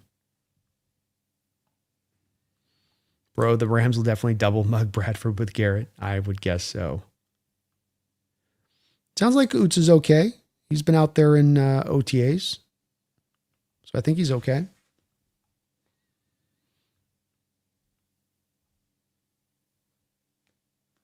CH is the point I was trying to make on Arroyo is that he just lacks experience as a blocker due to how he was utilized in Miami. I'm pretty confident with some work. He can do the job. I'm open to it, man. And, it's just the assessment of what I saw from the tape. So we all take different things away from tape, right? So according to PFF, final year in college football, 230 run blocking snaps and a less than average grade on those 230 run blocking snaps. So it's just that, it's where we see different things on tape, right? People have different assessments and stuff. And I'm not pushing back against you and saying that there isn't times on tape with Miami where they utilized him at wide, but he wasn't used as a wide receiver of Miami. If we take, where was he majority at? Where's his placement of the majority of snaps? You have inline, you have H-back, you have slot, you have X, right? Those are the 4 positions that you're basically going to have Arroyo lined up in pre-snap. Which of those 4 was there one that he was in more of a higher amount of a rate of than the others? My opinion on watching the tape with him, I will say that I didn't watch every single game of Miami, but like I said, I watched a good 5 full games. And that in watching that, the majority of the time and where I saw him CH was in an H-back positioning. There are snaps where he's moved outside of it, but that I saw him in that spot. He's in run blocking, the things that stand out to me when watching college tight ends run block is that if you go in and you're getting thrown around, even if you're willing on that, and I see a lot of you getting tossed around, and I see a lot of hard, like the sand in the pants is the term that they use in football, where a guy just sometimes has that root down ability to just root and drive. And some guys, when they put their feet in the ground, it's a little bit like their feet don't always fully kind of plant into the ground. So to kind of get to a specificity for you on this, it wouldn't be like a lack of willingness, but that it's that lack of the feel of sand in the pants when he gets to the point of contact on the block that gets driven back. This stuff was the same stuff I saw in that Miami tape, CH, was the same stuff in the way that it played out on tape last year when he was run blocking. So I guess that's where the connection comes to me on this, where I'm going, this stuff I saw in the college tape in the same manner. The same way he's losing a rep at the pro level is the same way I would see him lose a run blocking rep in college. But, he's 230 run blocking reps. So, I mean, that's That's not a small, teensy tiny amount. He's definitely had a good amount, and the majority of those were from an H-back position, I would argue, on it. But I kind of feel like some of this comes off as me trying to like kneecap Arroyo here or pull away from the hope that he can be a really good player. I think he can be a really good player still and find usefulness in this role. And like I said, above on the CH, being an H-back that necessarily isn't a great blocker is not a death knell to your career. Doesn't mean you can't be a really good player. Like there's been a lot of celebrated H-back tight ends who can't block worth a lick that doesn't diminish their star power at all on a lot of these guys. So it can't be a bad thing, but we'll see. And I hope I'm wrong on a CH. I hope he becomes a better blocker with time. But I got to fit to also what I know as far as historical norms on this stuff. And I tend to see a guy in college that struggled in run blocking, and then I see him at the pro level in his rookie year and he struggles in run blocking. That guy doesn't tend to turn it around and become a good run blocker. It can happen, but it's just the tendency isn't that. I appreciate your perspective on it, though.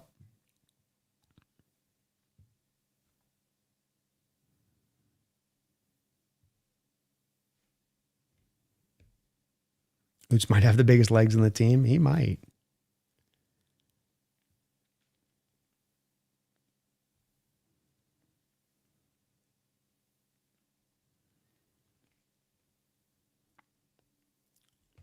Ricky Arroyo is getting open another year with Darnold, and they can have better continuity. Oh, and he reminds me a lot of Aaron Hernandez, who many believed was a better receiving threat than Gronk.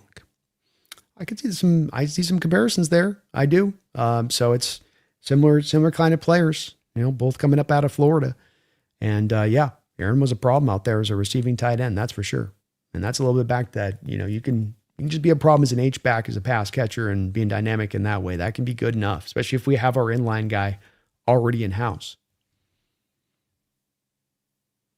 Euler, how does Seahawks feel about going to option set with Milroe for one drive a game? I don't want to do it. Euler tired. And we tried it. It was complete catastrophe last year. And we're doing fine with Darnold. We're getting top 10 quarterback play from our quarterback position. We don't need to do the kitschy stuff with the gadget quarterback.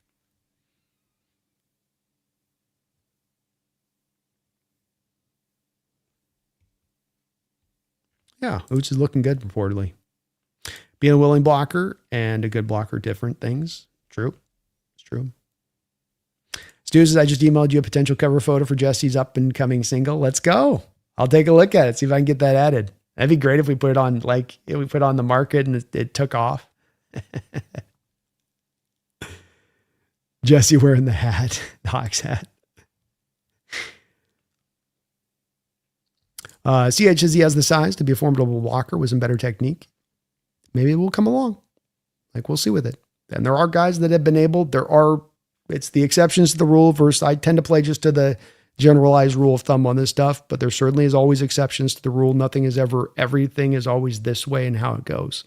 So I wouldn't push back against any argument to say that there's a willingness there. And where there's a willingness, then there's maybe a want to improve and put the time and effort it's going to take in to get to that improved place. I would love to see it. Roy says, hey, B, I can't donate, but if no one has used this line, I would love for you to use it for a shirt or the round table. Rams are Super Bowl or fortuitous bust this year. I make a great shirt, man. I'll see if I can put something together on that. Rams are Super Bowl or fortuitous bust this year. What a great quote from McVay last year. Tired? Has Jesse got a single coming out? Is it about some dude in love with his girl? Jesse's girl. That's why it's the Seahawks world.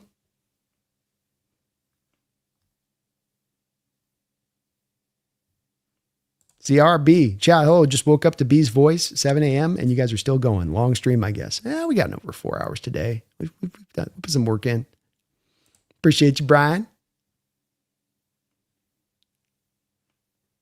Brady Russell's great as well on special teams. That's right. Banker Brando, how many more years of the NFC West dominance, 3 teams making the playoffs before Goodell steps in and shakes up our division? They have to do relocation just because we're too dominant, Banker. That's hilarious. I could see the NFL doing it if it went too long. This is getting out of control. It'll be interesting to see how many more years they can keep this up. I mean, we've kind of somehow or another been able to hold this on for 10 years. You got the end of the Hawks run and then then the Niners popping up and the Rams popping up, and then everything kind of keeping it in that place. And it doesn't seem to be slowing down anytime soon. Stafford's going to be there for multiple years now. Niners keep, whether it's smart or not, keep pushing it, forward. And eventually the Cardinals will probably figure something out. Maybe. Probably not. LeBron, Brando, do you think the Hawks should trade for Denzel Ward if he becomes available?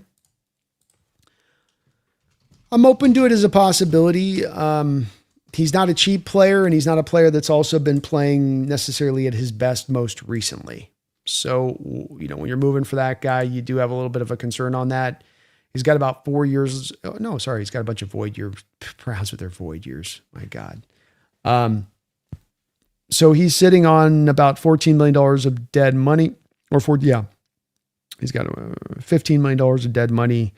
He's got a $17 million cap hit. So they saved $2 million by moving off of him. So can they move him contractually right now? Yes, they can. But I want to say that he's a little bit of a dip lately. So part of some of this is going to be that you're going to want to see where he's at, because he's not going to be cheap over the next couple of years. He was rated 59.2 by PFF last year. So a below average year for a guy that's coming in as expensive as he is. And if you look at even the prior 2 years, 24, 23, 69.6, 68.4, for what he's being paid, that's really not worth for that level of production. You don't have to do that. So it's like, it's a name, it's a former top end pick. It's a guy at one point or another probably played his best ball through his first 3 or 4 years in the league. I think you're probably seeing a little bit of diminishing returns on this guy at this point.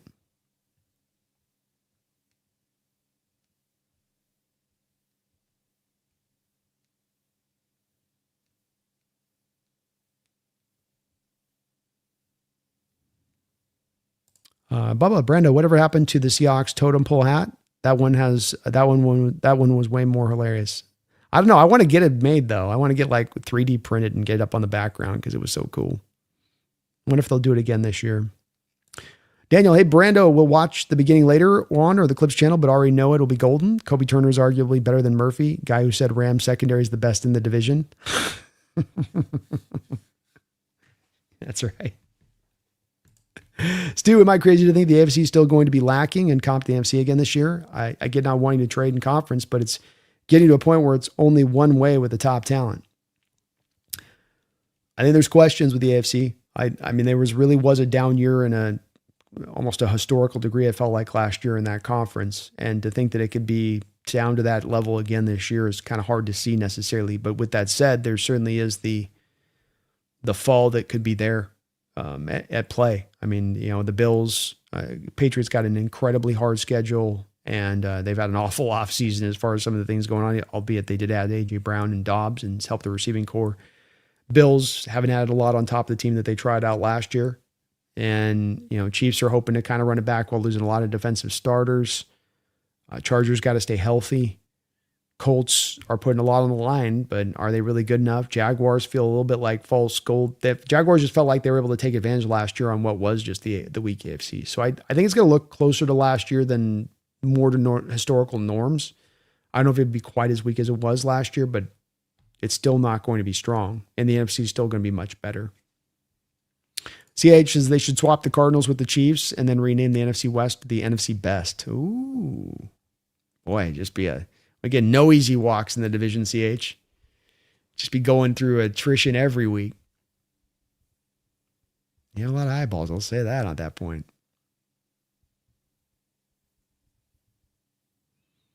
Banker Brando, will you be streaming the Friday game for the Rams and the 49ers in Australia? I will be, yes. I think, by the way, Banker, I think it's Thursday. I guess it's Friday in Australia, huh? But yeah, I figure it's such a uniquely timed thing, and certainly Seahawks fans are going to be very interested in what's going on with that outcome and Garrett's first game. I mean, how can I not? You know what I mean? We'll be doing the play-by-play on that one for sure. Yeah, I like the division stacked as well, man. It's kind of cool, CH. And I think it potentially raises the profile of whoever can come out on top in this division over the next couple of years, historically speaking, and how you're viewed and how strong you're viewed and how great a team you're viewed.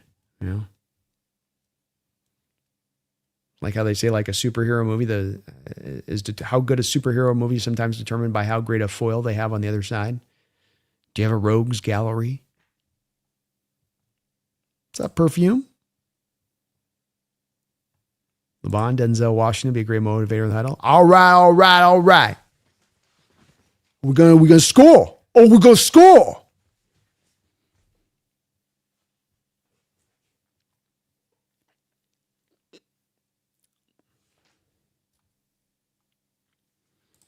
CRB, do you see a path for Ivy, Chris Paul, Pritchett, Ricky White, McIntosh making the roster? Who is your favorite? Who's the odd man out?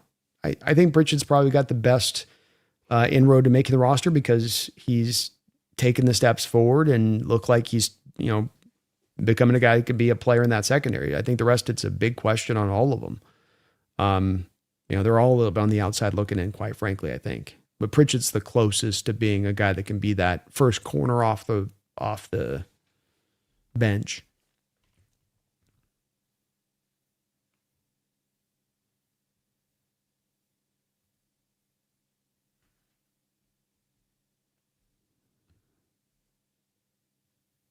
Kevin O'Connell will be wild if Garrett falls off and Verse continues to develop. That would not be a great look in the future, that's for sure.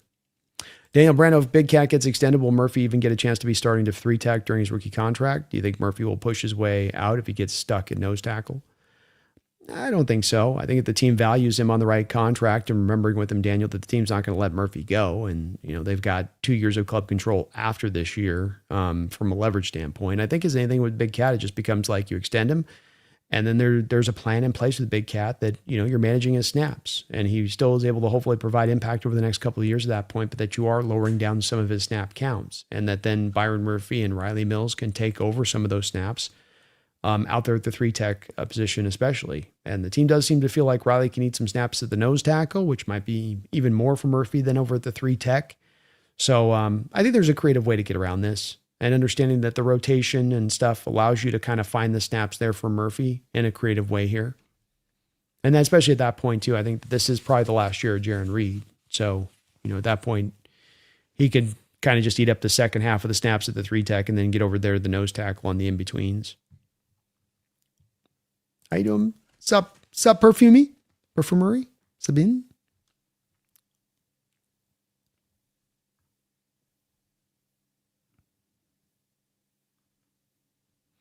Titans got one primetime game this year, but it's preseason against the Seahawks. I'm sorry, man.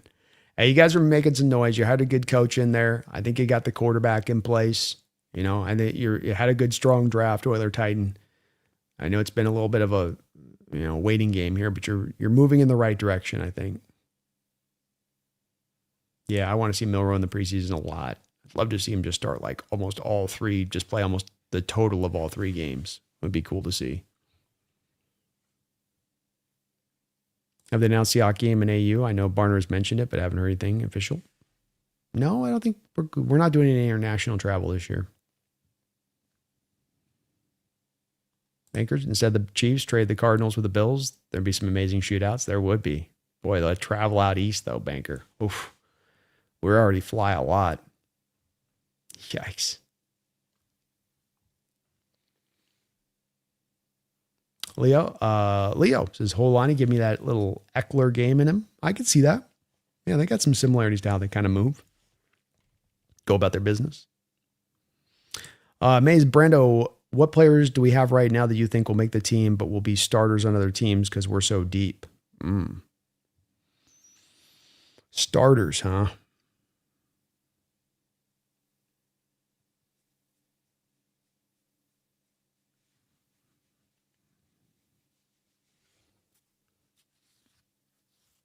Well, I mean, like Oluwatimi, I think could be an interesting guy if you end up liking somebody else there at center coming into camp.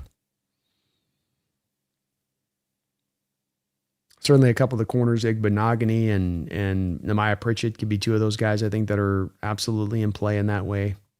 If you let them go, I think I'd be hard pressed to see any other spots really on the rest of the team that stand out that you're talking about starters, not just backups or a quality helpful part, but actual starters. I'd be hard pressed on that through the rest. I would.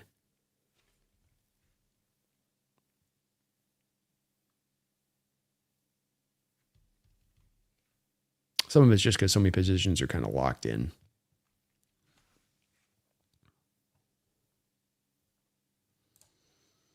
Femi Hawksnest, have you ever had a Benedict Arnold situation where a former watcher switches teams and comes back to insult us? No. Seahawks fans don't switch teams. These colors don't run. How many wins did the Patriots get this year? 7. I think it's a down year for them.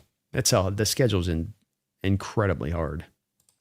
CRB, we all love Milroe getting most of the work, but also want to see D'Lo give the man his share as well. Goes to S with Donald. We really named stuff. Oh, D-Lock. Yeah. I just, it's part of this is that I think the development of Milroe needs to come back at this point if he's doing all the work in the background with film study and all that. And the other thing quarterbacks need to develop and grow is they need to actually have game experience. And you're trying to figure out if this guy's the future. You're trying to figure out if you can create an asset here that potentially could be moved if he's not a part of the future, but that you can create an asset that teams have seen tape on and they're like, we love what we saw on tape on this guy. We think he can be our starter.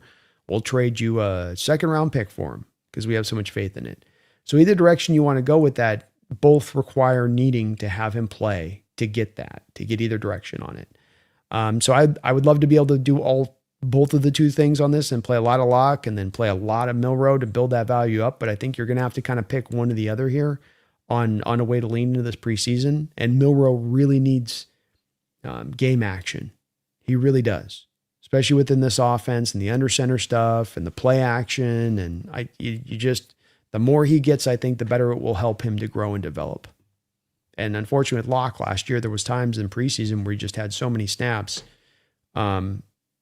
versus Milroe getting more that it just, I don't think you got as much development from Milroe then because of it.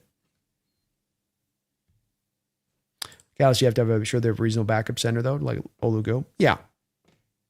Where it gets this a little bit of a harder guessing game because so many spots are locked in, including Olu, but you never know where they might love Richmond and love Richmond as a long-term left guard. And they'll say, well, Richmond will be a backup center here. So we could just have kind of a 2-for-1 roster. It's why it's like the roster projection stuff's not my favorite thing to do at this time of year. I know it's a real active question that gets asked and people are really interested in it, but it's like, it's such a blind guess and we don't know what shape these guys are going to show up to in training camp. We don't know who progressed this off season. It's really an answer that's not really going to be born out of intelligent backing necessarily. Crosby is a potential trade deadline guy. It's hard to say on that, Stu. We don't know if he's available for trade. We don't know if there's not another team that's going to be willing to offer more. All like the Myles Garrett trade. So I would just say that it's, I think Seattle's being interested in him, but is he really available or not? Nobody knows. And is he going to become available or not? Nobody really knows. So it's another one of those ones where I'd say I'll be interested, but I would think it's probably likely at this point that we're not going to land Crosby. If you're asking me to make a guess on us or not, probably not us. Probably not.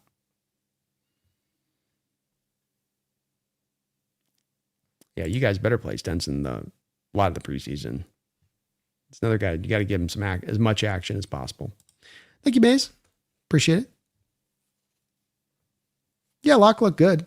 I don't think he needs the preseason, to be honest with you. I think his guys played a lot of started games in the pros. You know, I think it's part of this too, is I think Locke's pretty good to go.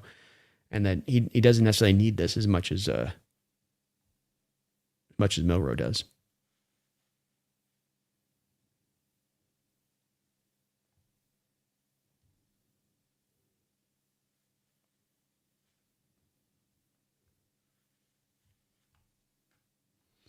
Yeah, Olatimi with the Baltimore. Baltimore's kind of in need of a center.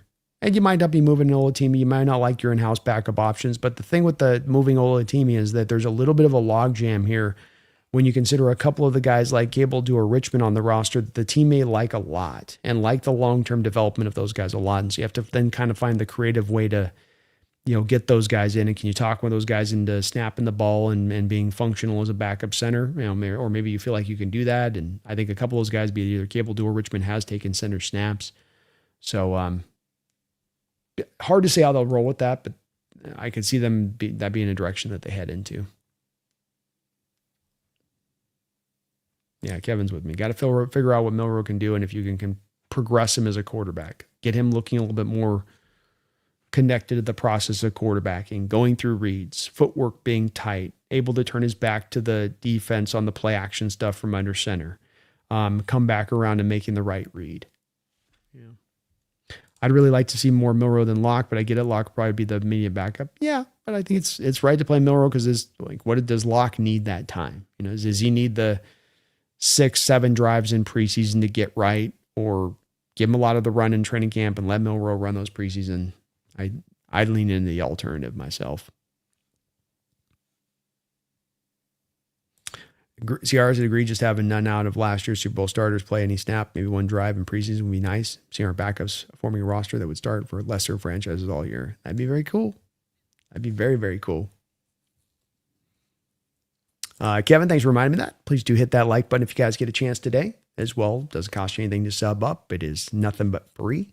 So if you could do that for me as well, it'd be much appreciated. LeBon B, is Joe Mixon a guy the locker room vets could handle if he recovered from his injury? I mean, maybe. I don't think John's at a position at this point to really target running back. And if he's going to go get another running back, he's probably more likely to probably trade for somebody around the deadline. But Mixon had kind of a mysterious off the field injury last year, if I'm not mistaken. Don't know where he's exactly at. Sierra, by the way, played around with way too early draft. 12 picks is nuts. You're at some point just addressing every position. Definitely having enough draft capital to make Smith work at trade deadline. Something work. Yeah. It's where you're in a great position where you can both be really aggressive at the deadline and still know you're going to be having way more than your natural picks into next year's draft at the same time.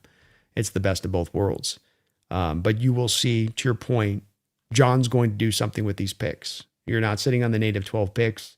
I've kind of wondered in part if maybe some of this might be the first year we see John truly move up in a first round and maybe try to target a blue chip player in that way. So we'll kind of have to see on that point, but kind of sitting in the catbird seat for next year's draft on so many different directions you can go. Mixon got you last year. That's tough. Daniel B. Brando, honestly, I think the Cardinals are further in the rebuild than we think. And if their head coach is good and they get their quarterback next draft, this division could be the first with 3 teams getting in the playoffs. I think the Cardinals are further in the rebuild than we think. It's possible. We'll see. When you don't yet have your quarterback and you don't know if you yet have your head coach, I think and you have a bad defense, it does get hard for me to quite think you're really far along in your rebuild. And certainly they think they're farther along, to your point, Daniel. They organizationally do. But there still feels like a lot there that's kind of untested, unsure, still needing to get kind of sorted out.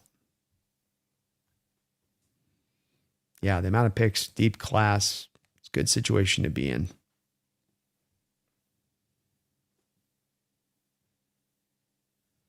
Stu, this is random, but did you know the Spurs head coach is from Seattle? Definite Seahawks fan, great guy. Used to play pickup with him.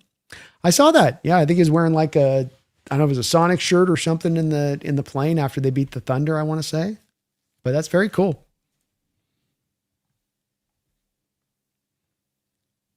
Baker Brendo, have you been watching the Spurs and Knicks finals? The game feels like a throwback, which is fantastic. A little bit here and there. I've been distracted trying to get through work and head down. This Kubiak series has been a bit of a bear. I ain't gonna lie to you. I thought it was going to be it started out as a real small project and has turned into something that's grown in proportion to what I did not think. So it's kind of had me distracted a bit. But yeah, it's been cool, which is good because I mean the Thunder series with the Spurs was at times kind of ridiculous with some of the antics of the Thunder and the flopping, which is just, please don't let that come to football. Please don't let that come to football. Sorry, I've meant all 4 teams making the playoffs. Just read my message, laughing while I'm tired. No, I'm getting you. I'm kind of winding down here too. And yeah, I guess it's possible. It's very hard for 4 teams to make the playoffs just because you have those teams interplaying each other and they're going to, beat up on each other a little bit. But you never know. If there was one division that would do it, Daniel, or could do it, NFC West would be that one.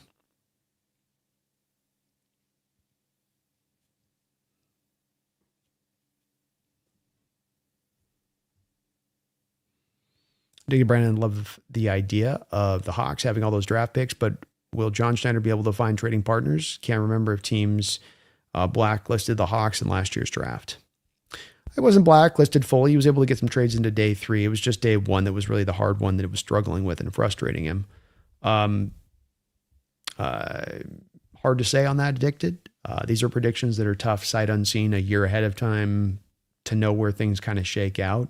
I think that there's a couple places you can look to move those picks. You can package picks and move up in a draft. You can also package those picks for players. I think we're going to see a combination of things here. But historically speaking, John's been able to move up in the second round a variety of times. DK Metcalf, Jaron Reed, Tyler Lockett. So he's been able to find trade partners in the past. But it was more about him, I think, specifying that it's the late first round he couldn't move back of. He wanted to go back 5, 6, 7 picks from 32. There was no team out there that was willing to do that. Got well over 300 people here in the chat tonight. You guys are kicking ass. Unbelievable here. Appreciate y'all at 10:30 at night. Let's go. William, hey B, how many blue chip edge rushers are there so far? I'm 2, but I'm only like 4 or 5 deep. But there were very, very easy edge rusher blue chip guys. They're not exactly power edge rush guys, like they'd be kind of like, more of the kind of the thinner, leaner kind of dudes a little bit. But Colin Simmons and Dylan Stewart are, to be pretty clear, blue chip edge rushers as it stands right now. They may get to a place of where they fall off this year. This is what happens in college football, is that sometimes you see tape that's clear blue chip and the next year, what the hell happened? But their tape was fantastic from last year. And both would be, in my opinion, the top 2 taken edges in this last year's draft if they'd come out in last year's draft. I've looked at Damon Wilson as well, a really good guy. He could elevate himself up even into the top of the first round discussion. Real athletic guy. Mateo Ugalele out of Oregon, power guy. But with Damian Mateo, I've got him as 3rd round graded guys. They've just got a little bit more that they need to do prove wise to get to where their possibility could be. Ciara says, do you think it's likely we're paying Darnold a big extension in a few years or pivot to Milroe? It's clear that Locke has gone after this season's backup. Yeah, I think that Locke is probably in a 1-year situation unless this is where it comes down. I don't think there's a hard line plan here, CR. That's where it's like you let the situation play out and then you deal with it as it plays out. If Darnold comes in there and holds you over the barrel, well, then you're going to look for an alternative option. You'd love your alternative option to be Milroe, but part of making that determination is knowing where Milroe is as his game. You don't want to take a rough Milroe or a Milroe that you're uncertain of and throw him behind a Super Bowl roster and be like, oh, this will be good. You want to have some of that knowledge about where he is. And this is why playing him in the preseason is so very important when you have to make that decision a year ahead of time. So it's in play to a little bit of a degree here, but I would offer to you that it's very uncertain because we just don't know about where the progress is of Milroe. That's the part that we have to kind of determine, and we can't determine it until we can see him actually play and know where he's at. Remembering when he came out, CR, he was a little bit of a rough prospect, and he was going to need some time to develop the rough edges to his game to learn if he could be and realize the ceiling and upside that he sort of teased. So I think it's a place that the team's prepared as that as a possibility, but he's got to develop and he's got to show him that he's ready on that. And then Darnold's got to kind of demand the bag, because if you're out there doing what Darnold did last year and then he's being realistic with his price tag, that's another factor to this that would probably, even if Milroe developed, wouldn't have you then pivot off of him. You'd instead then look to move Milroe in a trade. And that's part of the Milroe pick, is that, yeah, there's a possibility of him being a quarterback in the future. Also, it's kind of like a stock option where you'd go for a late 3rd round pick, you develop him for a couple of years, and then you flip him back around for a 2nd rounder or something. That's what the Packers did back in the day that John's often referenced as a model that he'd like to replicate. So it's also could be that. LeBron B, if you had the options of trading either Derrick Henry or Saquon Barkley, would be, I'd go for Saquon. Derrick Henry's fine, but I'd probably Saquon be a little bit more of the one I'd lean to. Cole, when do we need to start being concerned about paying Byron Murphy in cap space considerations? Don't have to be worried about it in the least, Cole. You're sitting on right now $25 million of cap space, top 10 in the league. You have $500,000 in dead money, the least amount in the league. Your future cap space is perfectly situated for you to sign every guy. So what Seattle's done the past couple of years from John's perspective is clean up the salary cap. The bad money's off the books. The dead money that you got to eat's off the books. You're free and clear. So while there's a lot of guys you got to spend money on, you've got the money to spend it. You don't have anything that's bad that's holding you down or void money that's killing you. So you can You can give him whatever he needs to get at that time. Everybody can kind of get paid a little bit that we want to be paid. Witherspoon, Eamon, Byron Murphy,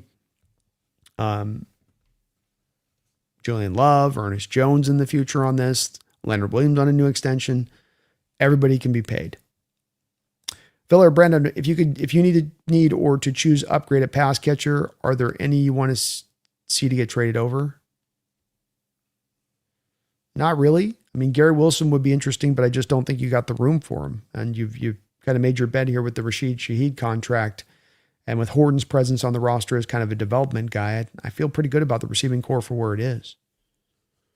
No, I feel pretty good about it. Again, remembering, Filler, we don't throw the ball very much. So you're 29th in passing attempts last year, and you got a stacked receiving room as it is right now. You got a stacked tight end room as it is right now. So it'd be kind of a bit of a wasted asset, I think, if you made a play for that. I'd look to find a different position that could have more impact to the overall team. Banker says, I would think the NFL players are too proud to consider flopping. Would be the beginning of a bad end for the NFL. Flop, 15-yard penalty, 100,000 fine if I was the commish. Me too, man. If I was in the NBA, I would come down very hard on that. And they've got rules in place. They just don't utilize them. But it's stupid, in my opinion, that they don't. And I'd do the same thing, man. Make them pay the price for that. CRB, also there's some blue chips safeties like Bolden and some like Piper in the first, but still have good enough edges in the second, like Umanamilian and Height and Saka. I love it, man. And I'm just getting into looking at them, CR. So admittedly, I'm still just beginning the process. It's been a slow one because we've had such a long season and how deep it went into what was the off season. And then it's been just bang, bang, bang, one thing after another. Hell, even this early June, it's like Garrett trade, Seahawks sale, Derek Hall extension. Like this stuff's all percolating in June when it's typically a really dead time where I would be able to just dive in and just scout, right? So I'm hoping to get around to this stuff a little bit more, but it has been a little bit slow going even as I try to get ahead of time on this one. Go Hawks, says Mitch. Brando, you're a beast. Thank you, man. Baker, Brandon, who will be the Mafe next year for your secondaries free agents? Everybody's kind of on point right now. So nobody's due to be a free agent next year. Maybe Igbenogany if he sets to the team, former first round pick, if he can realize his potential, but Job's on a 3-year deal. You're not letting Witherspoon go or Eamon Wari. So probably maybe Ty Akata, Banker. Ty Akata would be the next guy. Not the corner, but I don't think they're going to sign him to extension. Bud Clark's probably your safety of the future, and he goes out there and balls out. You just let him say best of luck to you at that point. That'd be my guess. Reese Murphy could have 3 sacks and not make all pro. We'll see. Maybe eventually he kind of starts to raise up there. And the Murphy interview was great on 710. Yeah, it was cool. If he doesn't get double teamed, he feels disrespected. I think Akata could get paid. And I think the team's going to be more interested in retaining Julian Love and letting Clark fit in there as kind of a cheaper option. And Akata had a really underrated year last year, underrated year. Vita Valley, Quinn Nelson, Joey Porter Jr., all free agents next year. Could be interesting. Those guys are able to hit the market. Tampa Bay probably figures something out with Vita Vea. Nelson has kind of felt like a Colt for life. And I can't imagine the Steelers letting Porter get to free agency, but Steelers aren't exactly sitting on a lot of money, and they're kind of a weird fork in the road organizationally about which way they want to go.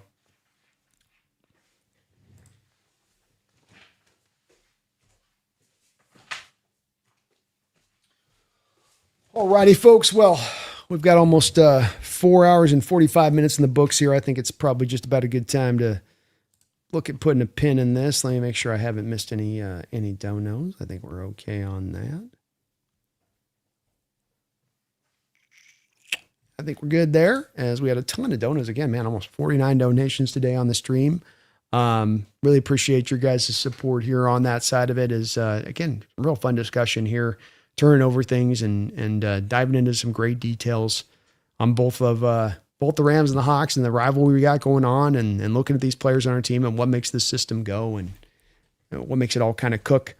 Want to put a note to you guys as well that 8 o'clock tomorrow morning, we got the 3rd episode of the Year of Kubiak dropping. So if you have liked that episodes, if you've been digging that series, I got the next one dropping tomorrow at 8 o'clock. So please do, if you get a chance, check that one out. I'd really appreciate it, as it does help this channel out grow. And it also is something where if you guys want this kind of content, a little bit of the funnier, lighthearted content, not as serious like we always get into in the live streams, well, then check it out. Hit that like button, push it out there on the old algorithm. Is first 24 hours on these kind of videos when they come out, it's really big on YouTube. So if you guys watch it, you hit that like button on the first 24 hours of it, it'll really push it out.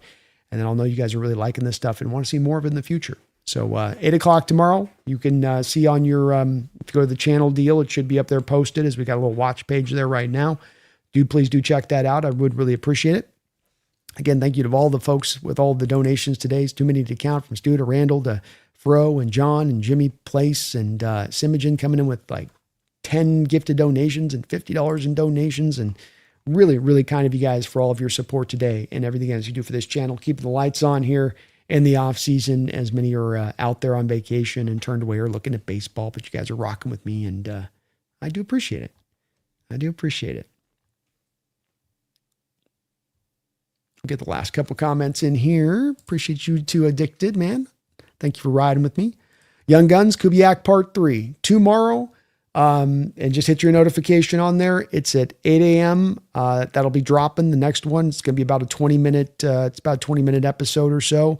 The fourth part will be the final one, and that'll be a long one. That's going to be probably about a 35-minute episode, which I'm going to start filming tomorrow and start getting cooking up on that one. So third part 3 tomorrow, 8 o'clock a.m. on the channel. I'll be releasing out on that. CRC, when you look at free agency next season, there aren't many. And if there are super productive, you just let them walk and draft backups and call it a day. And as we kind of know with free agency, it's a bit of a fool's gold place to be able to try to strike too hard with stuff. I think much more for where the Seahawks will be operating in is probably, again, trying to play the compensatory game, where you let a guy like a Nakata walk, a couple of those type of guys on the team as it might sit, and take advantage like they did this year with the 4 compensatory picks in the same fashion. And then John with those 12 picks especially, right? Because then he has those 12 picks, or let's say even at that point he's only got 11. Well, I can still now use picks to bring on those players to add to my team, and I don't have to use free agency, and then I can utilize compensatory system and then just keep this thing spinning like that. That's what great teams do, especially teams that are trying to kind of elongate out their window in the way that Seattle's going to look to do. So well said, man. And agree with you 100% on that. Appreciate you too, Banker Elprees. Love the discussion, man. Check out Jesse's cover photo. I will definitely check that out, man, for sure. Have a good night, Fro. Appreciate you, man. CR, bye, B. Fell asleep and woke up to the stream. Thanks for all the hard work. Go Hawks. My pleasure, man. Thank you for the great discussion. NFL Rocks and Hawks Nest. Go Hawks is LeBon. Appreciate you too, LeBon. HHG with a $2 donation says, don't know, just because. Well, I appreciate that. You guys are as kind as any community that exists out here on YouTube. Nobody gets the bang for buck support-wise that I get in my chat from you guys. You show the love every time I go live without fail. And I hope you guys all know from the bottom of my heart, it's really appreciated. This is not hard work for me. It is fun work. It is light work. It is work I'm passionate about. But I get to do it not because of ad revenue or sponsorship deals, which we've got. I get to do it because of your guys' support, be it the memberships, the Patreons, the donations here to the channel. You guys are what allows this thing to go and do what it does, where every day I get to just get up and think about this team and what I can do to bring content to you guys. And so you've allowed me to chase my dream you guys have with this sport. And it really, I don't say it enough, is really appreciated. It's really appreciated, especially in this day and age with the financial troubles that exist from so many out there. It's not exactly like we're all in a golden age right now. So thank you so much. And Pumpkin showing up here at the end of the stream, she appreciates it too. So you can tell I'm overdue for giving her some love because she pops in here now. Like, okay, time for some love. Trayvon Walker, former first-round picks, also free agent. I think he signed a deal this offseason, Oiler Titan. Let me double check.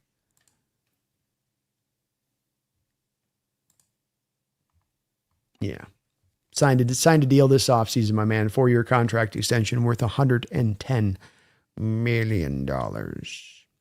Much love to you, Megan. Much appreciation to you as well. Oh, see, Megan, she's knocking your thing off right there. So, I'm just about done with some Ram fans, though. Not all. I understand, Megan. I'm guessing we're going to be in for quite a wild ride here this year with the Ram fans. You know what I mean? I mean, you know what I mean. I think we're in for a very unique year we got our cool ones out here, Rams House, Banker El Breeze, more than a variety of others who come in here, but I think they're going to keep you on your toes this year, sweetie. I do think that as well. He's on Y2 or somewhere else. I don't see it on the last second. No, Stu sent me, for the album cover, cause we're going to do a song of Jesse's poem. I'm going to get, Claude or one of those deals to make it for me. So me and Stu are we're workshopping something right now.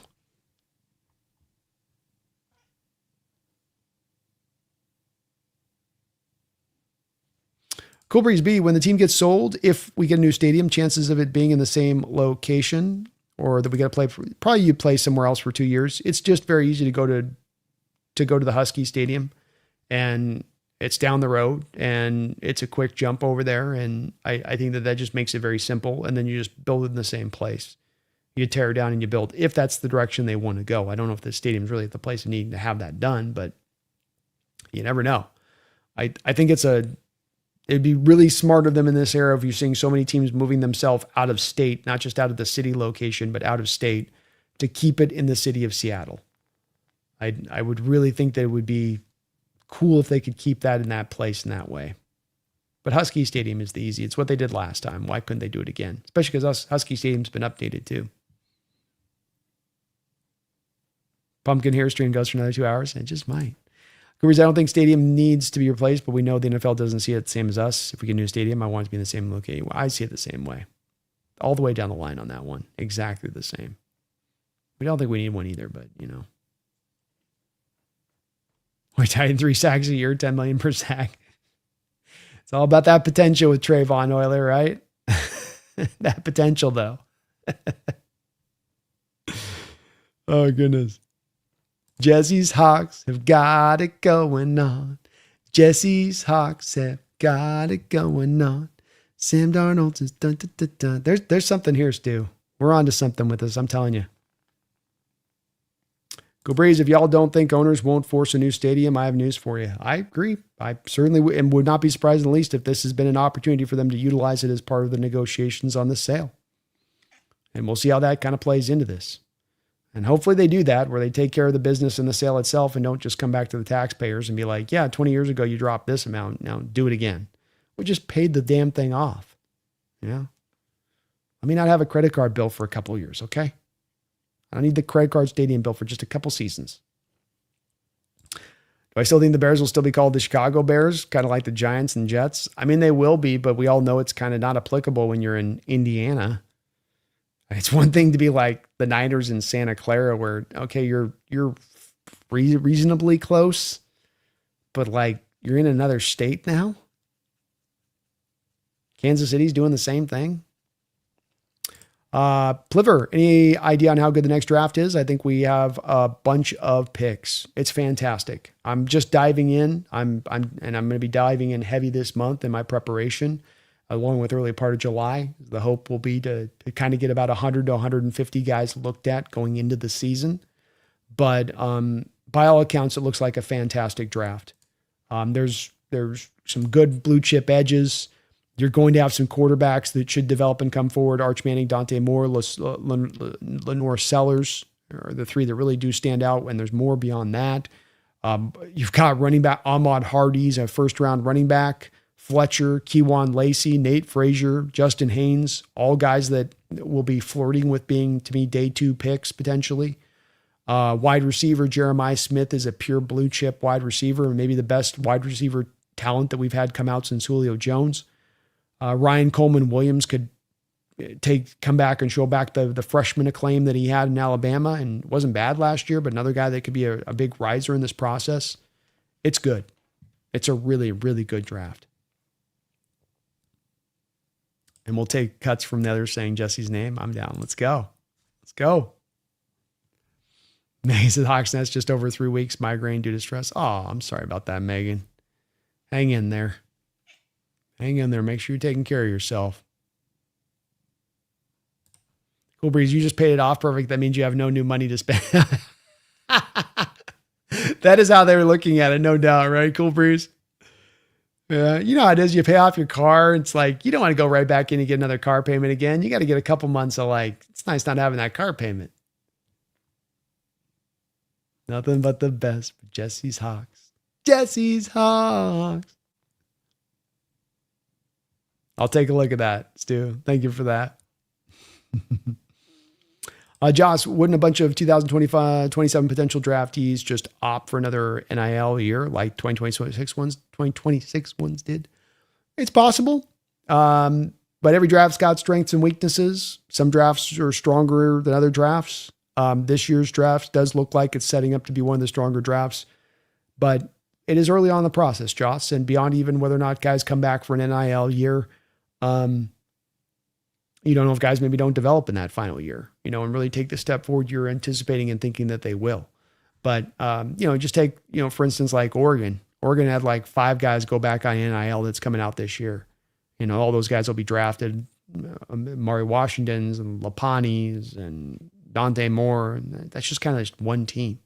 It's really weird, but there's a lot of guys in this draft that will be there, I think, and will probably be coming out. But you're right. The NIL does make it a little bit harder on this one, where some guys might be getting paid just so much where it's like, I don't think I'm going to do it. But I guess I'm just counting on some of these guys just being so established so firmly in their value that it just becomes undeniable not to come out at that point. Oliver Witherspoon's contract's coming up. I would expect him to be signed to an extension before the start of training camp. So I think it's a priority. I think it's priority number 1 at this point. I understand why it's taking a little bit of extra time, but it's going to get done. NIL is better than the New York Jets? Probably. Probably. I wouldn't be surprised. All right, well, thank you again out there to the sponsor of the show today, Prize Picks. Utilize my code today, HMA. When you put a $5 lineup down, they'll put $50 in your account. It's got basketball, baseball, full swing. You can do the seasonal picks out there. $5 for $50. Take advantage of that right now. Big shout out to Prize Picks. Terms and conditions do apply, but put that knowledge to the test. Go out there and make some money on the back of this.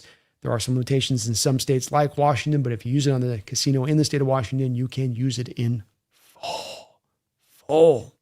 I thank you guys today for, again, hell of a show.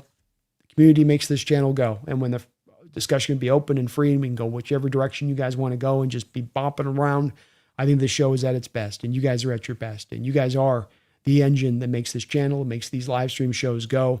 And I want to put a big shout out to you guys for, bringing that every single time I go live. I always can rely on you guys showing up, having that energy, keeping me going, making this fun. And it's really all appreciated. Highly, highly appreciated on this channel, along with all of that support. So for me and Pumpkin, we continue to turn through this off season. We got tomorrow, 8 a.m., third part of the year of Kubiak. You want a little bit of humor in the channel? You want a little bit of that side of it? We're putting it in full in this series. I'm really looking forward to releasing this out to you guys tomorrow and seeing what you think. Really proud of this series. It's been a lot of fun to put it together. Hopefully you guys do like it, as we'll be getting the final part out later on this month.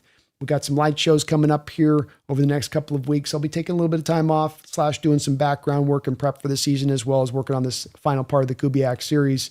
But we will keep this engine rolling and this train going as we are flying through this off season. We're already a week here into June, and we're almost just about a month away here from getting to the start of training camp. So this off season is about to turn really fast. You're not going to be tapping your toe on this off season. You're going to blink your eyes, and we're going to be right back to 2026. But the good news is you all are ready for that. And for those of you in the background who might not, for those in the background that might be just slightly concentrated on baseball, don't forget you're the champions. Don't forget you might be on pace to go out there and repeat again here this year. Hell, who knows? Maybe even a dynasty's in play. So please, as Pumpkin tells you as well, do not you ever forget. Don't you dare. Not when you're the champs. I know the media's trying to tell you. I know they're trying to kick the legs out. I know they're trying to talk about 2-point conversion, and that's why I want to remind you right now. Don't let them talk that noise. Don't let them send you adrift. Keep your eye on the prize. You got that championship belt on your waist, and you may about strap up another one here again this year. So don't you ever forget. Don't you dare ever forget. Go Hawks.